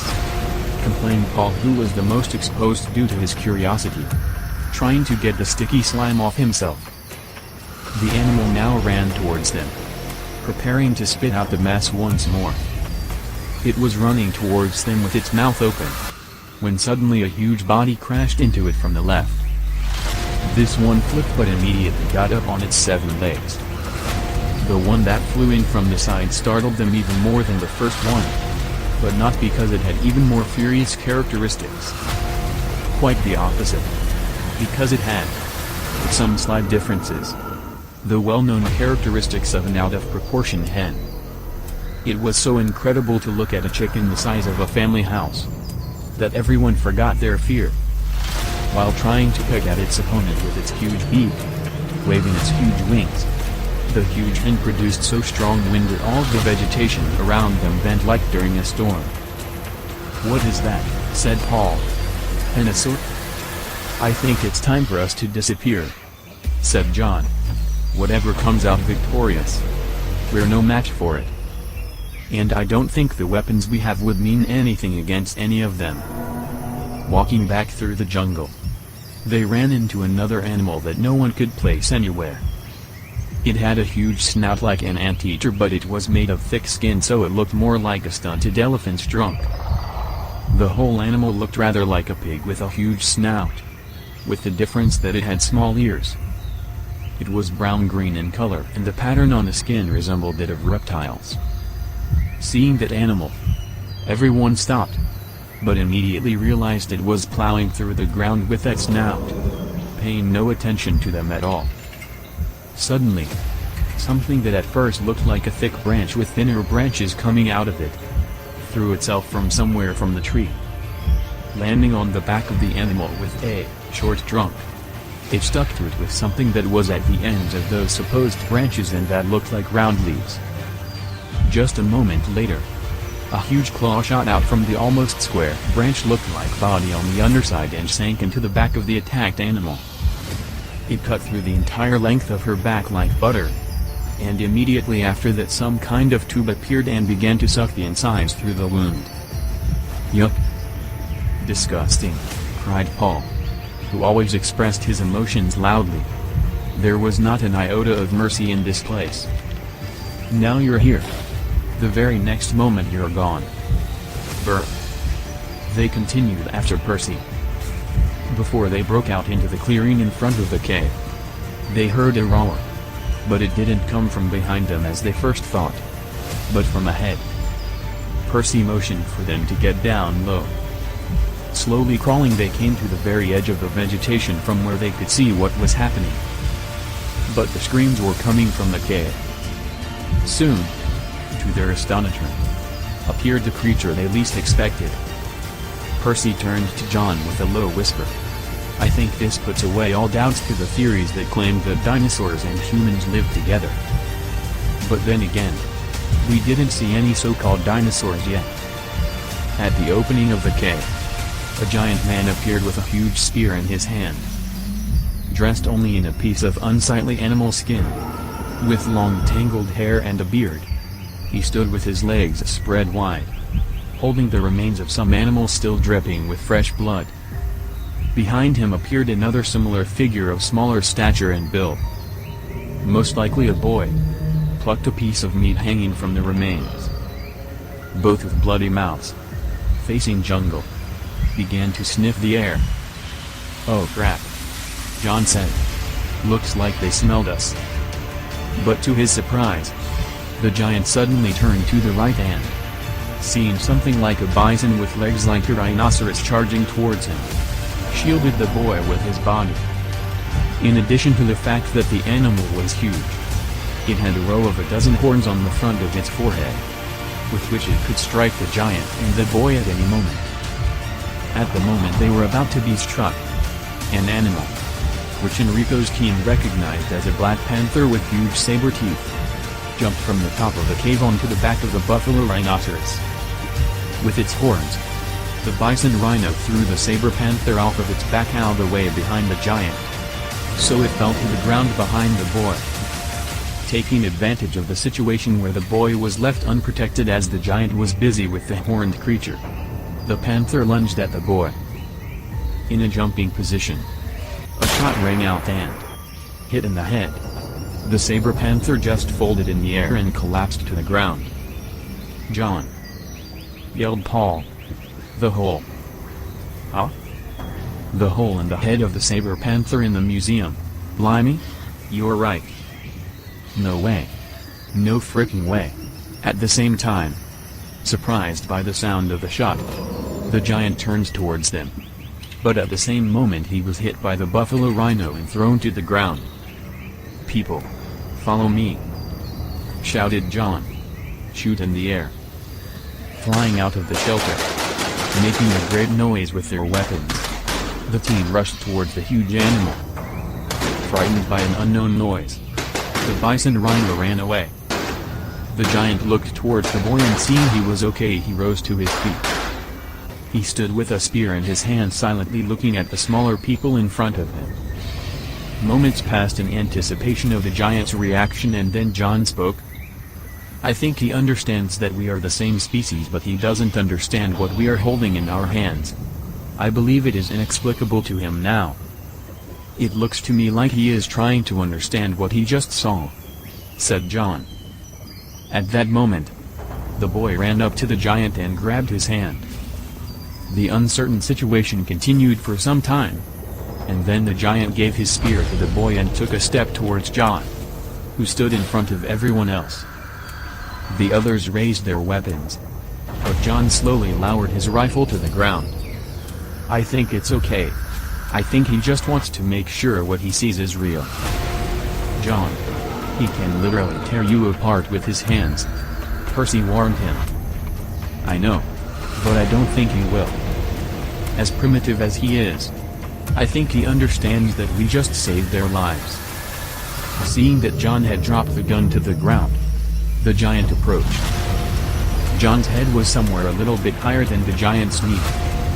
The giant slowly raised his right hand and gently nudged John with his index finger.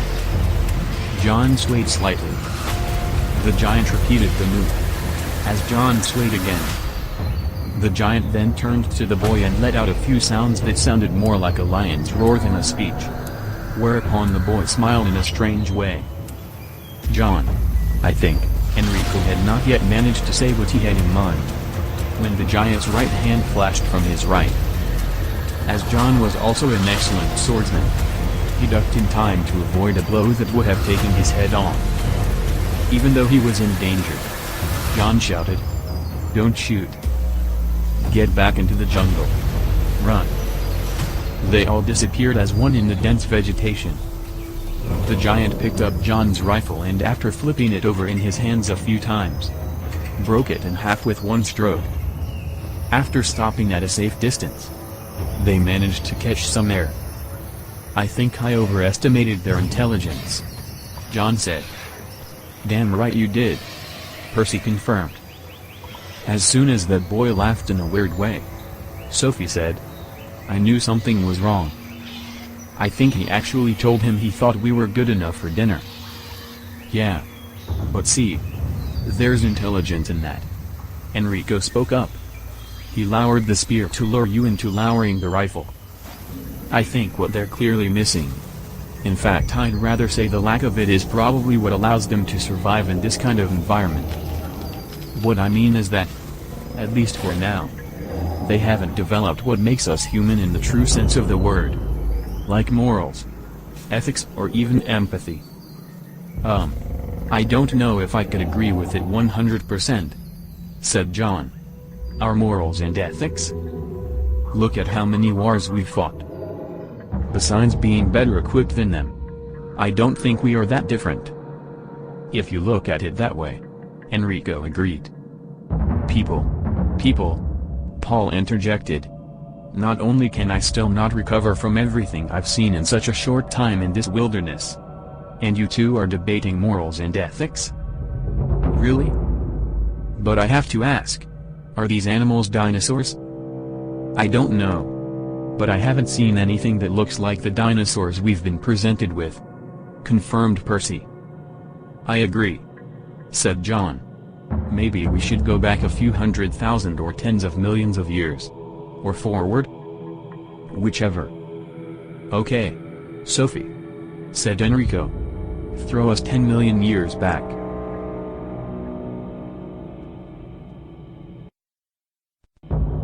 Appearing on a plateau, with some here and there trees, the team had a good view of the valley in front of them. Various types of animals walked in herds, which looked more like combinations of animals known and unknown to them, than the dinosaurs as they were presented to them in the 20th century. There were animals with a completely nonsensical number of legs that looked like they were more of a nuisance than useful for walking. Most of them had tails with mace-like endings or an unnecessarily large number of horns. The only thing they had in common with dinosaurs was that they were huge. But that was where every other similarity ended. People, said Paul. You know what I'm thinking, and I really would not want to find out if I'm right. But if there are insects here, and everything else is so big, I think I have to agree with Paul, said John. I can't imagine what it would be like to shoot giant mosquitoes. So I suggest we rumble out of here. Enrico raised his index finger. Sophie.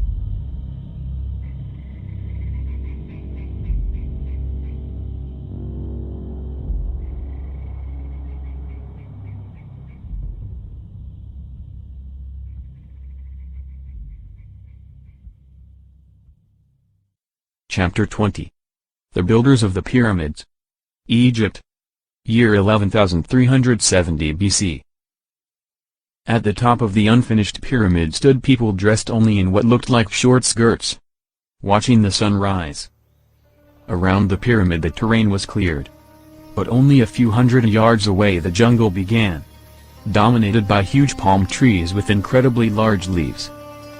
A wide river at ground level meandered through the valley, breaking the silence. A square craft with a pointed front, no wings, with a humming sound and one huge light at the bottom, flew over them in low flight. Immediately after it another one, similar in shape but much larger, without windows and with a much louder sound flew by, enhancing the great light at the bottom, causing a little of dust to rise. The smaller of the two craft descended on the plateau where the people were standing.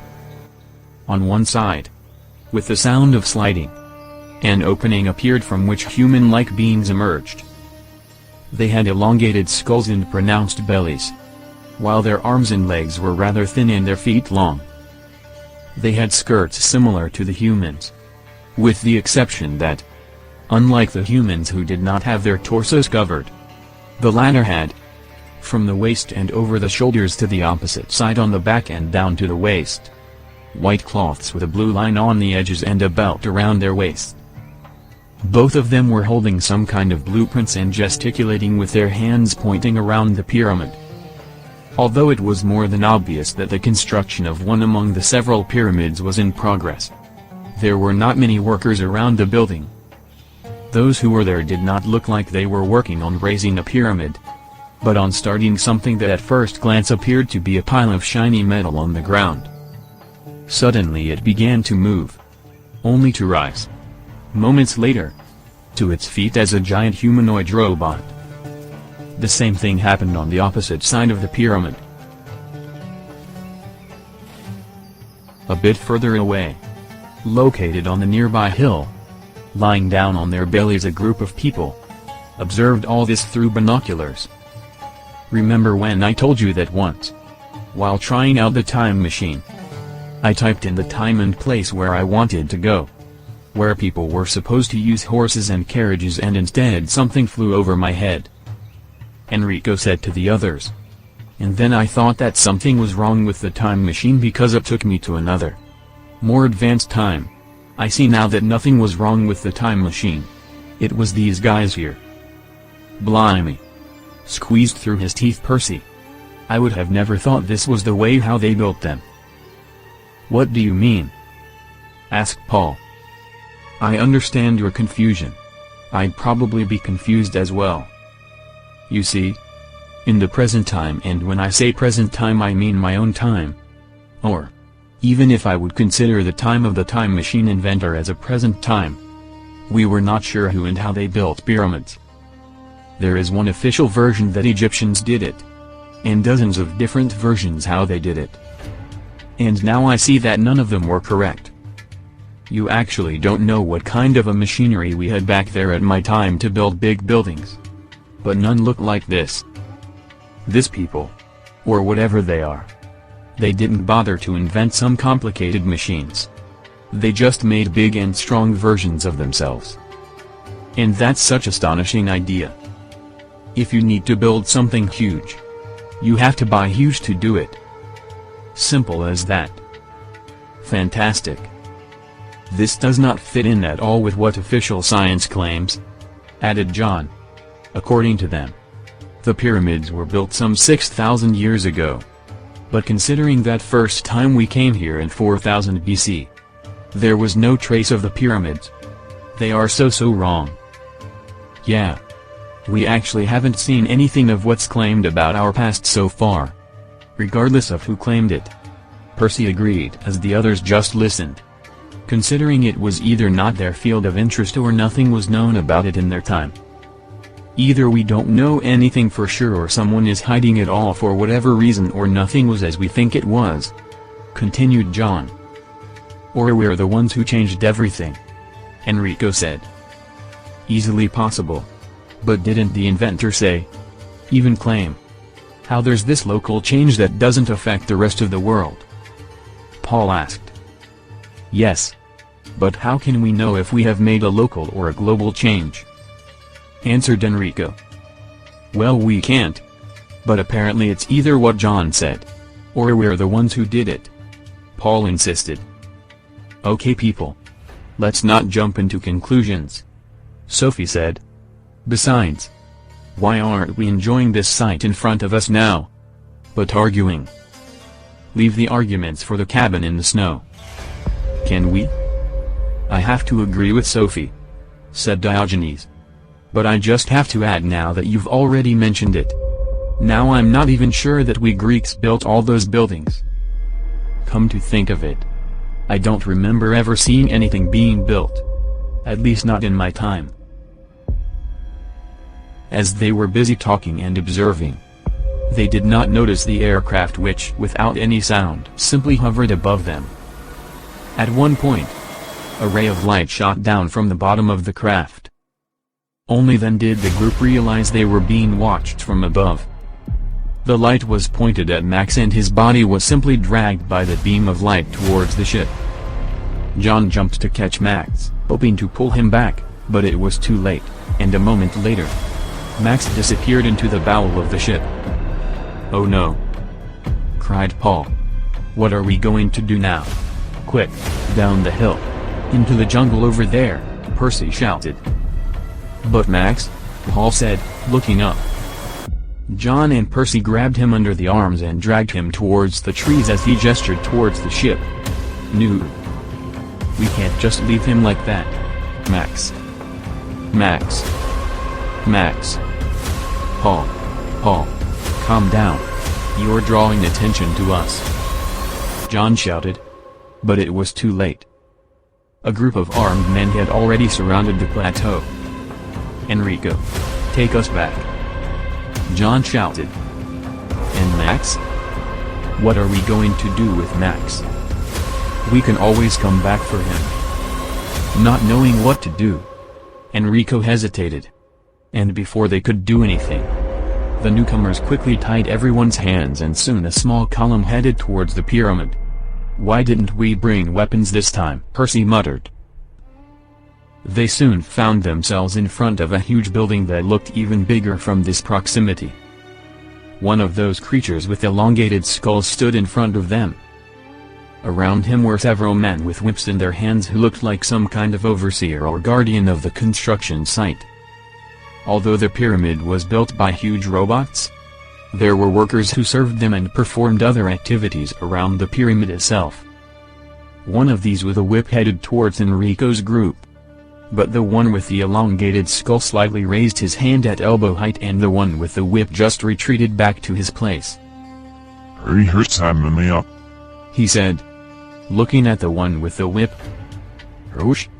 He replied, bowing. This one with the elongated skull approached the group. He stood like that, looking from left to right and back, then into their shoes and clothes, then into the person which Enrico kept the time machine. Then he looked towards the plateau where they were captured, and then to the sky all around him. "I think he's thinking about where we came from," Paul said in a low voice. "As advanced as he is, I can see he doesn't understand where we came from." "I agree. He's trying to set us up somewhere," Sophie said. At that moment the one in front of them raised his hand with his palm open to her and said, "Nemo. It's not good. "What does he say?" Paul asks. "I don't think he wants her to speak," said Enrico. "Look around you. There are no women at all." Now he pointed his hand at Enrico, then gestured as if to approach him. Enrico took one step forward. This one pointed his hand at one of the aircraft, then at himself and then towards the sky. And then he touched Enrico with his finger and described the arc in front of them with his right hand. Enrico looked towards his group. "I think he's asking me where we came from. He thinks we're some kind of aliens. I'd say they're not Earthlings either." Enrico indicated with his head that his hands were tied and that he could not explain. The one with the elongated skull turned to one of with the whip and nodded. This one came to Enrico and untied his hands. Enrico first rubbed his stiff joints and then pointed towards one of the aircraft and then made a no sign with his hand. Then he pointed to the sky and said no again, completing it with a shake of his head. "We came," he began to say, at the same time pointing to the members of his group, "through time." As Enrico was stuck at that moment not knowing how to show the time, Diogenes approached him. "Draw him a sundial on the ground." "Oh yeah. Good idea." Enrico bent down and drew a semicircle with his finger and added dashes for the hours and then put the finger of one hand in the middle while with the other hand he showed the shadow and how it should move. The one in front of him frowned. His gaze wandered from Enrico to the sundial and back. Mithkal.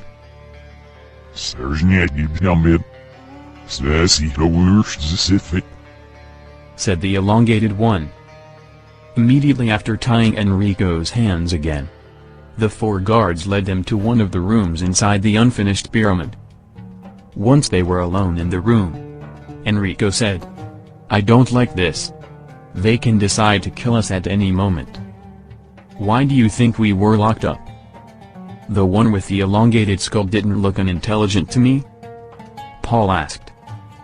"As far as I could make out," replied Enrico. "He understood me to have told him that we did not come by a ship like they did but through time. They most likely consider us dangerous in some way. It is possible that however advanced they may be, they have no time machines yet. And what are we going to do now?" "We'll do as John rightly said. Only I hesitated and that's why we're in this situation. We'll go back and figure out in peace how and when to come back for Max.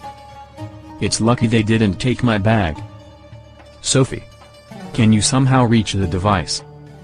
Slipping her hands under her legs so they were in front of her, Sophie took out the time machine and set the time and place for them to return to the safety of the cabin. When she confirmed the destination and pressed enter, nothing happened. What? It's not working? John moved closer.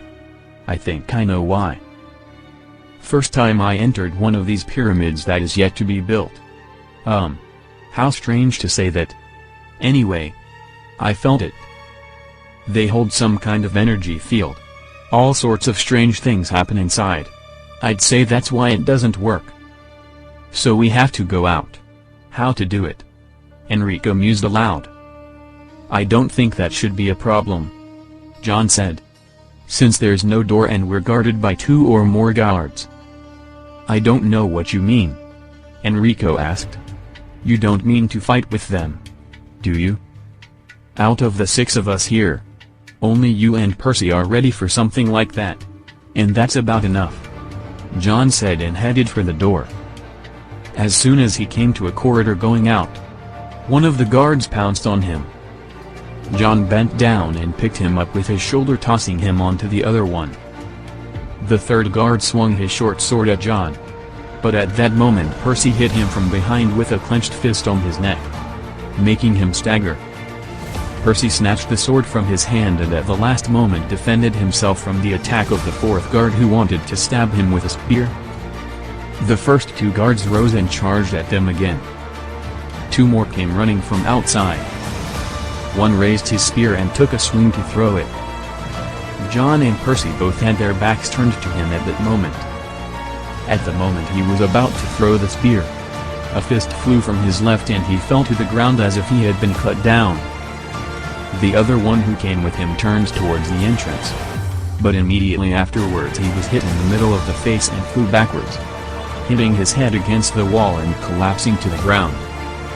Moving aside to avoid a sword blow, John hit his opponent, who due to the force of the miss staggered past him from above with his elbow into the neck, at the same time looking behind him to see what was happening there. He saw another guard fall as if cut down, but not by whom because the entrance was perpendicular to the corridor where the fight was taking place. Percy, yelled John. Do you need help with that guard? If not, I'm going to see what's going on over there. As if we have a helper. Into jumps. John found himself in front of the entrance and to avoid being hit in case someone would attack him, quickly peeked towards the entrance to see what was happening and then moved back, leaning with his back to the wall. Max? Exclamation mark. Shouted John. Hey guys. It's Max. Ha. Ha. It's Max. Percy ran over still holding the sword. Max, how did you? I'll tell you later, replied Max, holding one of the guards with his left hand under his armpit and the other one by his neck with his right hand, so that this one's legs were flapping in the air. Call the others and let's get out of here. Everyone hurried through the corridor and through the opening in front of which was one of the spacecraft. Max, isn't that the craft they pulled you into? Paul asked. Yeah. That's the one. So how did you? No. Don't tell me. You flew here in this thing? Yes, Paul, I did. Enrico. Shall we? Sophie? And, let's go. At that moment another group of guards appeared on this side of the craft only to realize that there were only their colleagues laying all over the ground and no sign of the strange newcomers.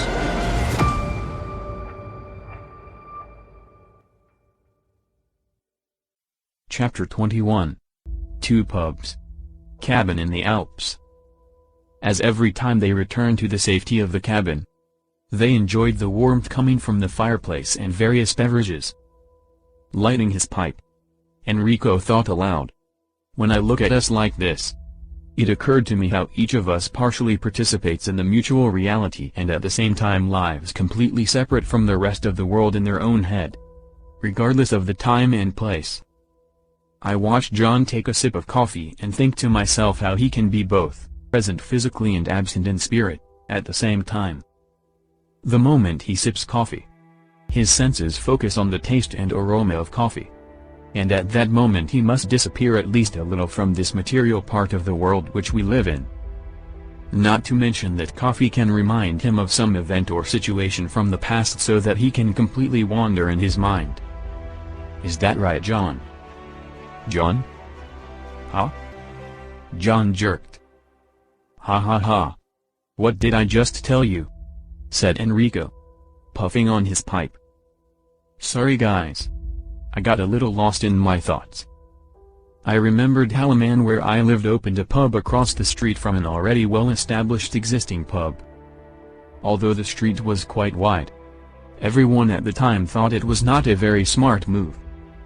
And only when they saw that his newly opened pub was almost unsightly compared to the one across the road, which was beautifully painted, with beautiful tables and chairs, tablecloths and flowers all around, they were sure this one is not going to last long. But not many days passed and the traffic in his newly opened pub increased more and more, until it came to the point that the newcomer attracted more than half of the customers to his side. People who knew him began to question him about the secret of his success.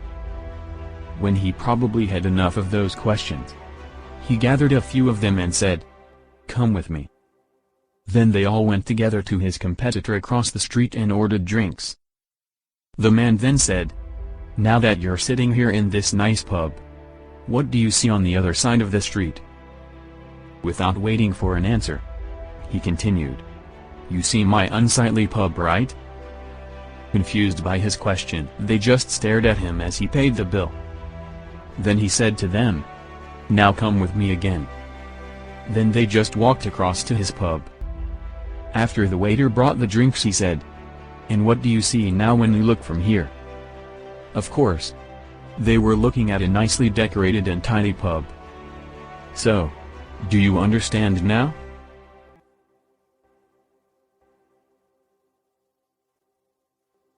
He actually counted on that people will like to sit in his pub because they had a nicer view in front of them, said Paul. How mean. And cunning at the same time. Look who's talking, said Diogenes, the man who deceived half of the European aristocracy. Max. Back there in front of the pyramid. When you stacked those guards. Percy asked you how did you get there? Asked John nothing special.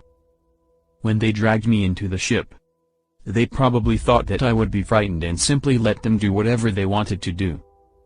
I don't know. Maybe they experienced such reactions from the people who lived at that time in that part of the world. Or maybe I abducted someone else somewhere else who had such a reaction. But I was not at all impressed with their technology. In fact, once you have technology, when you realize that there's a lot that can be achieved with technology and that it is constantly advancing, then no technology surprises you anymore. No matter how advanced it could be. Even though you can't make it yet or don't have the needed. You already thought of it, explained Enrico. Exactly, agreed Max. And so, as soon as they closed the opening in the floor, I got to my feet and knocked out the first one next to me with a right uppercut. The other one nearly passed out on his own. I was actually watching you from the ship to see what are they going to do so I can act accordingly. When I saw that you were locked in the front part of the pyramid, I made the other one start the ship and park it in front of the entrance. After that I knocked him out too. But this time with the right hook. So much so that I don't repeat myself. Oh my God. Not to repeat myself, laughed Paul. By the way, Max, thank you for saving us. Who knows what those big heads could have done to us. Actually, it felt good to get some exercise.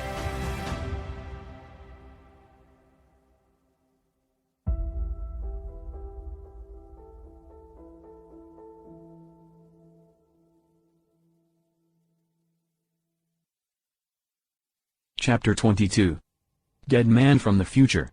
Approximately 1.2 billion years in the past. Earth. Luckily we emerged on land, said Sophie. I wasn't sure where we might end up since we don't know if there were any, and if so, what the continents were like at this time. Nor if the Earth as a planet was solid at all. This was quite risky. Yes. That's exactly what I wanted to hear. Paul was sarcastic. That we could all end up melted in some liquid rocks before any solid ground was formed. How exciting. Enrico looked around. They were between very rough and pointed rocks of a reddish-brown color. From the color of these rocks around us, I would say that they are mainly composed of iron. I think that this dust on which we are standing is of the same composition. This is rather surprising to me, said John, as Percy nodded his head in agreement, obviously guessing what John was going to say. I was expecting exactly what Paul said. Some solid ground and lots of hot geysers of some kind that could have given rise to life as we know it today. I don't see how that could have happened from something like this. Don't jump to conclusions, John. What we see around us is a super small part of the whole planet. Who knows what else lies out there? Said Enrico. You are absolutely right there, replied John. Perhaps I'm just impatient for us to finally get somewhere where we can find the actual beginnings of life. Guys, I don't mean to be pushy, but I see you're all pretty sure that life kind of came about by itself, right? Paul asked. What are you trying to say, Paul? John asked. According to you, God could not possibly have created all of this. Well, he could. John replied. I don't discount that possibility. But couldn't God have made it all together so that it seems as if it was created by itself? And not as it is written in the Bible or other holy or religious books? I've never looked at it that way, Paul admitted. Dio, what do you say? Considering you had multiple gods, I think people at that time attributed everything they couldn't explain to the gods. Your faith did the same. Only with only one God. Yes. Most likely. But why should the fact that we were able to scientifically explain something automatically mean that it was not created by God? Well, it doesn't. That's not in dispute, John agreed. But since you've already brought up the subject, let me ask you. Where did God come from? Was he created? Because if so, then we can go like that indefinitely. Shall we assume that he is here from eternity? What does eternity even mean? How can something or someone be eternal? Yeah, I don't know, John. I don't know the answer to that question, but isn't it almost the same as thinking that all this came about? In fact, what exactly modern science says, how did all this come about? If it was formed from what? What was the reason for its formation? If it was formed and for some unknown reason, where did that primal matter originate from? In order to avoid the question of the emergence of that primal matter, it had to be there, just like God, for eternity. Right? I have to admit that is completely logical. But didn't we embark to this adventure to try to find an answer to these questions by finding it out by ourselves? Of either of these two conditions? We could discuss and theorize over there in the cabin. We're here to explore, said Enrico. Well, let's go explore then, Percy suggested. A small procession with knapsacks on their backs and lighter weapons like pistols headed towards the exit from the rocks that surrounded them. After moving a few hundred years away from the rocks, they only then realized that it was an entire mountain range. To think that somewhere in the future all of this will become an iron mine that will turn these mountains into cars, tanks, planes, buildings, bridges, and who knows what else we're making out of iron, commented Percy. A light breeze raised the iron dust into the air, so they had to cover their faces with cloths to be able to breathe. What's that over there? Max asked. They stopped to look. In the distance, through a cloud of red dust, a pile of something could be seen on the ground. Most likely another smaller pile of iron rocks like this, answered Enrico. But the closer they were, the less it seemed like a pile of stones and more like some objects with more graceful, smoother shapes. When they came close enough, John dropped his pack to the ground. saying almost disappointedly, "No. I can't believe it. How far do we have to go without running into it?" Scattered around on the ground directly in front of them were whole and half bodies and a few skeletons of animals which none of them had ever seen. They were all huge. Between 6 and 12 yards long and 3 to 5 yards wide. The color of the skin of the bodies that still had it was almost identical to the color of the dust and rocks. So it was not clear whether it was the dust or the actual skin was of that color. The heads of the animals were almost identical to the head of a T-Rex. Even the body resembled it. But the bodies, to the surprise of those who have ever seen a picture of a dinosaur, ended in huge fins like whales would have. "Amazing," Percy said. "The first time we see anything that even remotely resembles dinosaurs, and then they're mixed up with fish? Or rather whales. Meaning there used to be a sea here? Or at least a lake?" Enrico wondered. "That must have been a long time ago. How come the bodies are so well preserved?" "Bodies are decomposing under the action of bacteria. Maybe there are no bacteria?" Percy theorized. "There goes the theory that bacteria came before all other organisms," John said. "I'm worried about something else now," Paul said, looking around dismayed. "How do we know if all these creatures are dead? Maybe there is more of them? Were the missing body parts eaten by some other creatures? Smaller? Bigger? I have to admit that now I'm a bit worried about the same thing," said Enrico. "Shall we continue? Or, of course we're moving on. We can always disappear. At least this is open space. Sophie, please have the time machine ready in case we have to leave in a hurry," John said. They moved on. As they walked, the environment changed gradually from the iron desert into more friendly one. They began to climb up a gentle ascent. Grass began to appear on the ground in places. And after a few hundred yards the ground was almost completely covered with grass that grew taller and appeared in bushes. Soon smaller trees began to appear. Now they were already quite high compared to the starting point. Walking not far from the edge, Sophie said, "Percy, can you confirm what I see down there in the distance? Isn't that something as a lake?" "Sophie, before I do that, can you please step back from the edge? You know you hold the time machine." "Of course." Percy took out his binoculars. "You're right. It is a lake. It's too small to be a sea. It looks quite nice. A nice color. Sort of turquoise blue, if you could call it that. Wait a minute. What's that above the water, like some kind of bird? Can't make out. It's too small," commented Percy, lowering the binoculars to the lanyard around his neck. Half an hour later they found themselves on a cliff with a great view of the lake below them.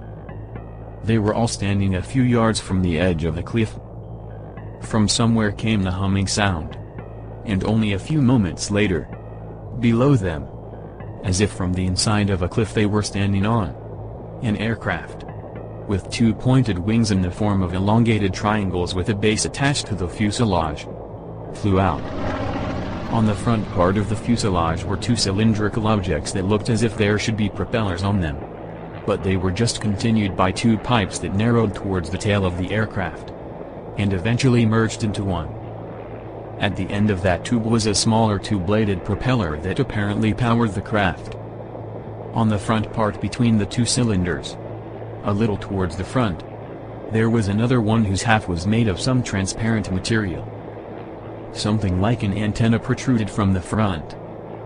The aircraft turned to the right and disappeared again behind the cliff where Enrico and the others were standing. They all ran towards that side together to see where the aircraft had disappeared. When they reached the right side, they all threw themselves on the ground and crawled to the very edge. What they saw was an even bigger surprise than those animals in the iron desert. In front of them was what could most simply be described as a scrapyard of a metal machinery, among which they could not recognize anything at all. "Percy," John whispered, "this is where the iron from those rocks ended up." All around were scattered parts that they could only recognize as shapes. Some kind of greasy liquid flowed out of various ribbed pipes, which then poured into what they at first thought was a lake. "And there goes my lake," Sophie whispered. "It's nothing but a thin layer of some kind of greasy stain that looks like water from there. Phew. And I thought how nice it would be to take a bath in it." Percy muttered. "Can we at least see the part where you—" Enrico's look stopped him from saying the whole sentence. The aircraft they were following was parked away from the junkyard. One side of the middle transparent cylinder on the nose of the craft opened, and out of it emerged a figure of medium height in a suit similar to that worn by aviators in the present. A fairly similar cap with glasses on top of the cap and an unbuttoned strap that came under the chin that flapped left and right. The figure first stood on the wing of the craft and looked around for a while before jumping from the wing to the ground. Figure crept towards one of the strange machines. The machine had a square base on which there were 3 legs out of the total 4 before one fell off. On those 3 legs was a slightly smaller square body from which various hoses and some more levers and a metal door that almost fell off were hanging. At one end of the upper fuselage was a conical section ending in a huge round plate. The whole thing looked more like some kind of weapon to be fired from, regardless of what those who made it had to fire at, than some kind of machine that was supposed to do some work. That figure in the aviator suit approached the machine holding a large metal rod picked up along the way. It was only when the figure got completely close to the machine that the team realized how big the machine was. But that didn't bother that figure at all to hit the machine's leg with that rod with all its might. This one swayed profusely but remained standing. The creature swung once more and struck the halfling on the same leg. The entire structure swayed, and after a few moments with a deafening crash, it fell to the ground, sending a cloud of stagnant dust into the air.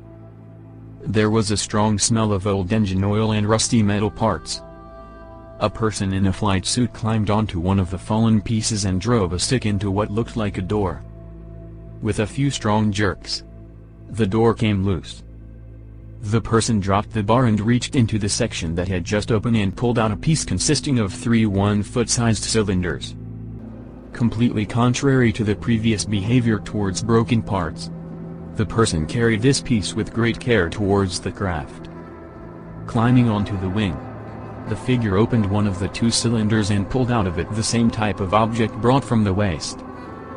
The person slowly lowered the object taken out onto the wing of the craft and then put the other one in its place. Picking up the replaced one, the figure jumped off the wing and carried it to the scrapyard, then slowly lowered it to the ground. At the moment the figure was about to move away, an inhuman howl was heard and, out of one of the machines with a huge round opening, jumped a creature that made Enrico's team feel blood in their veins. It was human-like but had so many metal parts, pipes and wires sticking out of every part of its body that it looked more like a robot. It had a stooped posture, and arms that were too long for such a body were literally dragging on the ground. It moved slowly towards the aviator. At one point it lifted its head up and howled once more.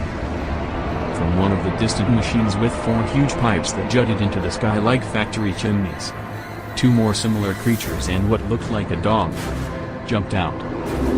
The aviator retreated backwards and at one point started running towards the aircraft. "Oh no," said Paul. "He's not gonna make it." The aviator suddenly turned, pulling out something like a gun from the right side of his suit and fired at the object he had replaced on the spacecraft. The object exploded violently, tearing 2 of those creatures to pieces. As their parts fell everywhere, the aviator grabbed the wing to climb up, but what looked like a dog bit into his boot and pulled the aviator down. He pulled out his gun again, but it misfired. At that moment, gunfire was heard from the cliff and, hit by several bullets, the robot dog collapsed in front of the aviator. The aviator looked towards the cliff from which the platoon of bullets crashed down on the remaining creature. Enrico and the team climbed down from the cliff. As they walked toward the aviator, This one picked up his gun from the ground and made a motion as if he is going to put it away. Then suddenly raised it towards Enrico's team. Percy, who got there first, raised his gun in the air. Wow. Wow. Take it easy. We're not enemies. Look. I'm putting it away. Okay? He turned to the others. Put your guns away.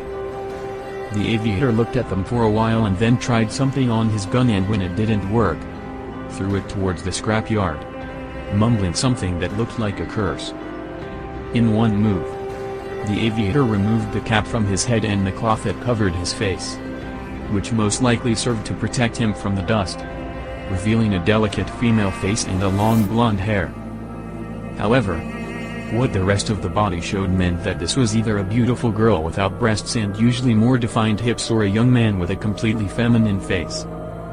While they were standing like that, Enrico bent down and drew a question mark on the ground with his finger, then showed with his hands and shoulders as if he was wondering, and then pointed to the mark again. And then he stood up and pointed to the robot dog and the other creature that wasn't blown up by the explosion, and then again to the question mark. An aviator with a youthful appearance and a mysterious gender nodded his head as if to say that he understood what Enrico wanted to say. He raised one hand and pointed at them all together, and then raised two fingers and pointed at his craft. I see, said John. He wants two of us to go with him. I think there's only room for him and two others in the craft. So?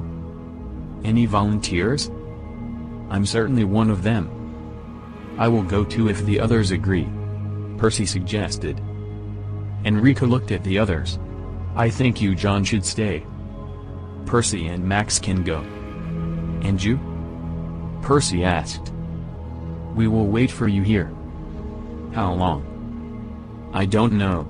Until we feel something is wrong. And then, you know, we have to leave. Can you go back for us to the time before we left with him? I don't think so. We can't determine the coordinates. Neither time nor space. So precisely. Not this far in the past. I'm sorry. And some time before we even got here? Tried to explore all possibilities, Percy. We can try that. But I have no idea how it works.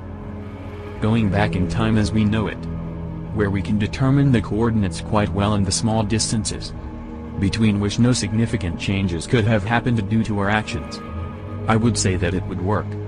But on such long tracks, I doubt it. It's up to you to decide, Enrico explained. Let's go. Percy motioned to the aviator. Soon the craft soared into the sky and then, after a large arc, came back towards the rock under which the remaining members of the team were standing. A little before the craft came very close, a part of the rock opened up and the craft flew into the rock, only for the opening to close immediately afterwards. I don't believe it, said Paul. Was there ever a time when there was no life on Earth? When I say life, I mean intelligent life. Similar to us. Likewise, I would not choose any place we've been so far as a destination I would like to live in. I don't know about your time and the time of those two who are now somewhere inside this rock flying in the strangest device I've ever seen, which are already two crazy things in themselves. But somehow the time which I lived in I like better than anything I've seen so far. The further we go, the worse it gets. That would pretty much explain why all those civilizations collapsed and disappeared, Sophie said. But I don't like this graveyard of machines here. Especially since you never know from which of them some terrible being will jump out again like they did before. Let's go up there while we wait for them. That's more than logical thinking, Enrico agreed. They headed back up the slope they had descended. As they passed piles of iron and machinery that could best be described as a combination of working machines and tanks or cannons, a chill ran down their spines at the thought of what the inhabitants of this part of the world had invented to destroy each other. At the end they turned themselves into half-machines without any humanity in them. Suddenly, out of what looked most like a tank as it had tracks on both sides and a distinctive tube, jumped out one of those creatures with tubes all over its body. was completely hunched over and used its hands to walk. Totally torn remnants of clothing hung from the body. It had hair on only one part of its head, which was hanging lifelessly. Moving like a chimpanzee when it walks on the ground, it slowly approached the group. Another such creature appeared from behind a pile of metal sheets, behaving exactly the same. Each one from its own side waddled towards the team. Enrico took out his gun and aimed at one of them. Keeping the gun pointed for a long time at the creature that was still just moving towards him, he lowered the gun. "I can't. I just can't. That thing, whatever it is, has no idea what I can do now. It's not conscious at all. My God. Why? I hope we as a civilization won't end up like this." Enrico. John approached. "Maybe it's better if you don't shoot so you don't attract the attention of the others. Who knows how many more could be there in these stumps. You go up slowly. I'll stay here if they try something." John. Enrico. "Go." "Sure, John. Let's go." As the others climbed, John grabbed a metal bar from the ground. When one of the two got too close, John struck the base of one of the machines with the bar. "Get back, you stinky bastards. Whatever you are, don't come any closer or I'll tear you to pieces," shouted John, hitting everything around him with the rod. More of those hunchbacked creatures emerged from several machines around them. John reached one of them and split it in half. Two halves just collapsed into the greasy mud that was all around the machines. "What is he doing? He told me not to draw any attention and look at him." John. "Let them go. Come with us," shouted Enrico from halfway up the slope. John hit another one over the head and immediately swung to the left to hit the one he caught out of the corner of his eye. The blow was strong, but this one barely staggered. John turned to him. This one was huge and unlike the others, it stood upright. But the reason why it could stand the blow like that, without any problem, was the huge amount of iron that made up almost half of its hull. The huge one swung at John, but he ducked in time. "John, for God's sake, leave them. Run over here," shouted Enrico. John picked himself up from the greasy mud and headed for the slope. This huge one suddenly threw one hand towards him, which just stretched out and grabbed John by the shoulder. "Paul, shoot! Shoot!" shouted Enrico. Enrico and Paul opened fire on the huge creature that was dragging John towards it with that huge arm. The other creatures started jumping on John as he slid in the mud towards them. Where there was still flesh and blood on the giant one, bullets would pierce the body, but most of them just bounced off, while the smaller ones kicked John from all sides until he finally stopped resisting. "No! No! No!"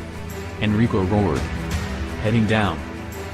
In attempt to stop him, Paul grabbed him by the elbow, but just the part of Enrico's sleeve remained hanging in his hand. "Enrico, no! Get back! You can't help him," Paul yelled as Enrico frantically shot the man machines. Once again, the aircraft flew out of the cliff, only to be followed by another one that immediately dived towards the scrapyard, opening fire from what looked like a machine gun.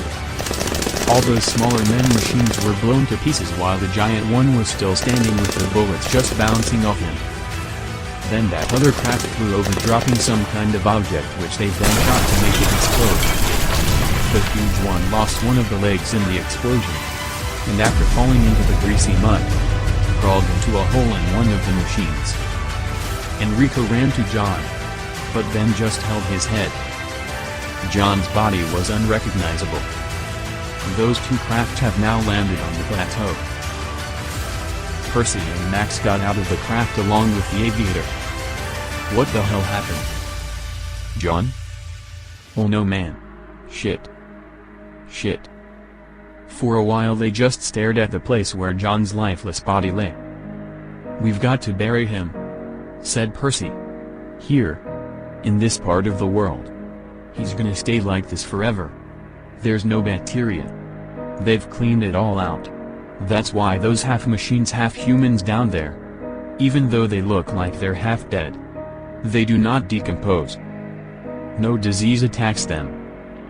How about we just take him with us? Paul asked. I don't know how. Look at the body. It's all over the place. Enrico replied. The aviator pointed to himself. Then to John's body. Enrico looked at Percy. They have a cemetery. In there. Maybe they should bury him there. At least here. His death won't be in vain. For generations. As long as they exist. They will tell legends how a man from the future, who from their point of view had not even been born, was buried there. Enrico turned to the aviator and nodded, and then to Sophie. Sophie. Get us out of this stinking place.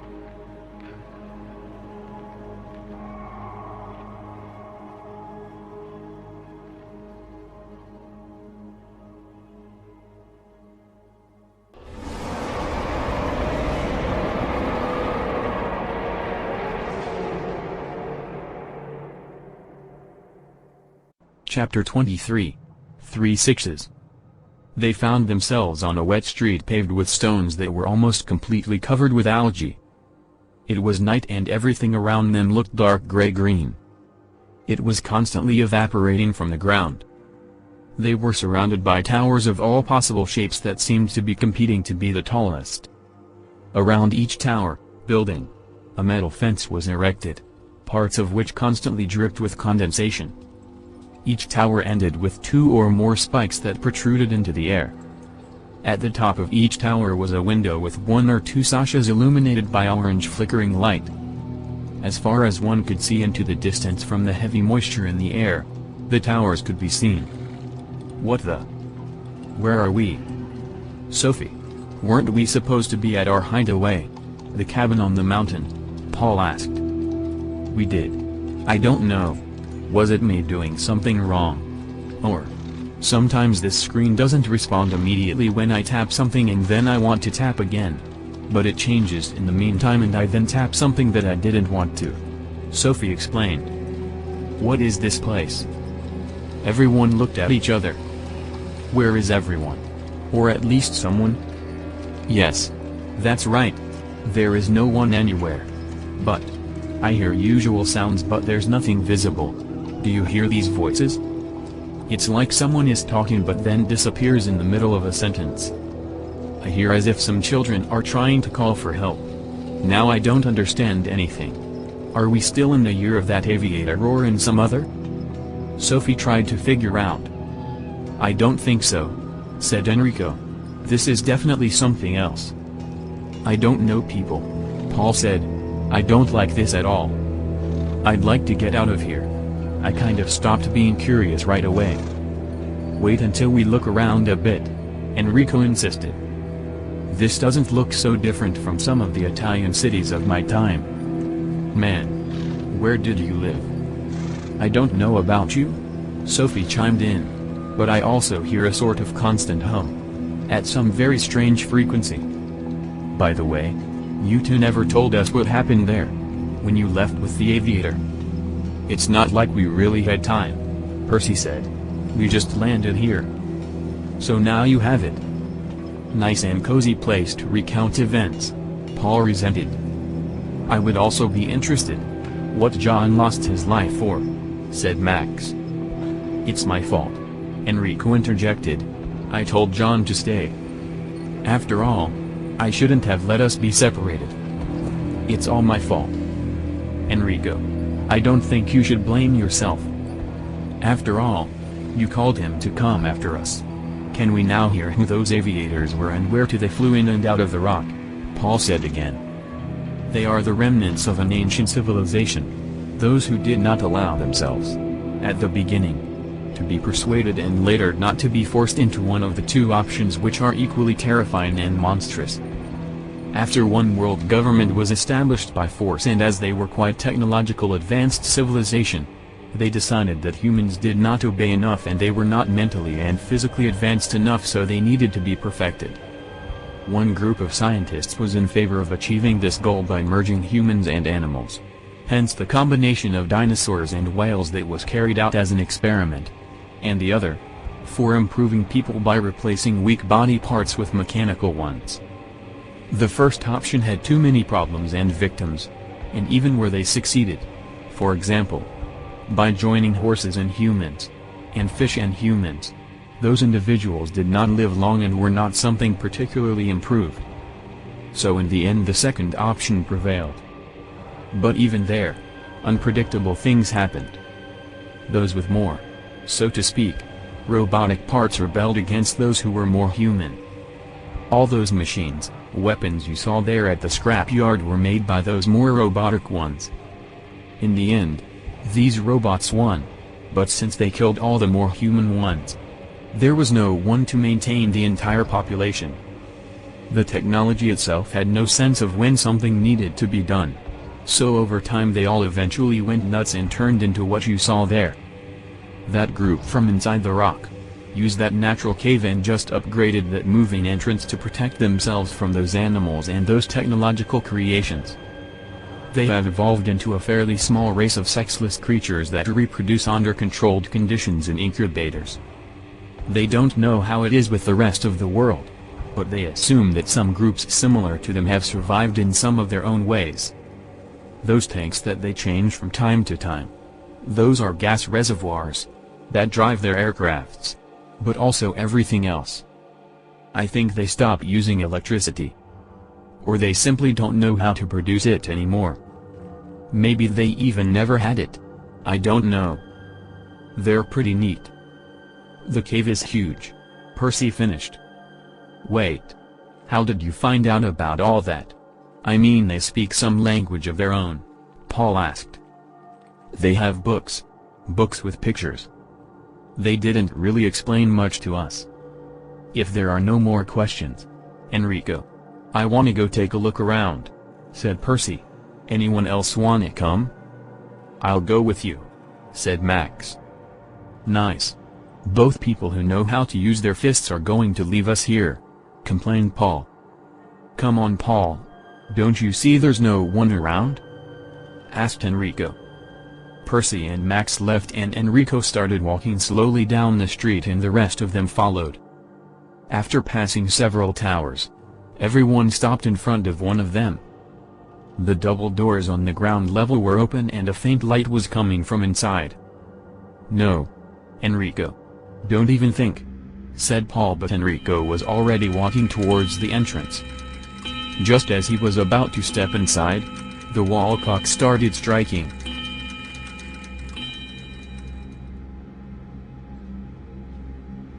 Enrico briefly turned to his team. He was wearing a black cloak that was lined with red cloth on the inside. As he turned, the mantle swayed. Paul looked at Enrico with his eyes wide open. If I wouldn't know you, I don't know what would have now stopped my legs from running to the opposite side. Man, what happened to you to dress like that and then bring us to this creepy place? He hadn't even finished his sentence, and a distant bell started counting.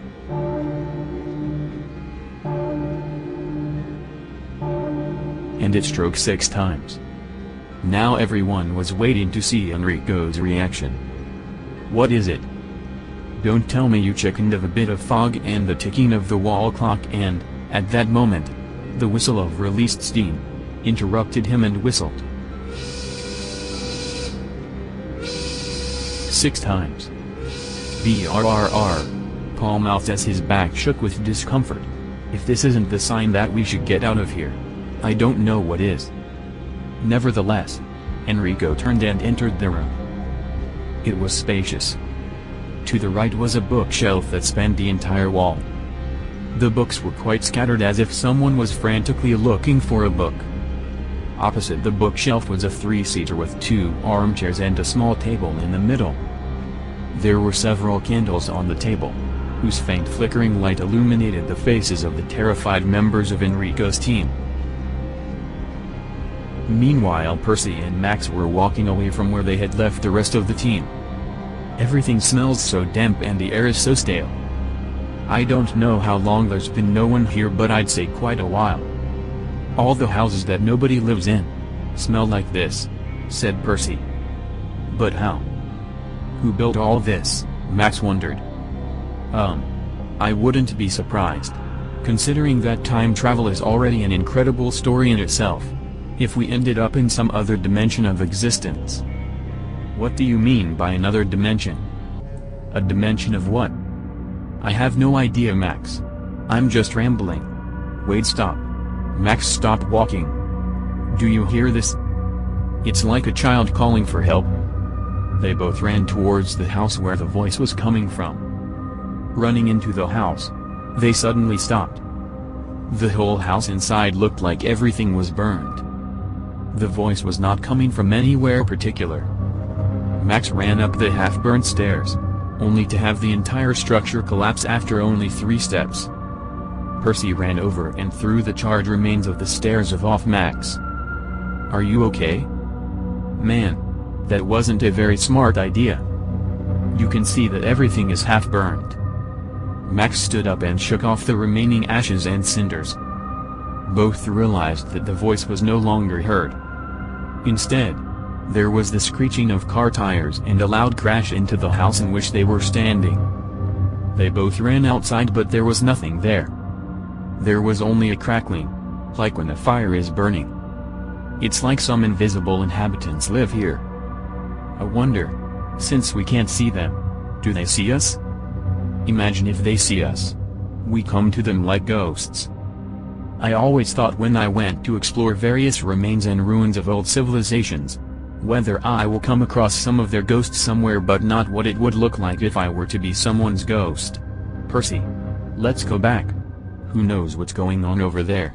Maybe our friends are in danger." When the team which stayed with Enrico entered the house, ever the curious Paul went all the way to the wall opposite to the door where they entered. The wall was entirely made of glass, divided into smaller sections with vertical and horizontal iron bars. Paul rested his head against one of the windows and covered his temples with his palms to be able to see out. And so for 3 more windows, and then he suddenly pulled back and screamed. "What happened?" asked Enrico, turning his head towards Paul. There was a figure staring at all of them. It was breathing heavily. It was a head like any normal man would have, with a bit of black hair at the top, while the sides looked like shaved or never had any hair. But what everyone recoiled at was the eyes. Just 2 round white balls. The head was so close they couldn't see what the whole figure looked like. Whatever the creature was, it didn't have any clothes on the top or part of the body. "Murd," said Enrico. For a moment it scared me as well. "Calm down, people. That's just a figure on the screen. It's not outside of the house." The figure on the screen started flickering and disappeared for a moment, but then came back again.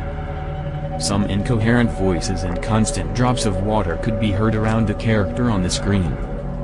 "What language is that?" said Paul. "I don't understand anything."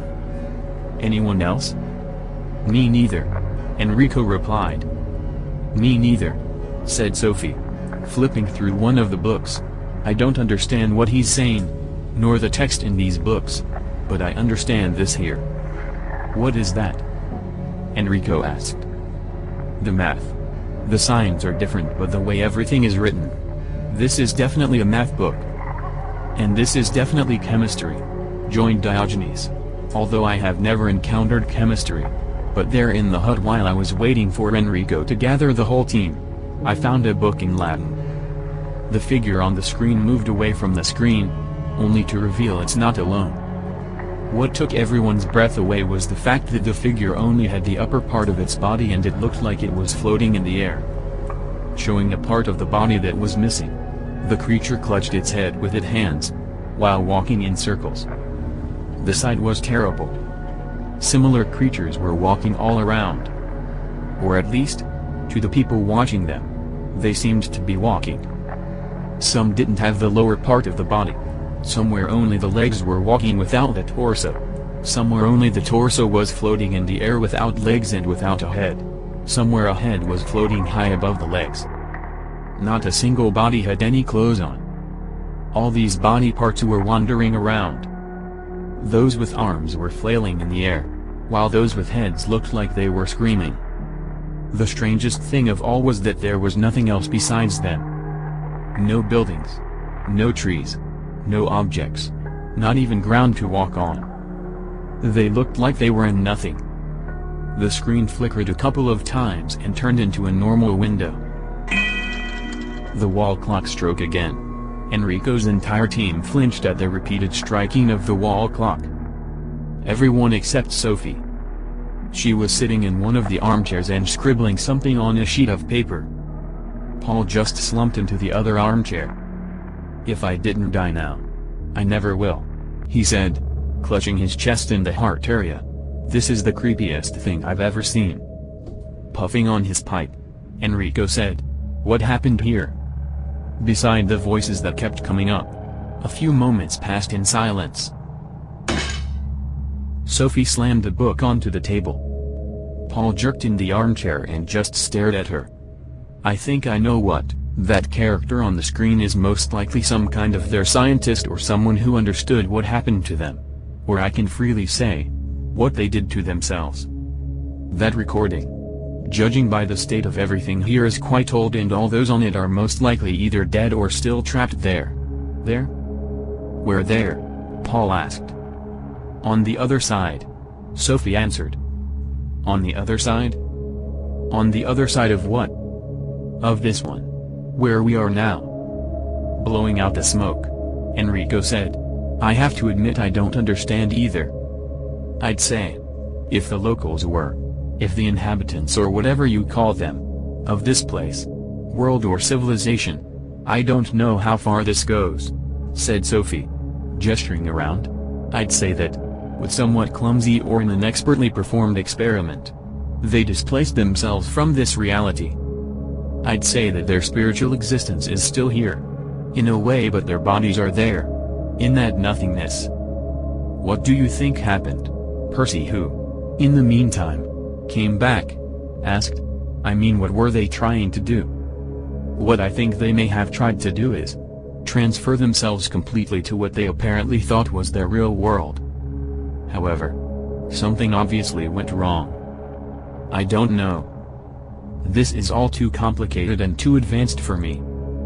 What I told you is what I was able to deduce from these equations and what we saw on the screen. There's nothing we can do for them." "But wait a minute. Don't we have a time machine? Can't we go back in time and tell them not to do that?" said Paul.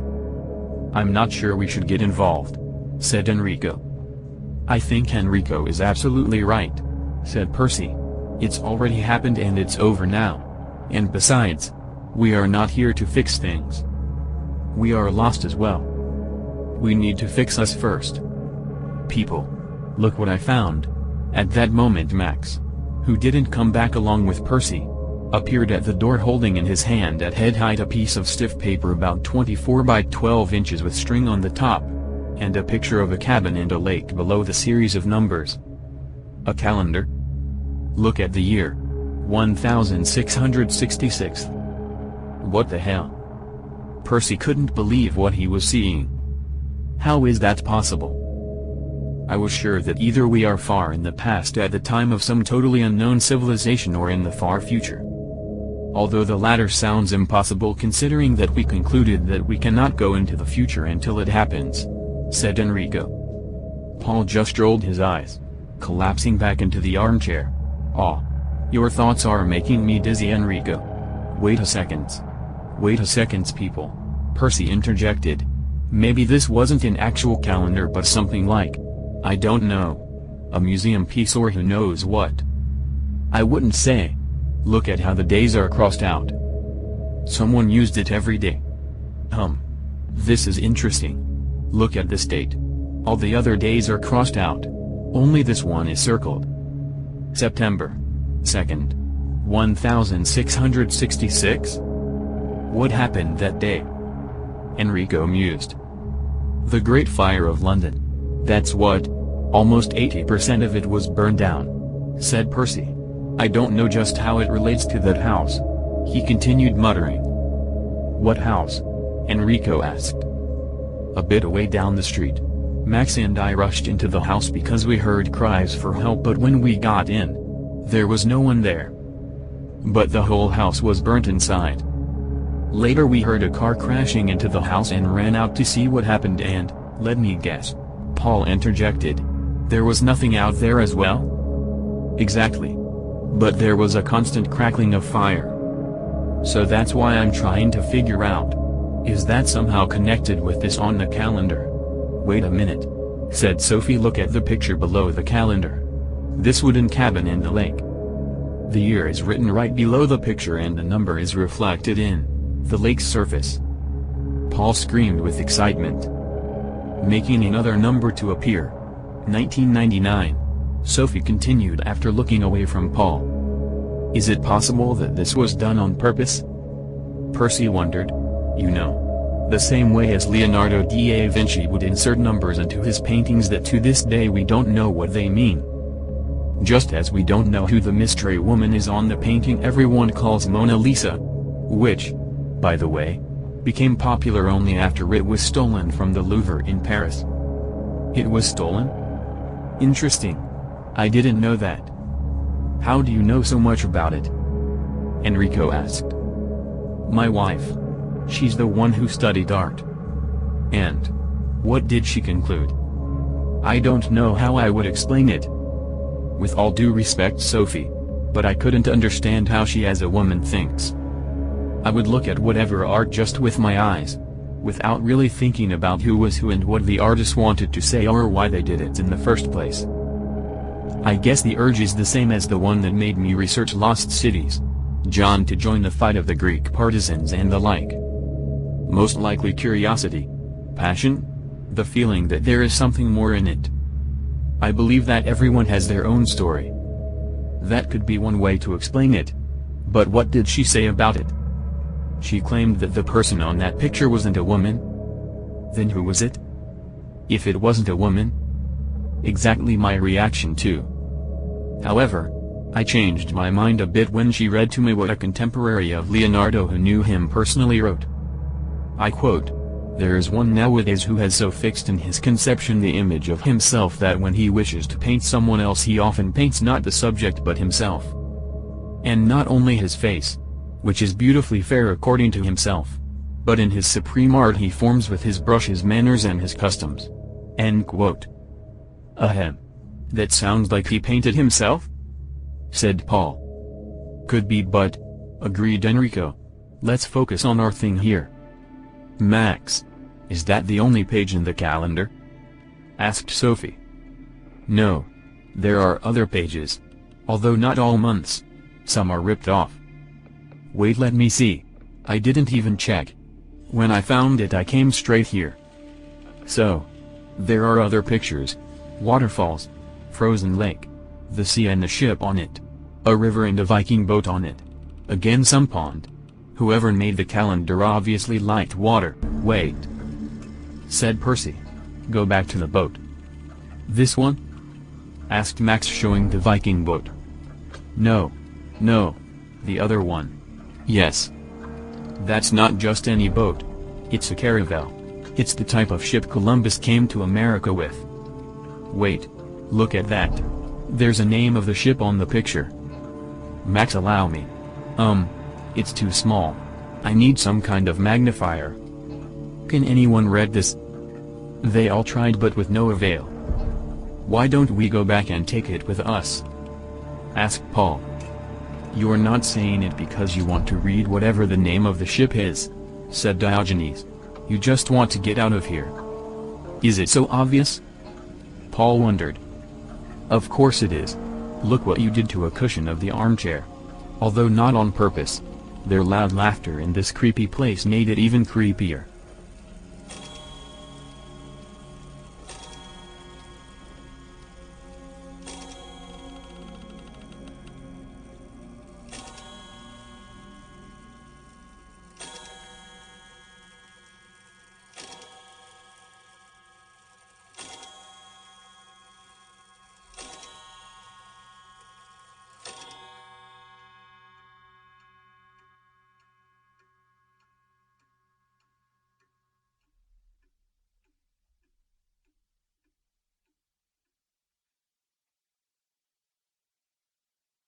Chapter 24.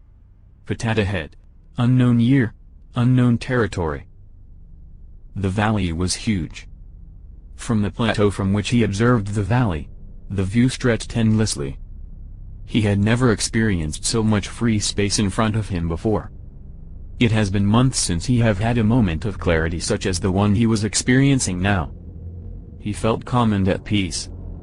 Straight down in front of him, thousands of pines jutted upward to push their way as high as possible in the hopes of soaking up as much of the jagged sun that glinted off the awe-inspiring grandeur of the snow-capped mountains in the distance. Snow was most likely falling from the clouds clinging to the mountain tops, adding another layer of dazzling white cover. To the right of the valley rose a huge pointed peak, tilted to the left so that it looked as if it would tumble down the slope on which it stood at any moment. The slope was also dotted with pine trees. In the middle of that huge valley, bordered on all sides by mountains and hills, there was also a small plateau from whose surface the constant cold winds blew away all the trees and loose snow. At one point he heard rumble and a strange creature emerged from one of the many holes in the ground that looked like huge molehills. Immediately after it another one and another one. The same thing happened again with every hole in the ground, which was countless on that plateau, and before he could blink the whole plateau was covered with those creatures about 1 meter tall. What confused him the most was the appearance of these creatures, so that the name Potato Heads immediately came to his mind. All of them looked like potatoes of all shapes and sizes. Each had 2 thin arms and legs, but the eyes and mouth were simply on the upper part of the potato-like body. All of them had some kind of weapon in their hands, such as a sword or a spear. As they came out of the ground, they walked slowly, then faster and faster until they were running at full speed towards the slope where the pointed rock was. On the slope towards which they were running, behind the pines, figures began to appear. At first, still hidden by the forest. The one watching the whole scene could hardly make out what they are. But once they rushed down the slope towards the Potato Heads, he realized that the battle will not be fair at all. 3 times larger in height, these mountaineers wrapped in animal furs, although they were fewer in number, simply cut down the Potato Heads with their huge axes and swords as if it was the easiest thing to do. Small potato-like bodies flew in all directions. Although there was no blood, the scene was terrifying. But even though they were overpowered by the strength and size of the giants, the little potato-like creatures did not retreat even a millimeter. They continued to attack the giants, managing to incapacitate every 5th one, until the last one of them was cut down. The unequal fight ended with the total defeat of the disreputable creatures. Soon the giants, picking up their dead and wounded, left the valley. Not long after, as the jagged sun slowly set behind a huge mountain range in the distance, figures smaller than those who had fought appeared and began to collect the remains of the potato-like bodies. The onlooker concluded they were the wives of those giants and then realized Potato Heads actually defended themselves, according to the good old principle that offense is the best defense, which this time failed them completely. In the end, they became nothing more than a source of starch for the giants. The observer was beside himself with agony. He was shaking his head left and right trying to understand why the Potato Heads came out of the ground in the first place. The giants were too big to go underground. Why? He struck the campfire with a stick, causing embers to dance around and fly up into the darkened sky, and then started running down the slope towards the valley. When it was almost dark, he managed to reach the first holes. He was standing next to one looking down. He suddenly jerked when he heard a voice in his head. He turned around but there was no one but him. The voice told him, "Don't even think about going underground. If you do you will become one of them." He didn't listen and just threw himself into the hole. There were many intertwining tunnels underground. Each tunnel was filled with small pale yellow potato-like bodies that were all connected by what looked like a huge umbilical cord. He touched one of them and momentarily, the only thing his brain could recognize, was a small potato-like body and 2 thin arms sticking out of it. His thoughts disappeared. He lay helpless until he fell asleep. "Hey! Wake up!" Hey! Come on, they're coming! Hurry up! Hey Potato! Hey Po! Hey Paul, wake up, they're here! Huh? Who's here? Highlanders? What are you talking about, Paul? Asked Diogenes, who woke him up. Oh, thank God, it was just a dream. Enrico and the rest of the team returned from the year 1666. 1666? Why did they go there? And why didn't I go? You said you wanted to rest, so the rest of the team decided to leave without us, Diogenes explained. Us? Why did you stay? You had nightmares. Someone had to stay to watch over you. Ha! Ha! Very funny. And what did you people find out in 1666? Apart from the fact that London almost burned down. Nothing special. Max sounded almost disappointed. I keep thinking, what else was strange at that creepy place? Apart from the fact that everything was strange. I don't understand at all how the bells and clocks still worked. Wait. Blimey, that's it!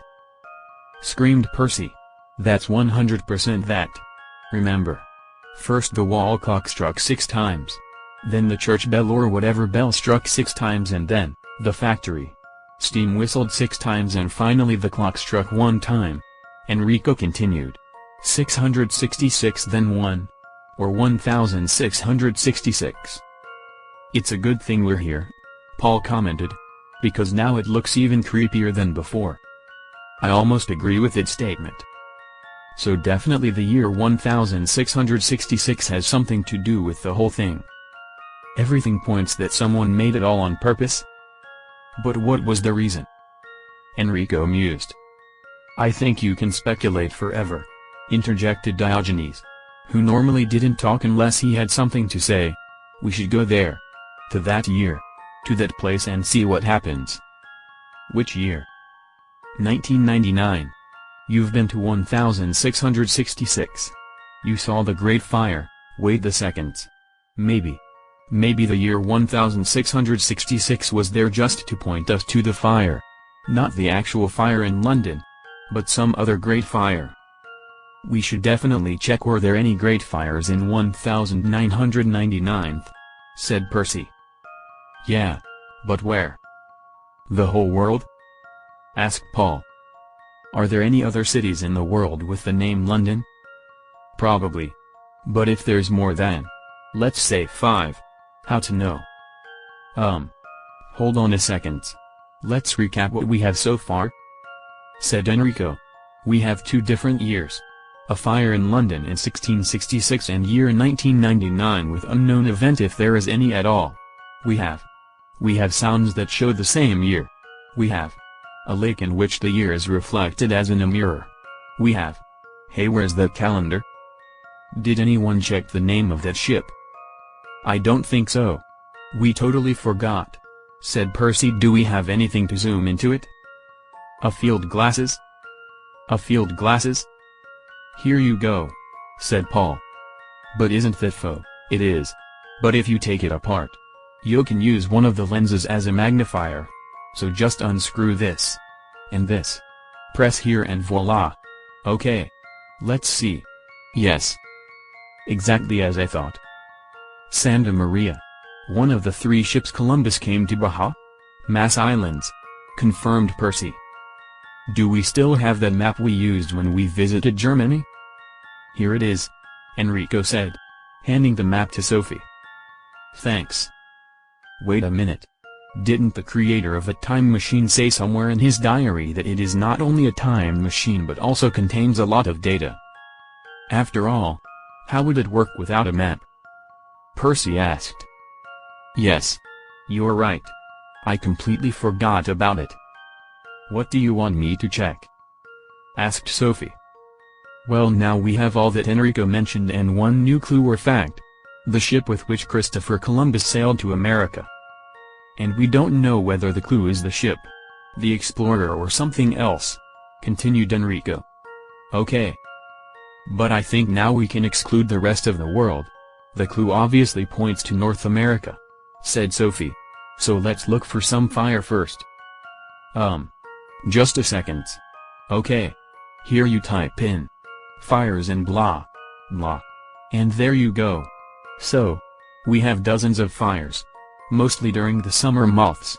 But there's this one where 7 million cart tires were burning for quite a long time. Making it the greatest fire of the... Guess which year? 1999? Exactly. But the best part is... I mean not the best part of the fire. But of the clue is... 2 cities between which it happened. Columbus and London in the state Ohio. My God. Paul couldn't hold back. Everything fits together. But, there's one more thing as the cream at the top of the cake. Enrico. You recollect when you were listing all the clues. You said one of them was the year 1666 mirroring in the lake. Very close to the center of Columbus there is a lake called Mirror Lake. This removes any doubt that someone left all these clues on purpose. Knowing that, I can't help but think. Enrico wondered. Is there anyone who knows about us? Did we carelessly leave it rail? This journey is getting creepier and creepier by the minute, Paul said. Sometimes I wonder was it good idea to join. You can always choose to go back, said Percy. But then again my curiosity is greater than the fears, replied Paul. I think that applies to each of us, agreed Enrico.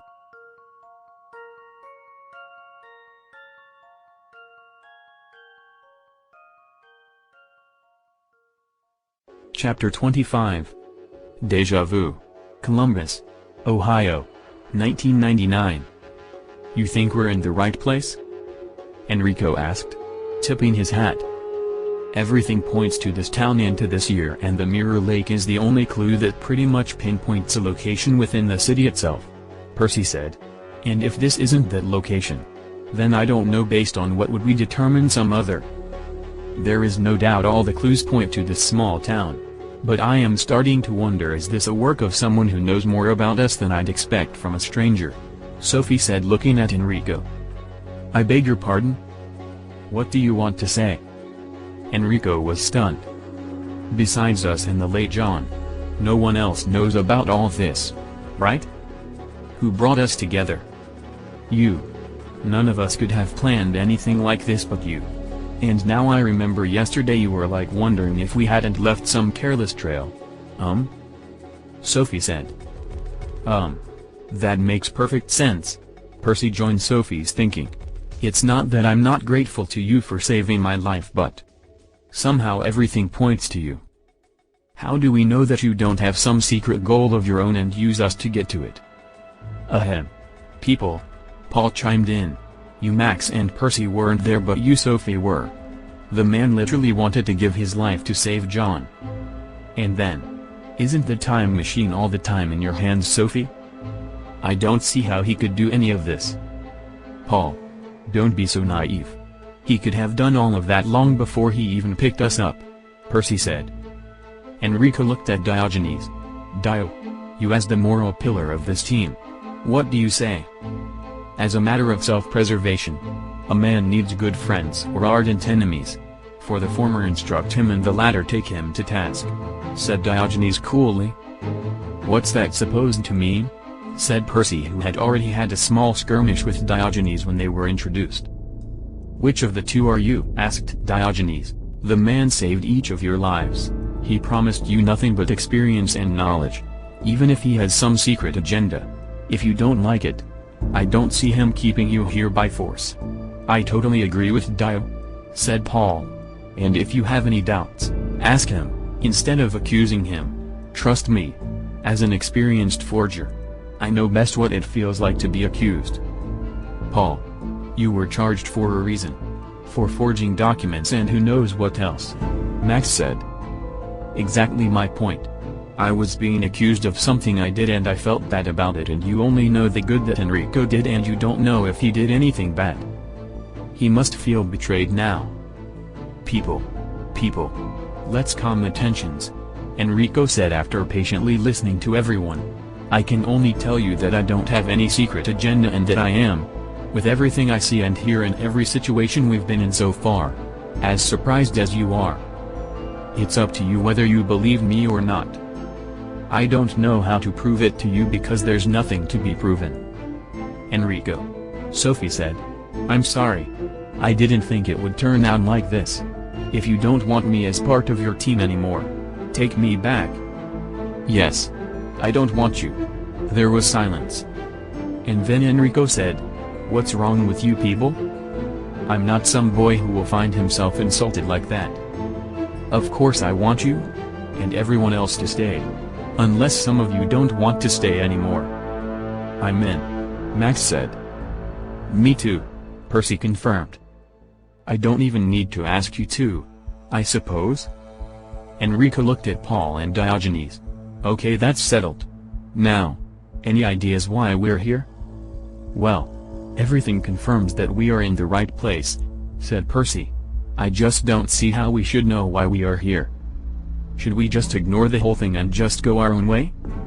Said Sophie. We could, but the question is if we just ignore it all. What if it's going to have bad consequences for us? Enrico explained. While they were talking standing across from Pomerine Hall, from the ground floor of the hall where there was a restaurant, which has had various names throughout history, but currently called Mirror Lake Eatery, a woman came out holding the boy's hand. Built in 1922, Pomerine Hall was the first women's recreation facility, with a gymnasium, classroom and a big swimming pool.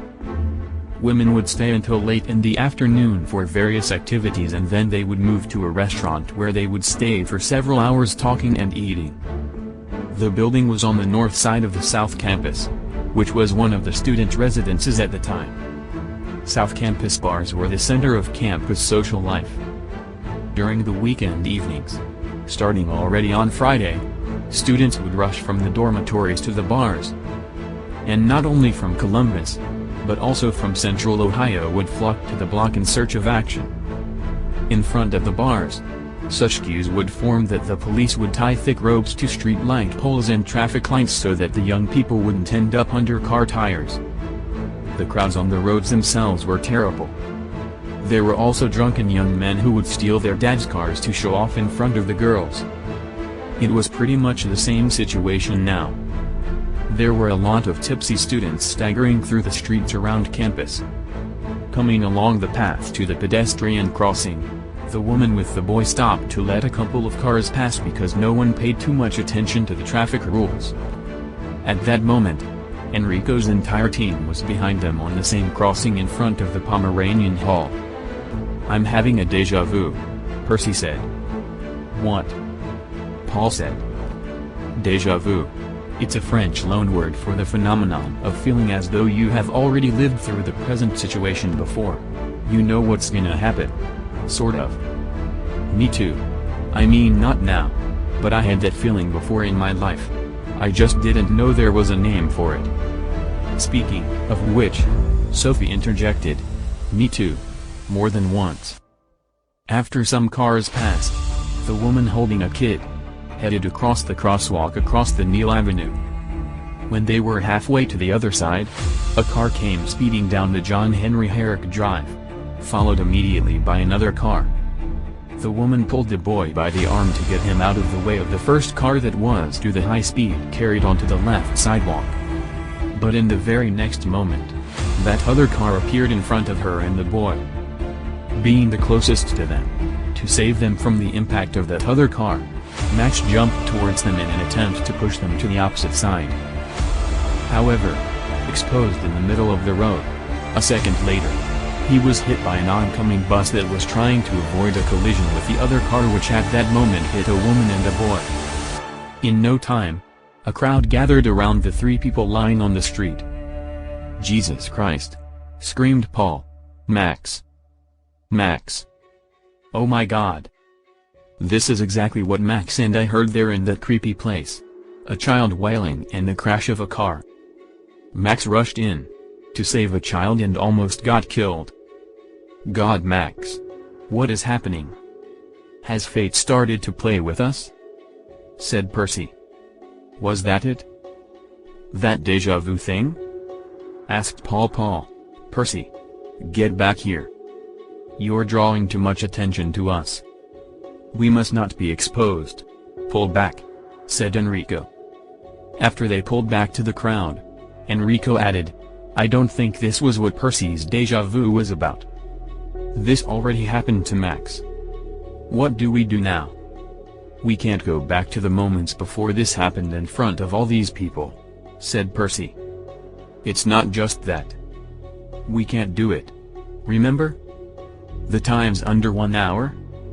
We would get stuck in a loop, Sophie reminded him. Damn it.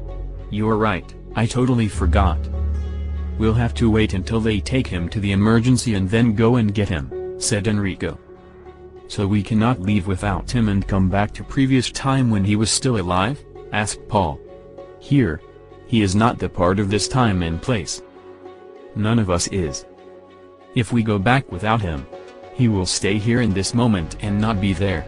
Because the order of events of the time machine will be obeyed, not the chronological order of this situation we found ourselves in.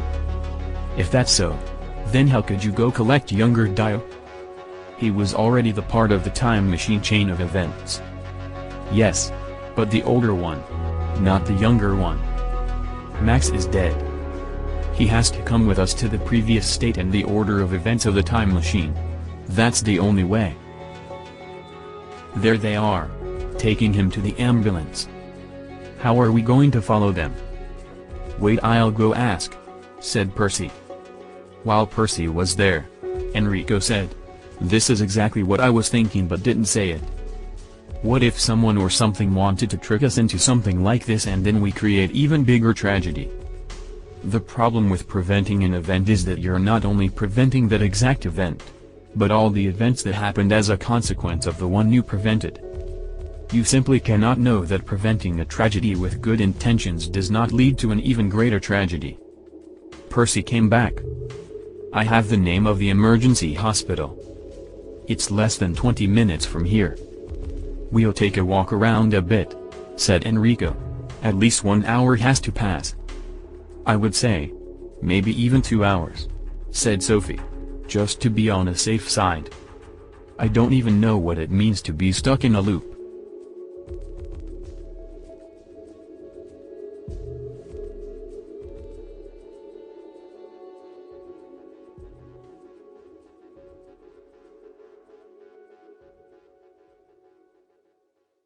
Chapter 26. Letter, Columbus, Ohio, 1999. 2 hours later. Emergency room reception. Excuse me. Our friend was brought here about 2 hours ago. He was hit by a bus nearby. I'm sorry. Your friend died from the injuries. He's down in the morgue. It would be good if you could identify him. The woman and the boy, Enrico asked. The woman is currently in the operating room. And the boy? She shook her head. He didn't make it. You know them too? No. Just asking. Can you please direct us to the morgue? Down these stairs. You'll see the sign where to go next. And, if you can come back here, just to fill out a form. Since we didn't find any ID on him. Sure. Enrico said, already knowing they will not come back. Knocking on the door of the morgue, Paul crossed himself. The coroner opened the door. Yes. We are here for identification. All of you? No. Actually yes, Enrico said, remembering that they all had to be around Max. The coroner wasn't quite satisfied with the answer but said, well, come in. Who have you come to identify? Our friend was hit by a bus not far from here about 2 hours ago. A boxer. Enrico looked at the others. Yes. He was a boxer. How did you know? Oh yeah. Of course. Because of his nose. He has no cartilage and is flattened. Actually no. Someone recognized him. Up there on the street. Recognized? Enrico was taken aback. Are you sure it's not a mistake? I'm just telling you what those who came for him told me, said the coroner, completely calm. Came for? What do you mean, came for him? Who came for him? I don't know who they are. You know. Like the ones in the movies. Wearing black suits with hats. You can smell them a mile away. They didn't introduce themselves. They just said they were from some government agency. Kill me if I know. Enrico held his head and the others were not calm either. And, of course, you have no idea where they took him? Nope. Sorry. Thank you, Enrico said and motioned for the others to follow him. When they were already at the door, that one called, "Excuse me. I almost forgot. They left this envelope here. They said in case someone comes to ask about him. Here. Bye now. Had to go. Work." "Thank you," said Enrico, from whose skull you could literally hear his brain trying to process what he had just heard. Going out the back entrance to avoid the receptionist, Enrico and the others moved a few hundred yards away and then stopped. "Damn it. Do you know what this means?" said Enrico. Someone who likes boxing figured out that it shouldn't be Max at all because he died decades ago. I can't believe that he had to be there. Of all places in the world, of all times, he had to be right there. How did they find out about it so quickly? Now what? Now they're going to go check everything they can find about Max and I don't know. Maybe. I don't actually see how would that lead them to us. Wait, Enrico? Said Diogenes. As far as I understand things, Max didn't die. We saved him. So for the rest of the world he's alive. Nothing strange. I don't think so. When he first died as a result of being hit by a bus, the world wrote about it. Not of course the whole world, but the part that is in those spheres of interest. This is where the two types of changes mentioned by the creator of a time machine come to the fore: local and global. The newspapers at that time wrote that he had died in an accident. That became global. Then we came and saved him. Now this is where the local change comes to the fore. When he died, apart from what was written about him, Max no longer had any influence on anything around him. But, if we were to save him and leave him there, then he would come into contact with people and things he shouldn't have come in contact with. Then he would act upon future events. Then, seeing him alive, they would withdraw or release data and correct themselves. But, we saved him and removed him from there. For the place he lived at, it was the same as if he was dead. He had no influence. He was gone.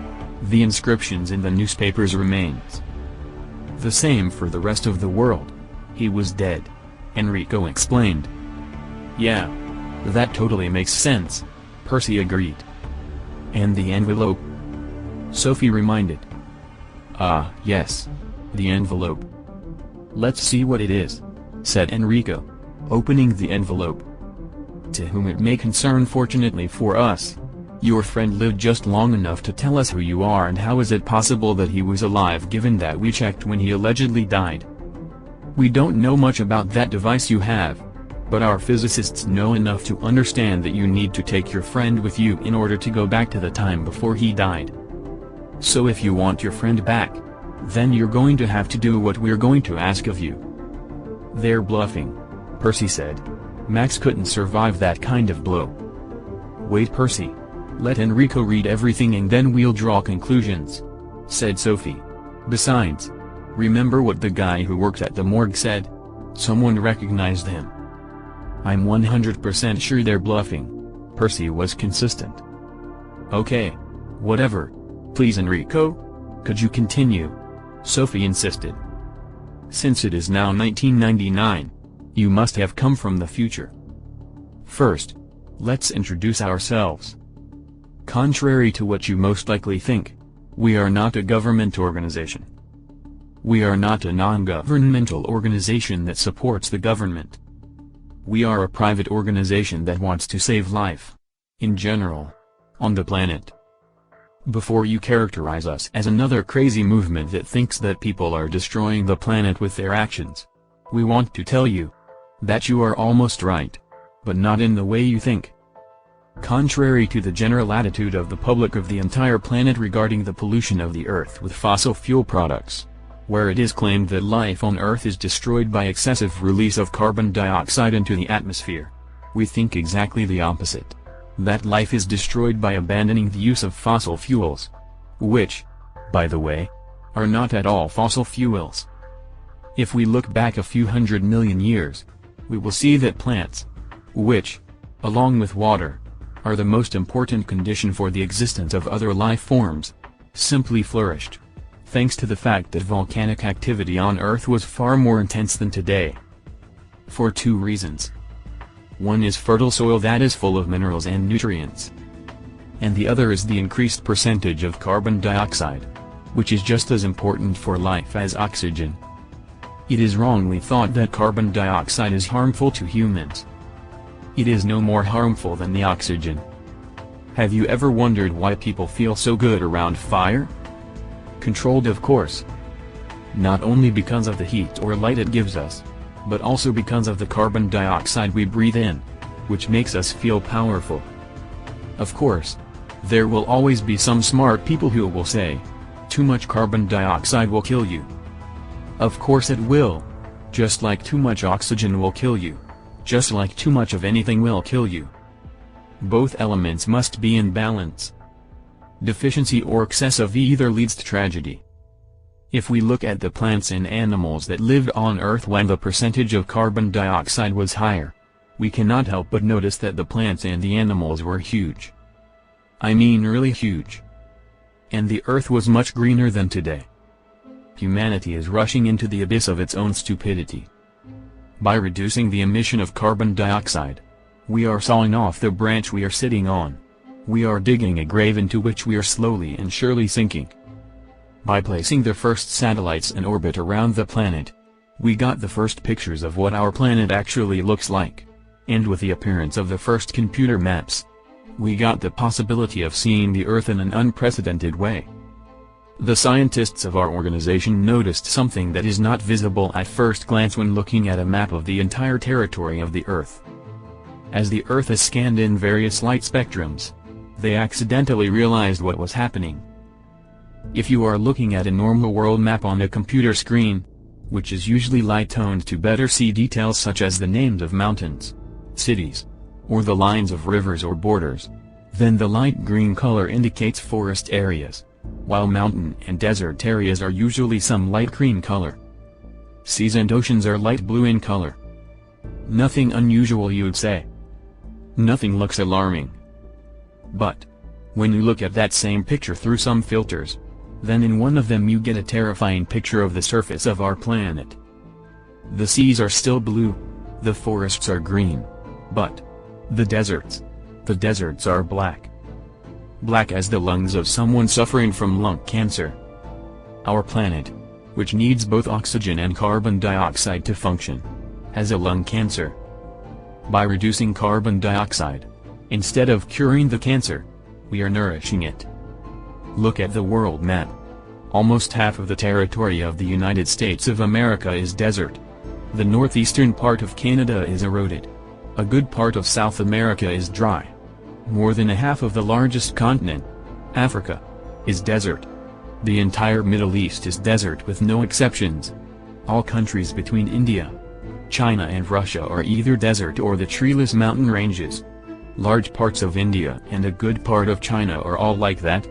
And more than 80% of the largest country continent, Australia, is a desert.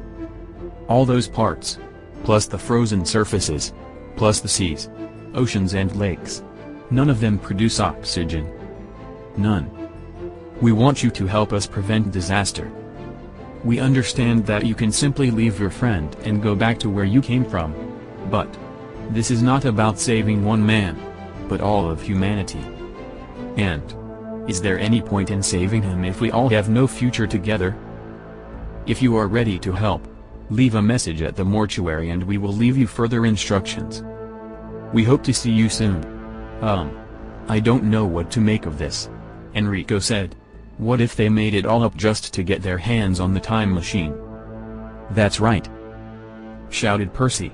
That's exactly what I meant when I said they were bluffing. Those government people should never be trusted. Wait a minute, Percy. Sophie injected. They said they are not from government, and by the way, didn't you work for government? I don't mean the civilian government or any kind of public authority. I mean those guys from various agencies. They're always some shady freaks.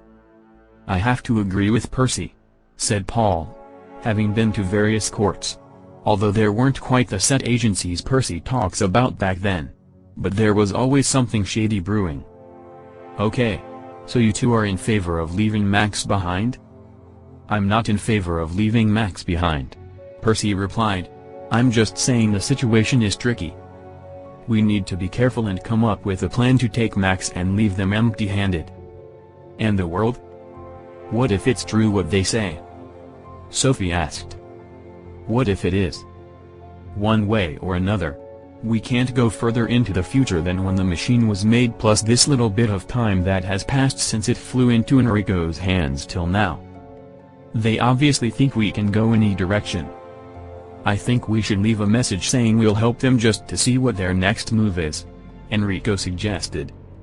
I think we're playing with fire, Percy said. I don't understand. Where's your investigative spirit now? Sophie asked. And you're also a soldier. This has nothing in common with research. This is about the dirty work of even more shady organizations.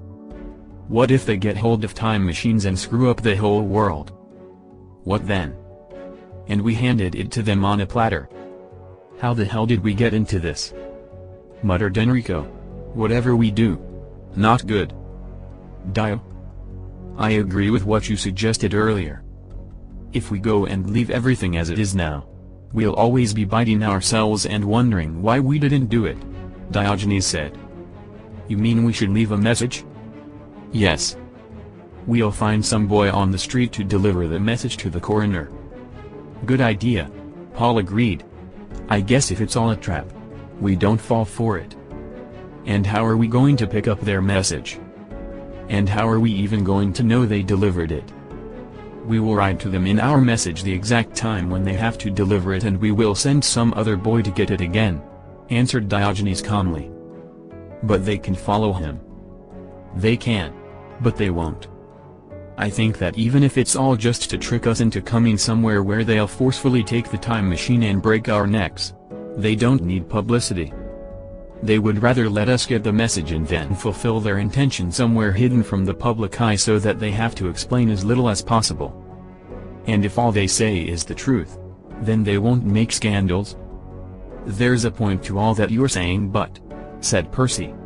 Do you really think they'd ask us for just that one small favor to save the world and then thank us and let us go our own way, knowing that we possess probably the most valuable device that can be owned? No way. Simply no way. Okay, since you're against it, how do you think we should grab Max and run back to safety? Cried Sophie. Even if we somehow do it, do you think they will leave us alone? Of course they can't follow us into the past, except with some other time machine, but they will definitely make our future miserable. Well, that's still better than the other option. We didn't intend to go into the future anyway, did we? And that catastrophe they're talking about won't change the past. I can't believe what you're saying, Percy. Isn't that selfish? Sophie wondered. And isn't it just as selfish not to think what if it's all a fabrication and we naively hand the time machine over to them? Do you think they'll use it like we do? To admire the butterflies in nature or the paintings in the museum? I think you are both right. Unfortunately, said Enrico. The situation is thankless to the core. Let's go with the message idea, said Diogenes. I think we can philosophize like this indefinitely. We need their second message so that we can better assess what to do. You know, Dio, that coming from the mouth of a philosopher sounds very funny, said Paul. After leaving a message that they wanted to see what was expected of them, Enrico and the others returned to the safety of the cabin in the mountains. Listening to their conversation, Diogenes sat in his armchair looking at the fire in the fireplace. Of all technological achievements, fire is still our favorite. When we were in that cave I could almost feel what it was like to be a prehistoric human. Compared to them, having this time machine is like having a technological god. The only question is whether you will use it for good or bad purposes, said Paul, who, as usual, was sitting in the armchair opposite Diogenes. I believe most people would use it for bad purposes, Percy said. Huh, Percy? Sophie commented. You really don't trust the human race, do you? Sophie. Look at what I've been working on. Lost civilizations. Why were they lost? Only a small part of them were kicked out of the existence by some natural disaster. All the rest disappeared because they did something terrible to themselves. People are evil. I agree with Percy, said Diogenes.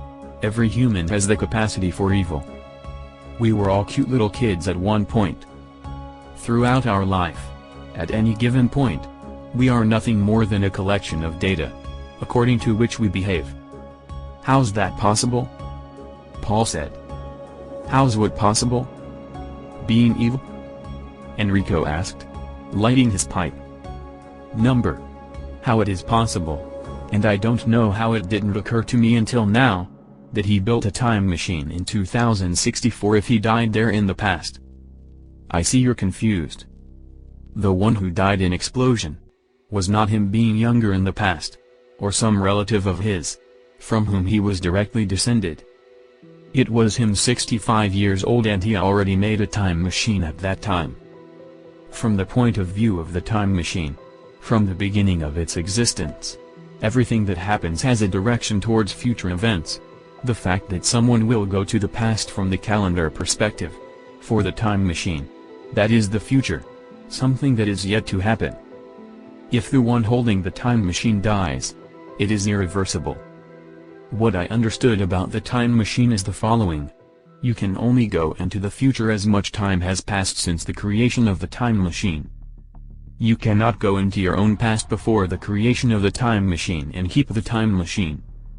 You will only end up younger, nothing more, having no time machine. You can go into anyone else's past. Whatever and whoever changes something using the time machine, the time machine will respect the order of events since its creation and not the order when something happened in a so-called real time. It doesn't matter who holds the time machine, the order of events will apply to the one holding it. A time machine cannot come to its past time. From its own perspective it will always be future time. Conclusion.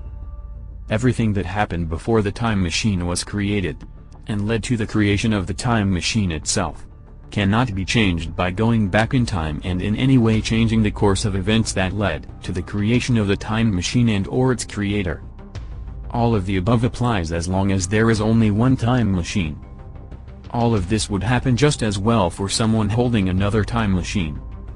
What would happen in a relationship between two people with time machines would be the same as in a relationship between two people without time machines. When you put it that way, it turns out that there is no paradox. Paul commented. That's what it's all about, Enrico continued. Everyone thinks there is paradox but there really isn't.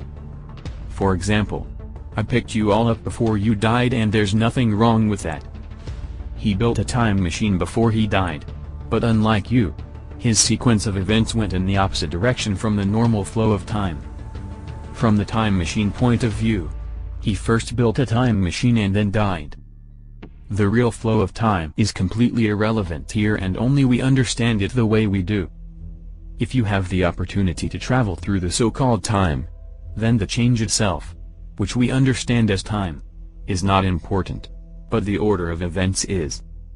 You're actually traveling through the change, or creating it, depending on how your machine works, but that doesn't affect the order of events of the time machine.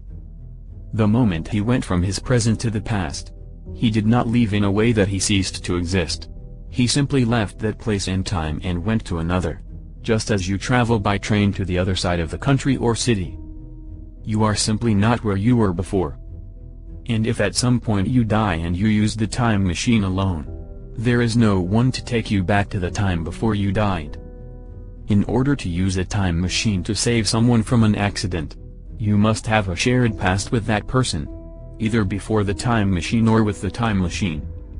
From the point of view of time, which we see as flowing in one direction, to the future, he was traveling towards an explosion that already happened in the past. From the point of view of the sequence of events, he was traveling towards an explosion that was yet to happen, that is, from his own point of view, into the future. Huh? I'll have to get some air again to cool my brain. Joked Paul. Does this mean that by our absences or appearances, in or from certain places, we have in fact changed the course of events? Isn't that perhaps the reason why all those things, people and events that we expected, were not there or did not happen? It's possible. But it's possible that they simply never existed. Enrico replied. But then where or when did we learn about them? Well, look Paul. Maybe before all this with the time machine started happening, I might have thought that this world is what we receive through our senses. But now I'm sure there's much more to it and there can be all kinds of things at play. Who knows? Maybe we somehow create what we later find? Huh? I definitely have to go out now, Paul said and rushed out onto the balcony again, as the others laughed uproariously. Chapter 27. The Request.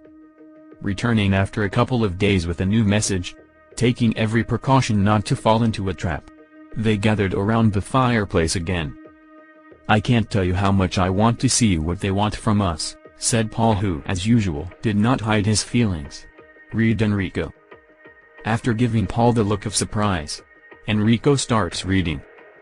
Hi there again, I'm glad you took into concern my request. I will give you a bit of examples just to give you better insight into the whole situation. These are some of the claimed statements of the mainstream narrative. As well, I don't feel like commenting on all the idiotic statements because that would require a 3-volume book series. I don't care at all what schools and honors and awards has the one who declares that the definition of mass extinction is extinction of species in a geologically short period of time. As if mass extinction happens to the soil and not to the species that live on it. The mass extinction that lasts for 2 million years is not a mass extinction triggered by some global catastrophe, but the extinction of a species that did not adapt to the conditions of life and had 2 million years of time to do it.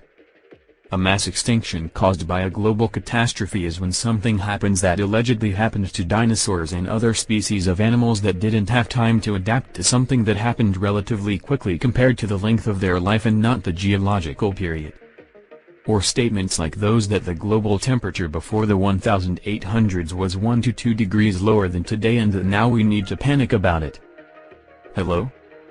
Is there anyone at home in those chicken brains of yours? Have you forgotten that it was during that period that people froze and died en masse from the cold? Do you want that time back? Let's look at some people who actually came up with the whole idea. I state that the names have been deliberately omitted even though they are very well known to us. A French physicist is credited with discovering that the Earth's atmosphere traps heat that would otherwise be emitted back into space, later known as the greenhouse effect. Discovery? You call that a discovery? Question mark. It's not that, it's just common sense. But I don't see what's more logical than that. In 1859, an Irish-English scientist studied the ability of gases to absorb and transmit radiant heat. Fine. It's not something that can be seen just like that, but this.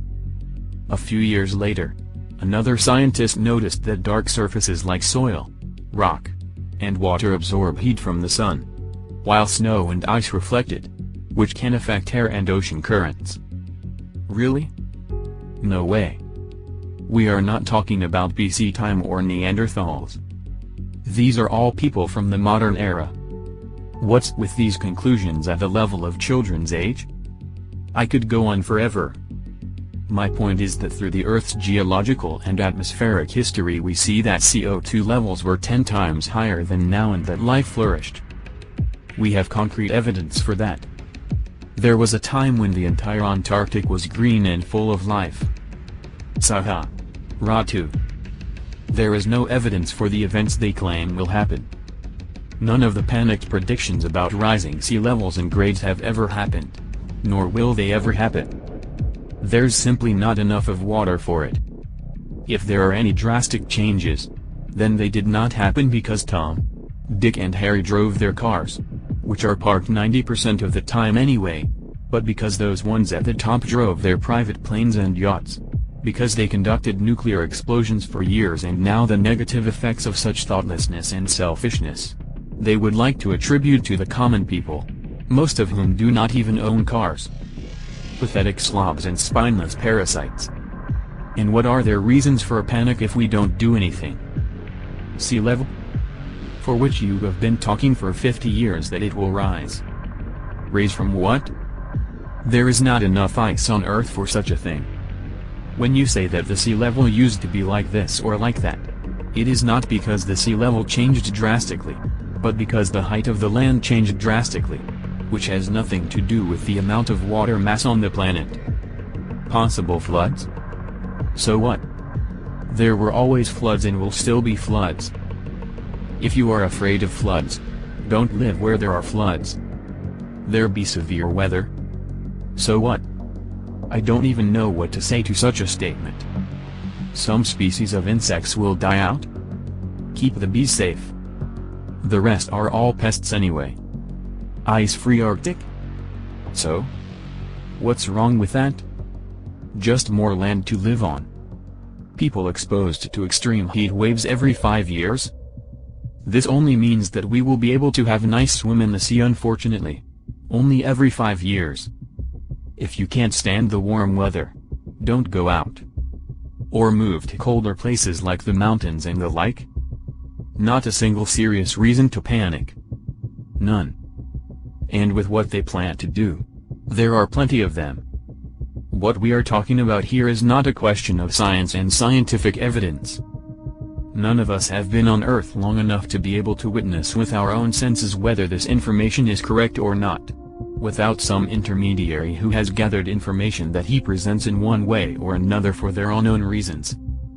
This is about who is providing us with this information. It's always about that good old saying, proven so many times. It doesn't matter what's being said, but who said it. And those who are most advocating for the unquestionable reduction of living standards and human freedoms, out of false concern for the planet and life on it, will exclude themselves from the masses they want to force to obey their nonsensical ideas on how to solve the problem. When it includes NASA, the UN and similar organizations and individuals who take care of all of us, when it includes mostly the rich and those who rule, and who have never before in the history of the human race, done anything for the benefit of the human race or the entire society, but they only insatiably grabbed for themselves, then that brings skepticism towards what they stand for. It's not about the planet or carbon dioxide. It's about the jealousy of those megalomaniacs, who in their overwealth and too much power to do as they please find no satisfaction anymore, towards the ordinary people who are satisfied with little things that make them happy. So they do everything to make them as miserable as possible in order to feed their own emotionally numb bodies with people's suffering. So, finally, this is what we want you to do. There is an organization called IPCC for short. The Intergovernmental Panel on Climate Change. Their first assessment report was 9 years ago. They are planned every 5 to 6 years. The sixth should be held in 2022.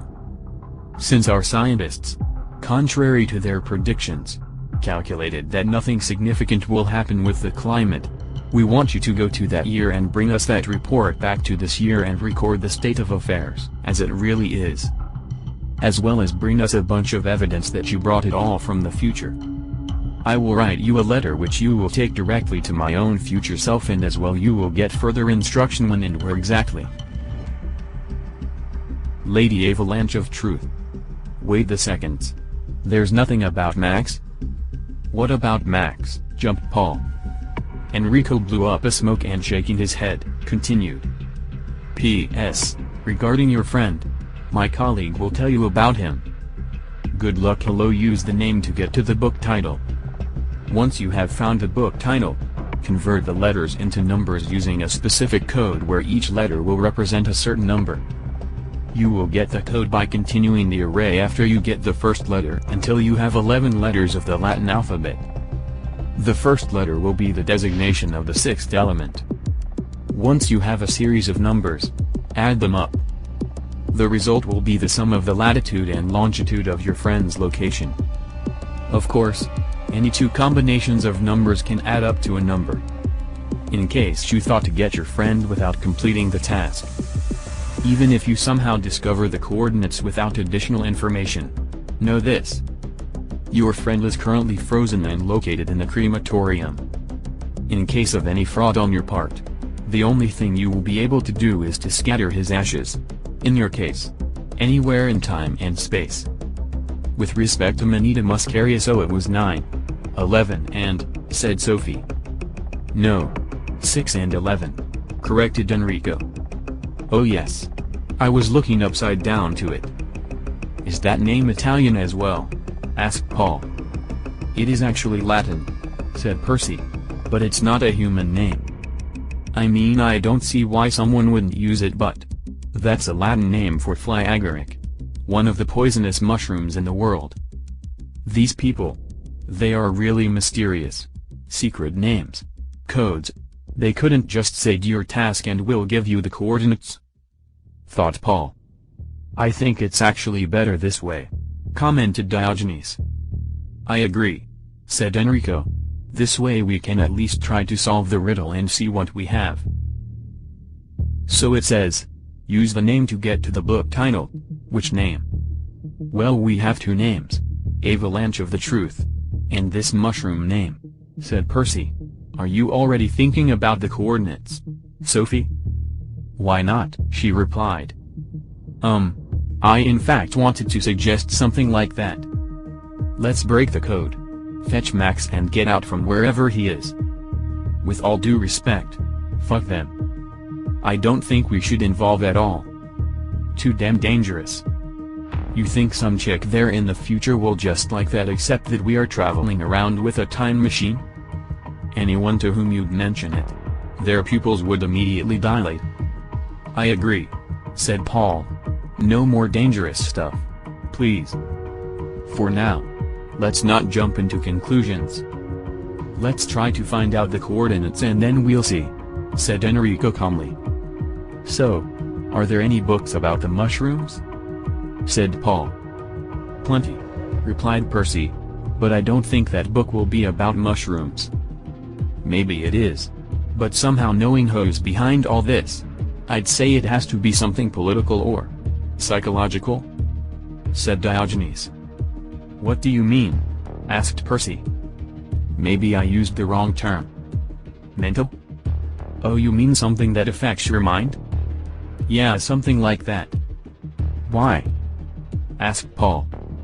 I think that what Dio means is some book that would talk about the effects of that mushroom on a human mind, said Percy. I've encountered that more than once during my explorations.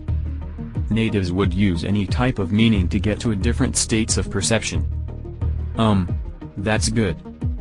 Now we're getting somewhere, agreed Enrico. Sophie, can you see if that thing knows something about a book like that? Asked Percy. I am already on it. I found a lot of books about it, but this particular one, I'd say that's what we're looking for. Soma Divine Mushroom of Immortality by Robert Gordon Wasson. In 1968, in his oft-quoted book, he theorized that the plant Soma, which was used in religious ceremonies more than 400 years ago, before the beginning of our Christian era, by people who called themselves Aryans, was in fact the mushroom, Amanita muscaria. Wasson also believed that its hallucinogenic properties were the cause of the ecstasy described in the Rig Veda, the sacred book of the Hindus. Oh, now we're getting somewhere, said Enrico. So what's next? Sixth element, said Paul. What? It says that for the first letter of the code we need a designation of the sixth element. What's the sixth element? Element of what? Now everyone looked at Enrico, but he just shrugged. Then they all looked at Percy. He winced. I'm sorry people, I was engrossed in thoughts.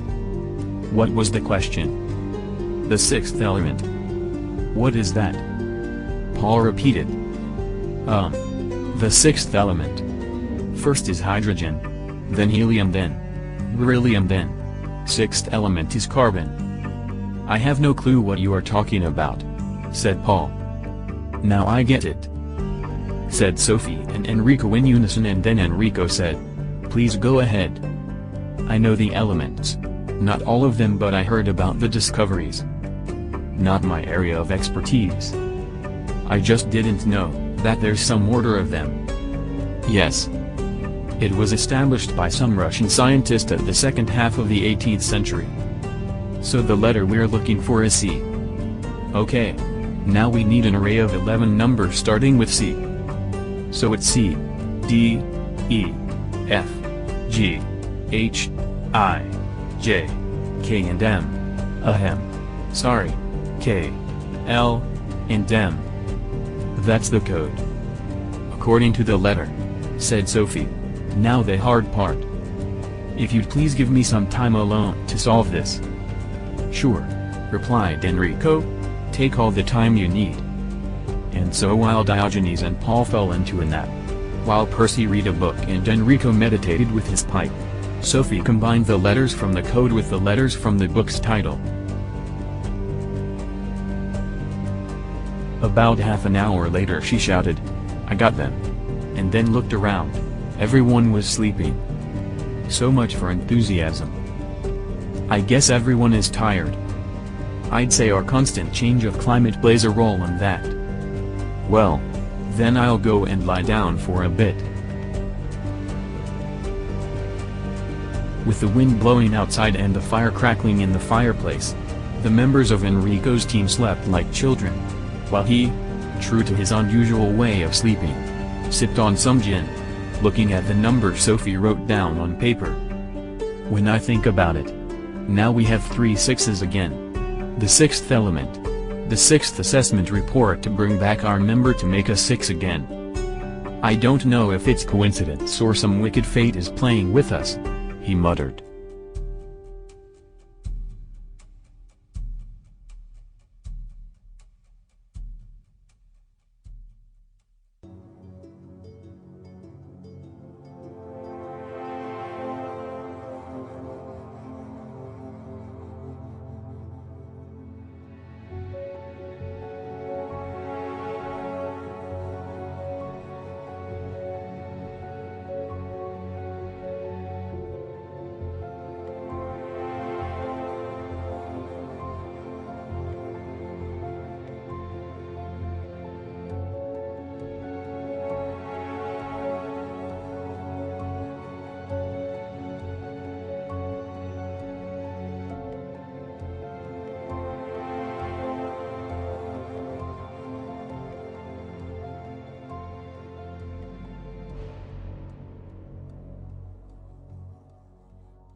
Chapter 28. Sapped assigned who? The next morning, Paul, who clearly needed a long sleep, asked, "So people, do we have any results?" "We do. Indeed," said Sophie proudly. "And guess what? The sum of the numbers I got is 108. Coincidence? That it coincides with the number of hours we have to reset the time machine? Anyway, now the question is which 2 numbers are added to get the number 108. There are 54 possible combinations, but that's not the scariest part. Latitude and longitude are divided into degrees, minutes and seconds, which increases the number of combinations to an impossible level. I believe that's the reason why whoever wrote those instructions said that there is little chance of us getting the coordinates without additional information. And what if it has something to do with the subject of the book?" asked Diogenes. "The Rig Vedas originated in India. It's not a bad idea, but even if Max is somewhere in India, it's a huge country. At least that's what Columbus said about it," noticed Paul. "No, Paul. No. That was America. Columbus just thought that due to the fact the earth is round, he will sail west and came to India from east. People at that time didn't know the true size of the planet Earth. Now, could we try any coordinates in India for a test?" Percy asked. just to see if there's even a possibility. The Rigvedas mention 7 sacred rivers. Let's find the rivers and see what the approximate coordinates are, suggested Diogenes. It says here, Sophie interjected, that the 7-river region now called Punjab has had different names throughout history. But the oldest known name is Saptasindhu. That's right. I remember it now, said Diogenes. I read that when I was older. Now, that sounds really weird, commented Paul. Okay. Is there anything with that name in India? Enrico asked. I'm already on it, Sophie answered. There are so many templates. This is not. This one. No. Aha. The old Saptasindhu template. Is there a way to check the coordinates? I don't know. I usually enter the coordinates. I don't look for them. Just a second. What are these 3 dots here? Settings? To find out the coordinates of a certain point on the map, double tap on the place you need the coordinates for. Let me try. Okay. Here it is. 32. 3882519339388896. 75. 52730840608191. Sha. A lot of digits. Just to remove these last digits which are not important. Here it is. Rounded to 2 digits. And we've got 32. 38 and 75. 52. Wow. The sum is a little less than 108. That's all nice, but how do we know it's there? Percy wondered. The sum 108 can be obtained anywhere. Just reverse the longitude and latitude and you're thousands of miles away. We need another clue that we are at the right place. Crematorium. Huh? The crematorium? Repeated Paul. They said Max was in the crematorium. If they weren't lying. You remembered that well.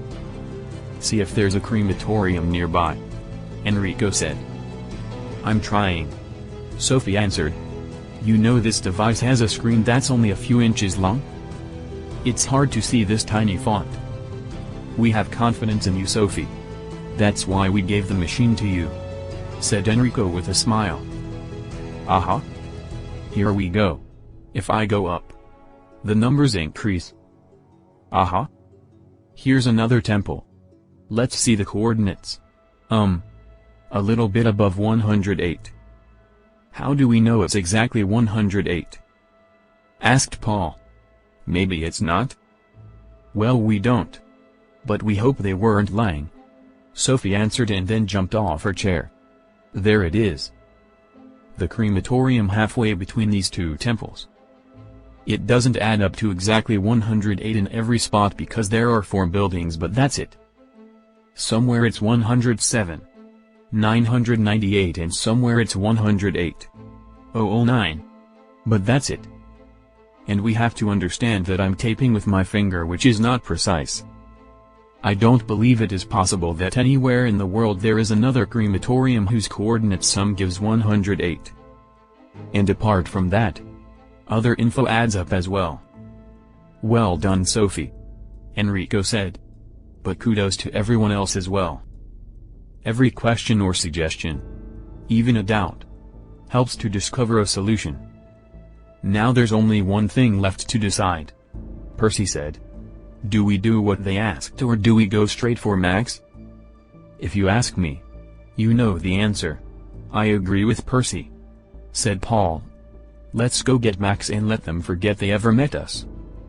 Usually I consider myself being neutral, but I lean more towards the 2 of them, Diogenes said.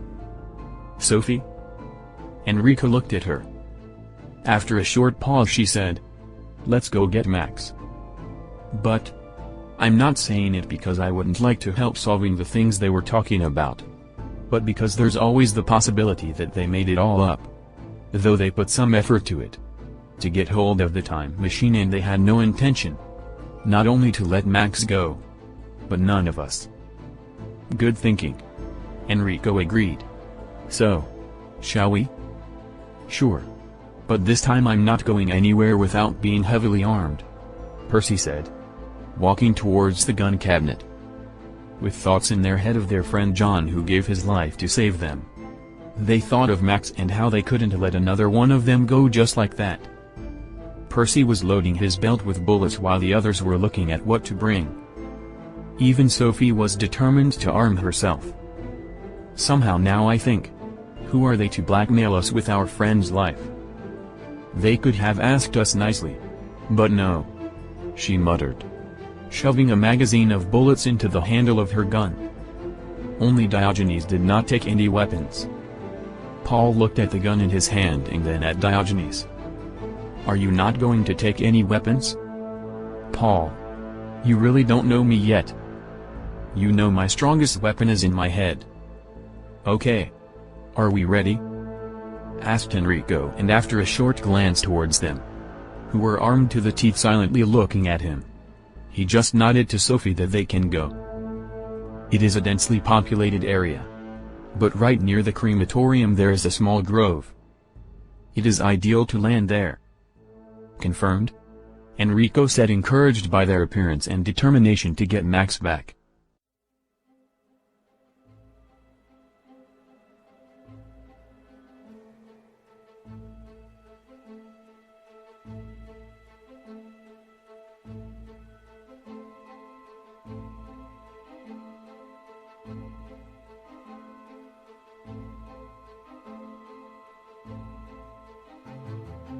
Chapter 29. Rescue Mission. Kathua, India. January 2000. Members of Enrico's team began to emerge from the grove not far from the main road, beyond which there was a channel. Since there were trees and small groves all around the crematorium, and there was no fence, it was not difficult to get to the buildings. People, said Enrico, regardless of the fact that we're armed, put your weapons away so they can't be seen, because we're going to attract attention right away. We have no idea which of these buildings Max is in or if anyone is guarding him. First we will try to find out. On the backside from where they came, there was a building, and in front of it an open space. On the other side of that open space was another building, and then in front of it two more. One on the left and one on the right. Between those two buildings there was a path towards the main road. On the open space between the nearest building and the next one was a two-horse cart. It's most likely for bringing in corpses to be cremated, Percy commented. Soon they went around all the buildings and reached the main entrance. Are we all going in or just one of us? Paul asked. Who knows what language they speak in this area? But I'd say they most likely speak English, commented Enrico. Who's the best in it? What about Hindi? Diogenes asked coolly, as if it was the most normal thing to speak Hindi. Be my guest, said Enrico, bowing slightly to let Diogenes into the building. A few moments later Diogenes returned. They told me to wait over there behind that other building. They say that building is a cold room. Why wait there? Well, I guess because they have to open it. It's not like people come asking about their frozen friends every day. Okay. Let's go there. The moment they appeared at the back of the two buildings, three men pointed their guns at them. Put your weapons down, said one of them. Slowly. On the ground. Go over there, he said, pointing at the wall of the middle building. Face the wall and put your hands to the back. Soon they all had their hands tied with plastic zippers. One of them took a bag from Enrico. What is this thing? Enrico looked at the rest of the team. It's a time machine. What? A time machine. The one that asked a question hit Enrico with his gun into his ribs. Enrico bent over from the blow. I don't think you're in a position to make stupid jokes. All of you, sit down with your back at the wall. Now, he said, turning a device in his hands. We'll wait here for the police to come and then you can make jokes with them. He then turned to the two other men. said something that no one from Enrico's team understood and handed the device to one of them. That one stayed with them and the other two left. Minutes were passing by as the man played with the time machine. At one point, it turned on. He jerked back a little, muttering something no one understood while twirling the thing in his arms. But when at one point it started beeping, he almost dropped it on the ground. "Murd," said Sophie. The reset alarm went off. "Hey you." He turned toward her. "Listen to me carefully. I know it will sound crazy to you but..." Then she realized he was just looking at her. "Dio. Try in Hindi." Diogenes turned to this one and began to translate. "Listen. That device you're holding. If we don't enter the code in the next few minutes, it's going to explode. What kind of damage it does and how big the explosion would be, I have no idea. Because we've never failed to do that before, obviously. Since we're here. Don't be crazy or naive. Whatever you think of it, listen to what I am saying. If we don't enter the code we're all dead. Enter the code I will dictate to you and then I'll prove to you that my friend wasn't kidding when he said it's a time machine." This one was just looking at them with a stupid look on his face. "Enter the fucking code. You stupid fucking ape." Sophie went crazy. "Are you really that stupid that you don't understand what I'm saying? You are going to die." As the way she reacted shocked him.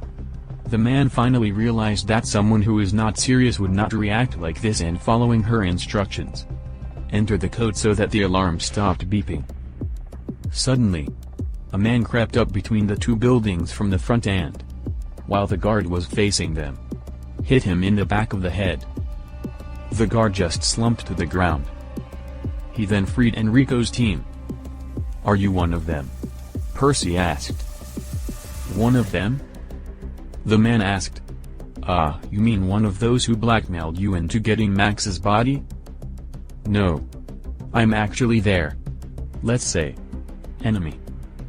Don't ask me how I found out about everything. Long story. But why I'm here is something else.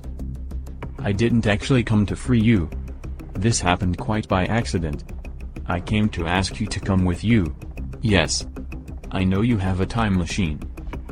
While he spoke, the others just looked at him in silence. "I want to go to the previous year, where you lost Max because I want to stop them. Even if we do it," said Enrico. "Though I don't see what difference does it make to us, whether we help them or you. We didn't want to get involved on any side. It's too dangerous to play with a time machine. We've felt firsthand what the consequences of our actions look like at the local level. Besides, you know there's no going back from there. You don't think we're going to wait for you until you do your part, do you? I understand that, but you can always come back for me." "Not gonna happen," Enrico said firmly, earning a nod of approval from Percy. "Well, you don't have to come back for me. It's not like 1 year would mean something to me personally, but it would mean to the task I want to do. Okay. Help us pick up Max and when we get back, from there on, you're on your own? Okay? Deal." After they picked up their weapons, while they walked towards the middle building, Percy turned to Sophie. "Sophie, I have to admit you surprised me. I didn't know you had it in you. Well done. Hats off." "Thank you. But I didn't know either. And I apologize for swearing. I guess I didn't even notice it, considering we were close to visiting our long-dead ancestors," Paul said. As they appeared at the back of the middle building, shots rang out and the part of the building hit by the bullet flew away in pieces. Paul instantly threw himself to the ground while Enrico and Sophie ran to the left and Percy and Diogenes to the right of the building. Percy then turned and fired in the direction he thought the shot had come from. Then he looked behind and saw the man who asked them to go back with them, lying on the ground. There goes his trip through time. Only without the time machine. Enrico and Sophie took cover between the front of the building. "Great," said Enrico. "At least now we know we're at the right place." So they assumed we'd crack the code anyway and decide to come get Max without doing what they asked for. And then even this new one figured out our plan. Not much of a plan. Huh? "That's not the worst thing right now," said Sophie. "The worst thing is that now we're separated and we can't use the time machine." In that instant, 2 men that left the guard with them came back. Sophie reacted lightning fast and opened fire at them. But since she was not skilled with weapons, she missed. The man shot at them, but the 2 had already slipped behind the corner of the building. Holding the gun with both hands, pointing down, Sophie asked, "Now what?"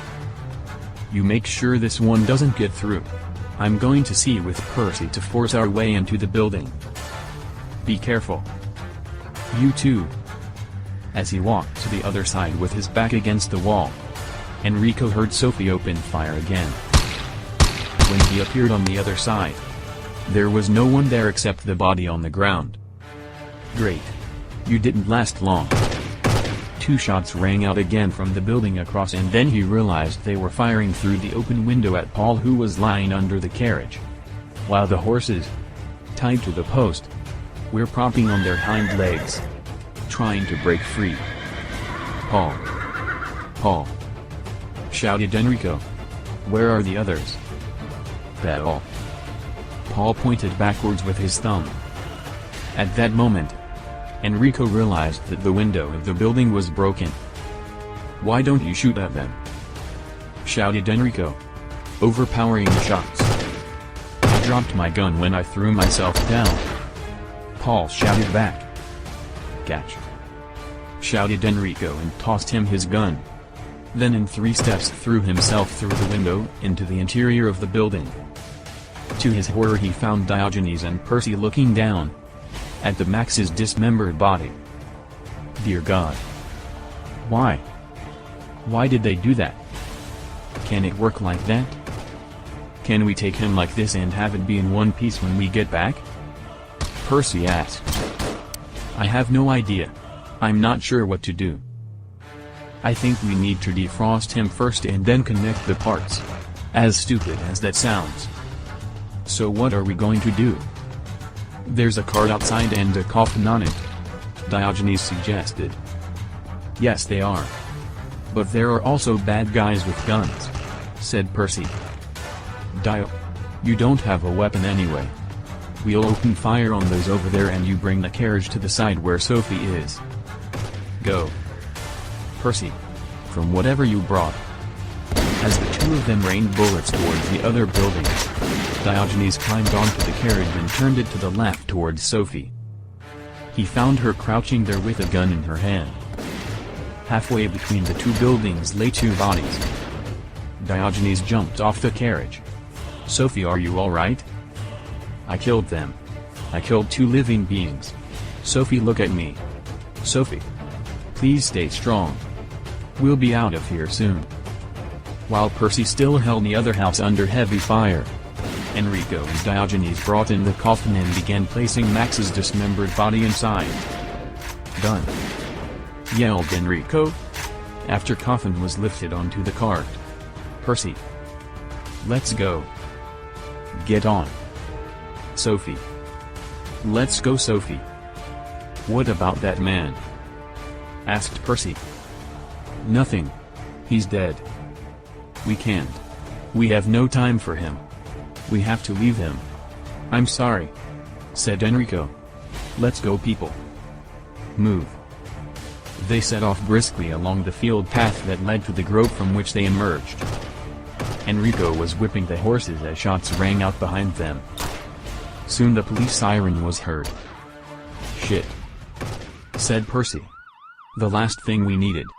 Yes, officer. We are from the past. But we came to the future to pick up our dismantled friend and will be on our way as soon as he defrosts. Sophie was looking at him with a smirk. I didn't know you had it in you to be funny in a situation like this. They soon found themselves sheltered by a grove. Percy jumped off the cart and fired at the two who did not give up their pursuit. They threw themselves on the ground and returned the fire. Percy fired back, and after a couple of shots his gun was empty. "How long will he be defrosting?" yelled Percy while changing the magazine. "Enrico. Enrico. We can't wait for him to thaw out. This place will be swarming with police soon enough. Hook him up and let's get out of here." "Oh my God," Sophie said with her hand over her mouth. "What now?" Percy shouted. "Paul. Where's Paul?" Exclamation mark. Now everyone looked at each other and wondered. Diogenes ducked under the cart while the others looked at him. He just got down on his knees, burying his head in between. Then everyone else ducked down to see what he saw. Paul was holding onto the floor planks of the cart with his hands and feet. But his bleeding head was hanging lifelessly. "Poor thing," said Sophie. Their moment was interrupted by a burst of fire coming from a jeep driving towards them. Percy jumped onto the carriage and yelled, "Meet me here tomorrow morning. I'm going somewhere where they won't find us." "Enrico. Shoot at the jeep. Don't let them follow us. If we don't see each other. It was nice knowing you all." "Yeah." "No. Percy." "No," shouted Sophie. "Sophie. Let them go." Sophie and Enrico continued to shoot at the oncoming jeep until one of the bullets that were ricocheting in all directions hit the driver, who then jerked the steering wheel to one side, causing the jeep to overturn. Enrico turned only to see the carriage disappearing into the jungle. "Sophie. Get us out of here."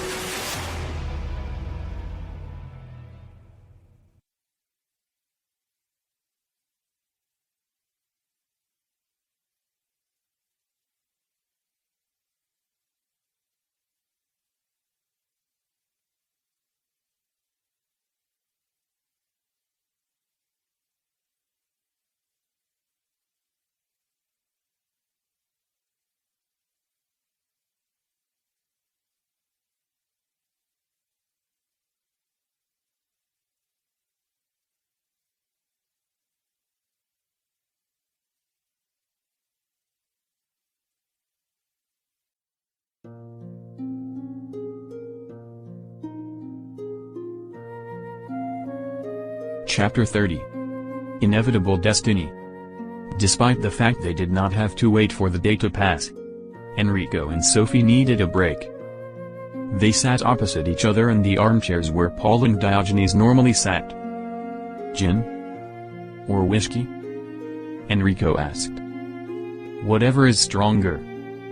Holding their glasses, they stared into space in silence.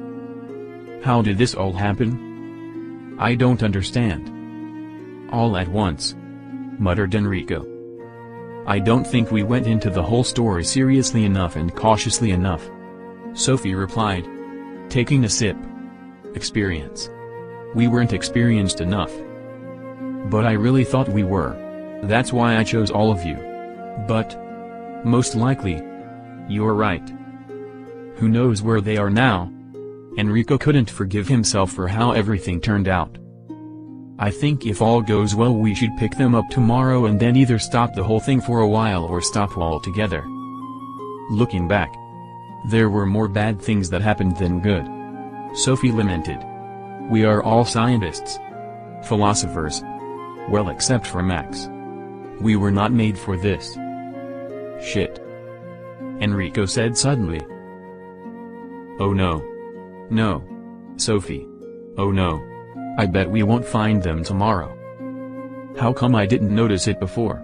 "Enrico. You know that I like puzzles, but remember how John died? Before I picked him up he was in a fight. Where did he end up in our time machine story? In a fight against those robot people. Do you understand? Dear Lord. Max died from being hit by a bus in his normal life and ended up hit by a bus. Paul died in a carriage on the way to? He was on his way to Prussia. And Percy disappeared on some research somewhere around the Amazon. You see? The pattern? I'd say. Almost a must of ending up the way they ended up in their normal lives. Sophie clutched her chest. You know what I died of? Enrico just looked at her without saying a word. After a while, she asked. So now what? You don't think there's any point to go for them? No. We will definitely go, but I honestly doubt. If that will be the case, then what are we two going to do? She asked. I've always wondered how it all started. Who started it? God? Or what we call nature? If it's God, what's the motive? How long did he think before he created everything? What did he do in the meantime? How long was he here? Eternity? How can anything exist for eternity? If it has existed forever, how far back to the past does that existence go? Infinitely. If he has been here forever and we're here now at the time of the creation, does that mean that from forever doesn't mean forever at the same time? Because if this is present time, then it is not somewhere there, far in the infinite future. Does that mean that eternity is discontinued by the present moment? It hurts my head how much it conflicts with the logic. And then even if we discard all I said because we cannot understand it, what made him do it? If all this was just a nature, who was the initiator? From what? What force set it all in motion? What you're saying is let's go to the very beginning. Yes. And the space coordinates? And the time? Well, I don't know. I suppose they should be 2 zeros. Right? 0 time and 0 space. Looks like that's it. It was all leading up to us ending up at the very beginning. Sophie. I'll take my 15-20 minutes nap.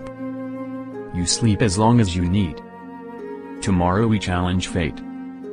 Hopefully, we collect our friends and then 0-point destination.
Chapter 31.0. As they predicted, their friends were not at the agreed place. Disappointed and above all saddened by the unfortunate sequence of events, they decided to risk everything and go to the beginning of all beginnings. Sophie entered 0 space. 0 time. When the luminous sphere parted, they couldn't believe their eyes. They saw the most beautiful sight they had ever seen in their lives. Enrico and Sophie were standing in the middle of an intensely green meadow with a milky white stream flowing through it. Next to the huge tree on the left side stood a beautiful deer that watched them without any fear. On the right was a doe and 2 small fawns. The stream was coming from far ahead of them, winding between vertical rocks on each side. On the left side was a dense forest of golden yellow leaves while the one on the right side was as green as the meadow they were standing on. They took 2 steps towards the place where the stream was coming from. "Enrico," said Sophie, all smiling, "this grass is so soft. Do you feel the same as I do?" "Yeah. I've never felt this relaxed." "What is this place?" The stream in front of them was coming as a multiple waterfall from the mountain, breaking on the stepped slopes of the snow-white rock on the top of which was the most beautiful castle they could ever imagine. It was made up of numerous thin round towers that had the shape of a pointed spear at the top, The entire castle shone with a transparent white light that seemed to beckon them to move forward.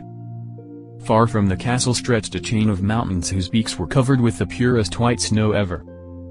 They headed towards the castle through the woods on the left, while the birds sang the most beautiful melodies possible, the harmony of which permeated their whole bodies. As they walked, forest animals approached them, following them on their way to the castle. Deers, hares, roes, foxes, squirrels and wolves all walked side by side, often petting each other. "Enrico," said Sophie as she ran her hands through the flowers and bushes. "Look at them. Do you understand? There is no fear. I feel nothing negative. Even when I think of our friends we have lost, I feel neither sadness nor grief. Just an endless feeling of oneness with everything. Enrico, what kind of place is this? Is it possible that this is heaven? It seems so. Is it possible that everything started from here? How did this beauty become such a mess in the outer world?" They walked through the forest delighted with everything they would see or hear. They soon found themselves at the foot of the castle. Only then did they realize its true size. As they approached the path leading to the entrance, a white dove flew up to them and landed on Enrico's shoulder, caressing his cheek. Then she flew towards the entrance as if motioning for them to enter. The feeling of relaxation and freedom, without any negative feelings and emotions, increased as they passed through the corridor. They found themselves at the beginning of a huge room whose ceiling seemed to be unreachable. Towers rose from the edges of the room. The floor they were walking on seemed like they were walking on a cloud. On the complete opposite side of this huge room was something that looked like an altar in a church. As they were getting closer, they heard more and more incredible gentle and harmonious music that did not come from outside, but simply appeared in their heads. When they finally reached the other side after a long walk, they realized what they had seen. It was a long table covered with a white tablecloth on which there were jars of plants. With his back turned, an old man with white hair and a beard was watering the plants, humming something to himself. He was wearing a white robe with sleeves that extended from his shoulders to his arms so that they were very wide at the ends. He had a thick white rope around his waist. On his feet he had sandals with huge buckles. Enrico and Sophie looked at each other. She shrugged. Cough. Cough. But the white-haired old man did not even move. Cough. Cough. Enrico did it a little louder once more. The old man now looked up from the plants and stayed like that for a while as if he was listening to see if he heard anything. Then just continued to deal with the plants on the table. "Excuse me," Sophie said even louder. Now the old man almost flinched, and straight as a candle, turned towards them. He had the most beautiful wavy hair and beard they have ever seen.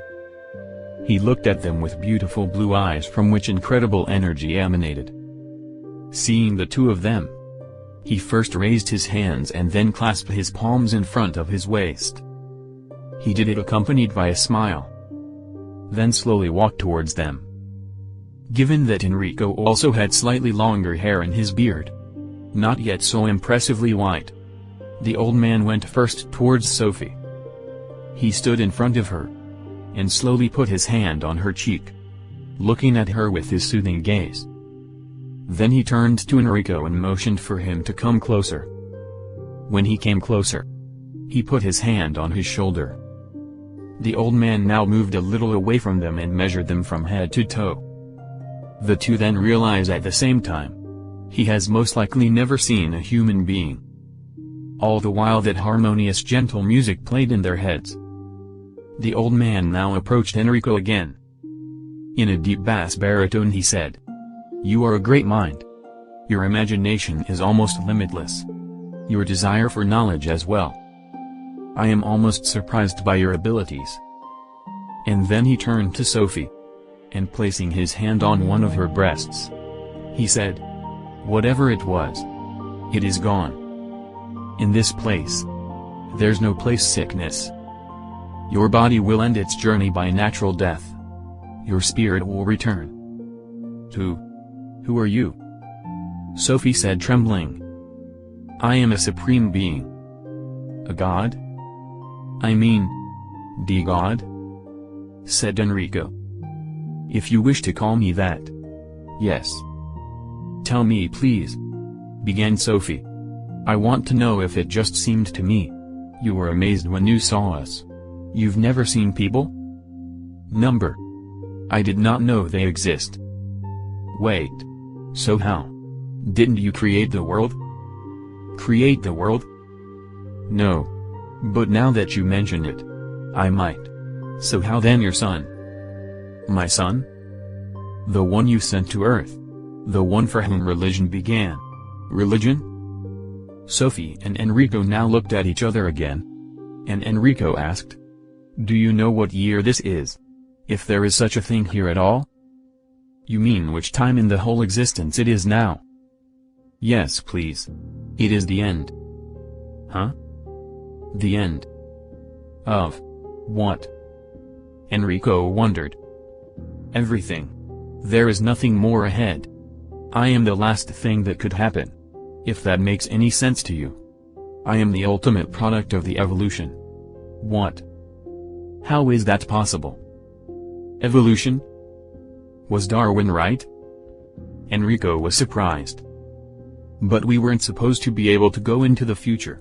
Sophie added. You didn't go to the future. Suddenly a voice was heard behind them. The two turned to see who it was as God looked between them. To their great surprise, they both recognized the person. It was the man who freed them at the crematorium, and whom they thought had died. You? Exclamation mark. Said the two in unison. How? I guess you've never had a chance to hear about a bulletproof vest.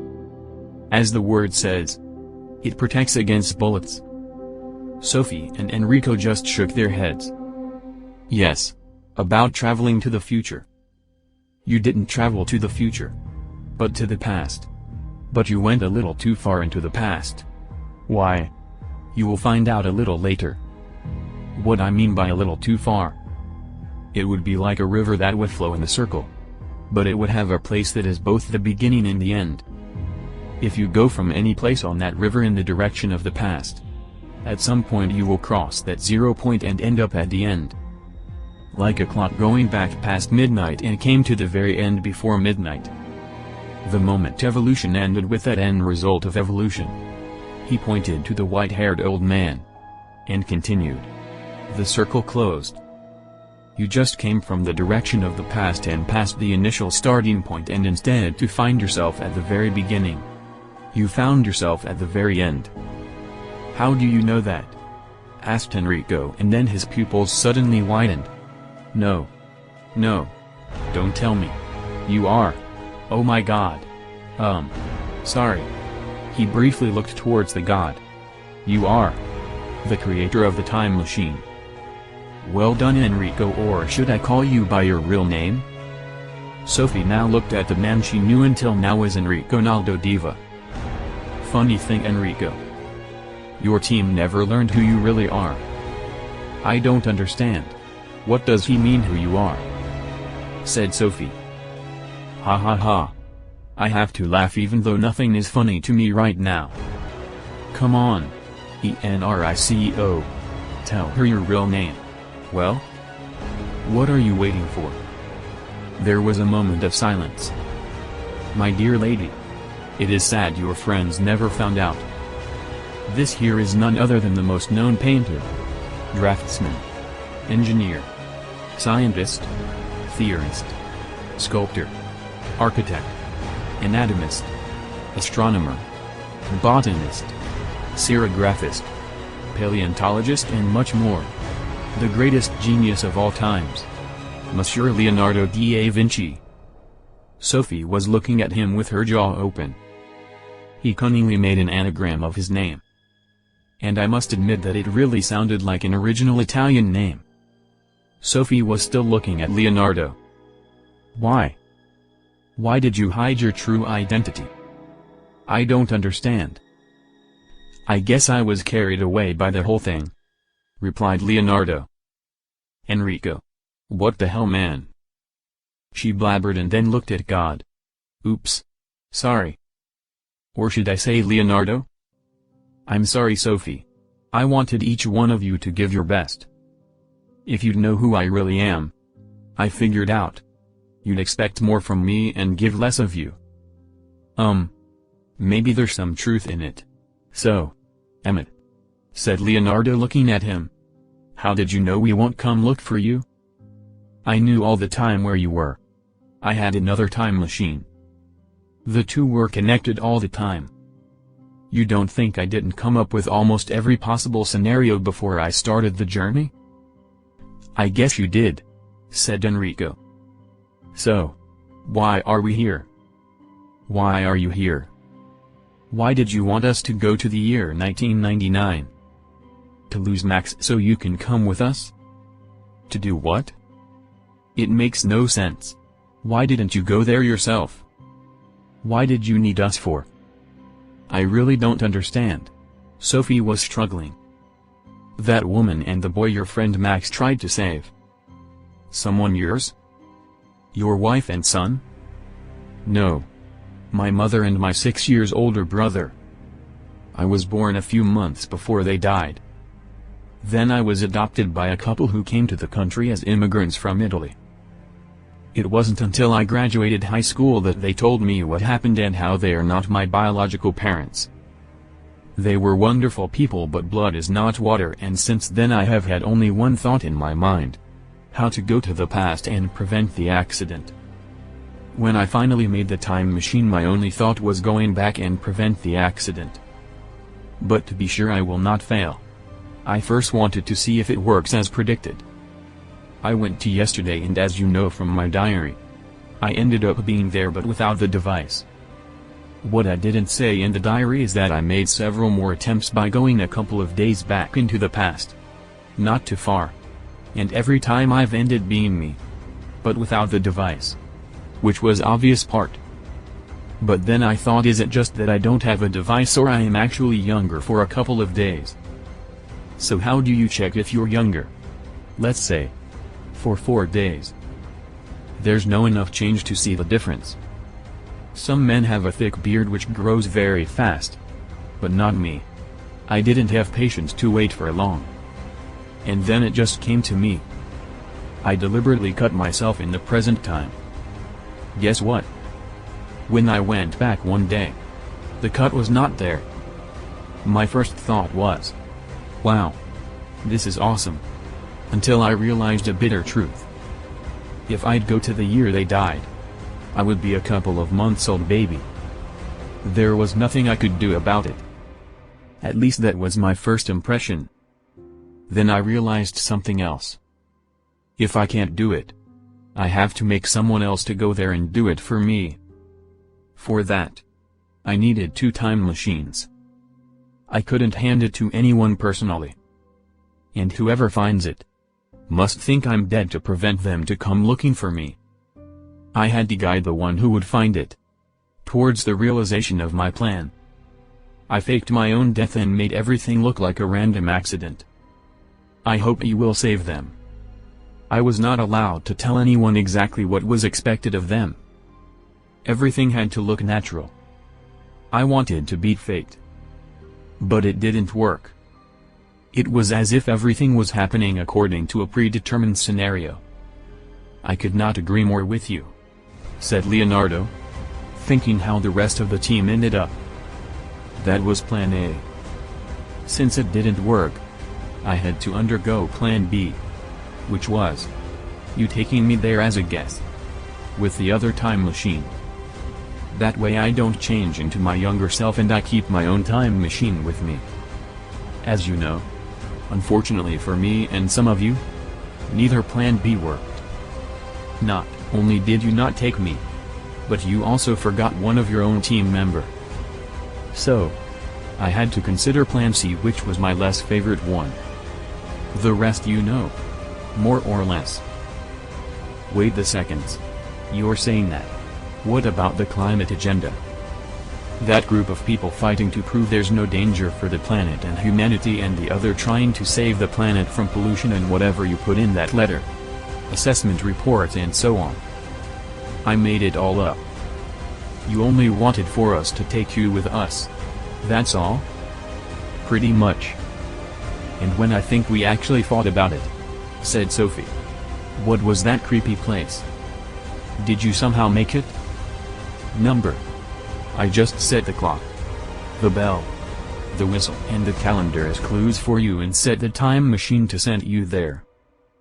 Didn't it occur to you that we might not figure it out? Of course it did. But when I saw the team he assembled, he pointed at Leonardo, I thought there was no way at least one of you wouldn't figure it all out. What do you think why neither Plan A nor Plan B worked? Asked Sophie. Some law of conservation of the order of events was preventing paradoxes. Same law prevented me from saving them using someone else. You, for example. Any attempt would eventually be thwarted by that law. And then I realized. My desire to save them subconsciously led me to build the time machine. Without it, I probably would never have built it.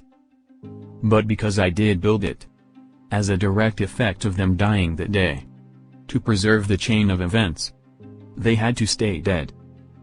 My first thought that there's nothing I could do about it, sadly, was true. What you read in the diary, I recorded for the one who would eventually find a time machine. The fact that you were never teleported to the right times, that is, that nothing was where you thought it should be, is because I programmed a so-called computer bug that would show one time on the display and in fact teleport you to another. To make it possible for you to collect your team. The bug started to work after you logged into it by putting my password in it. It was put to a couple of % off the actual time, which would be unrecognizable for the near times. It would send you a couple of days or weeks off the real time, if you'd go a couple of centuries back. But going into the ancient or prehistoric time, that small percentage would send you way off the real time.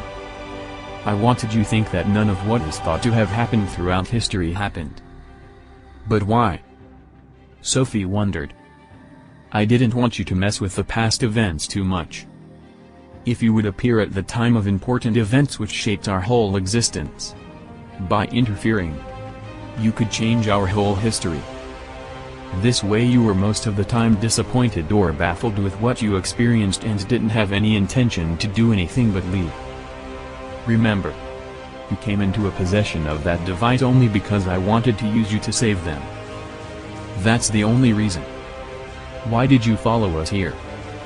Asked Leonardo. You could easily come here on your own. I wanted to find him. He showed at the man with the white beard. But he was supposed to be in the past. At the very beginning of everything. I went there and guess what? He wasn't there. That almost gave me the answer to the question who started the whole thing. Him or the nature? We found him here tending to some plants. He wasn't even aware of us. He looked to the other side. To the future. From my point of view he is the guilty one. Responsible for what happened to my family. So what are you now up to? Wait. Is this a condemnation? Yes. So what are you going to do? Kill him. You're not serious, right? I think I am.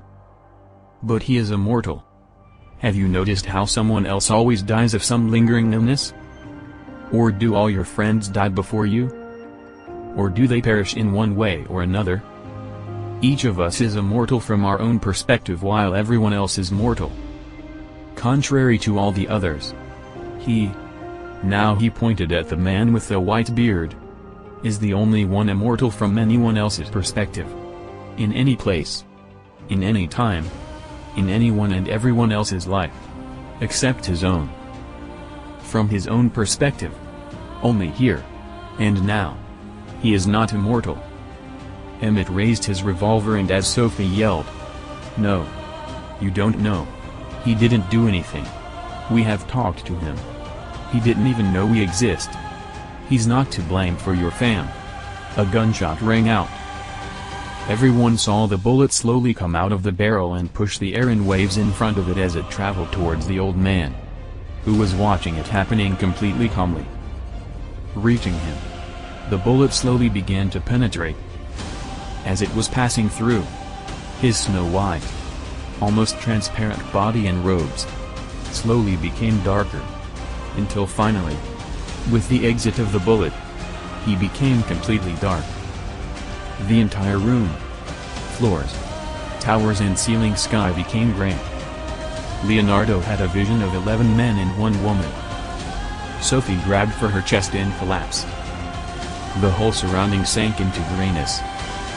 The soothing music stopped. The wind started. And the rain. Night fell. Endless. Dead? Am I?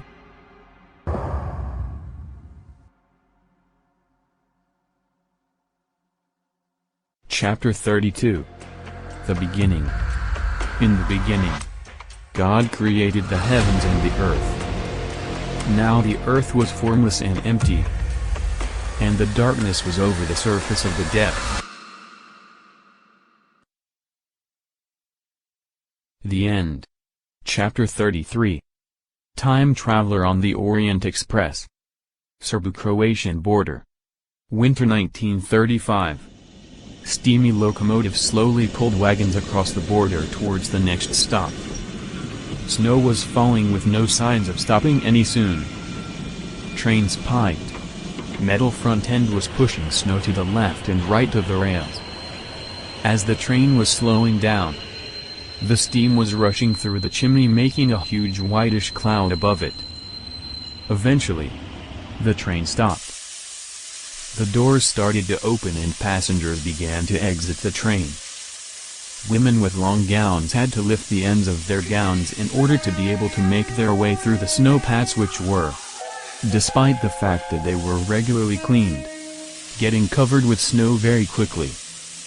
Inside the restaurant wagon there were not much people left. Every third or fourth table was occupied. Soon, train slowly left the station, continuing its journey. The intimate light of the table lamps illuminated the impeccably tidy tables covered with white tablecloths. Elegant benches and chairs, burgundy with tufted upholstery, were in the same tone as the curtains on the windows. The floor was covered with a thick carpet. It seemed more like a room in a fancy house than a wagon restaurant. The waiter captain called the apprentice. "See that customer over there?" "Which one?" "The one writing something?" "Exactly. That's a famous writer. Take this tea and watch your manners." "Sir, with all due respect, can you please do it? I'm not sure I'm up to a big task like that." "Please, sir?" The head waiter just stood there for a moment and then said, "Fine. But, observe how you treat a person like that with due respect." "Certainly, sir. I sure will." "And sir, thank you. You can thank me later by washing all those dishes. Now pay attention." The waiter approached to the table at the moment the person sitting at it closed the notebook and put a pair of gloves on it. "Your tea, Miss Agatha. How are you this afternoon?" "I am fine. Thank you." Holding a cup in his right hand and the salviette over his left arm, the man said, "Maybe you would like some honey in it. If you would be so kind and leave it on the table, I will put it as soon as the tea cools down a bit." "Thank you." "Oh. I am sorry, Miss Agatha. I can cool it down for you. You are a true gentleman. But there's no need. I have all the time in the world, and I like to watch the steam coming out of it. Does that make sense to you?" "Sure, Miss Agatha." "May I ask you?" he said, looking at the title on the notebook, which was half covered by gloves. "Please do. Is this the original manuscript of your book Murder on the Orient Express?" Realizing that the waiter could not see the whole title, she removed the gloves, saying, No. Actually, this is the original manuscript of the book I have just finished a few moments ago. This time I actually came to the spot. Why are you asking? I liked that Poirot character. Especially that I know how well you described everything here, although you have never been here before. Reading it, I almost felt being him. With your manners, dear sir, I am sure you would be fine detective. Very similar to Poirot. When I publish this one, I will certainly make sure that you get a copy. You are too kind, dear lady. Time Traveler on the Orient Express. He read the title. Sound intriguing. Do we find out who the time traveler is? I will leave that question unanswered, she said, reaching down into her bag. Oh, certainly. I understand, Miss Agatha. Please have a nice afternoon. After the waiter left, she took a Bible from her bag and put it on the table. She flipped a couple of pages and read in a low voice. In the beginning God created the heavens and the earth. Now the earth was formless and empty, and the darkness was over the surface of the deep. Yes. As I thought. That was a very good ending. After a short pause, during which she was just looking at the text on that page, she continued to flip through the pages until she came to the place where there were no more normal ordinary pages. But the pages were cut in such a way that there was a square hole in the middle, into which was placed some black, shiny object. She put her finger on it and the whole thing lit up with symbols. I think it's time to pay a visit to my good old friend William. In order of appearance and time: Emmett Kinney aka Time Machine, Enrico Naldo Diva aka Leonardo da Vinci, Diogenes, Paul Scully, Percy Harrison Fawcett, Maximilian Hansato Schultz Max, John Pendlebury, and her ladyship Miss Sophie Germain. The end.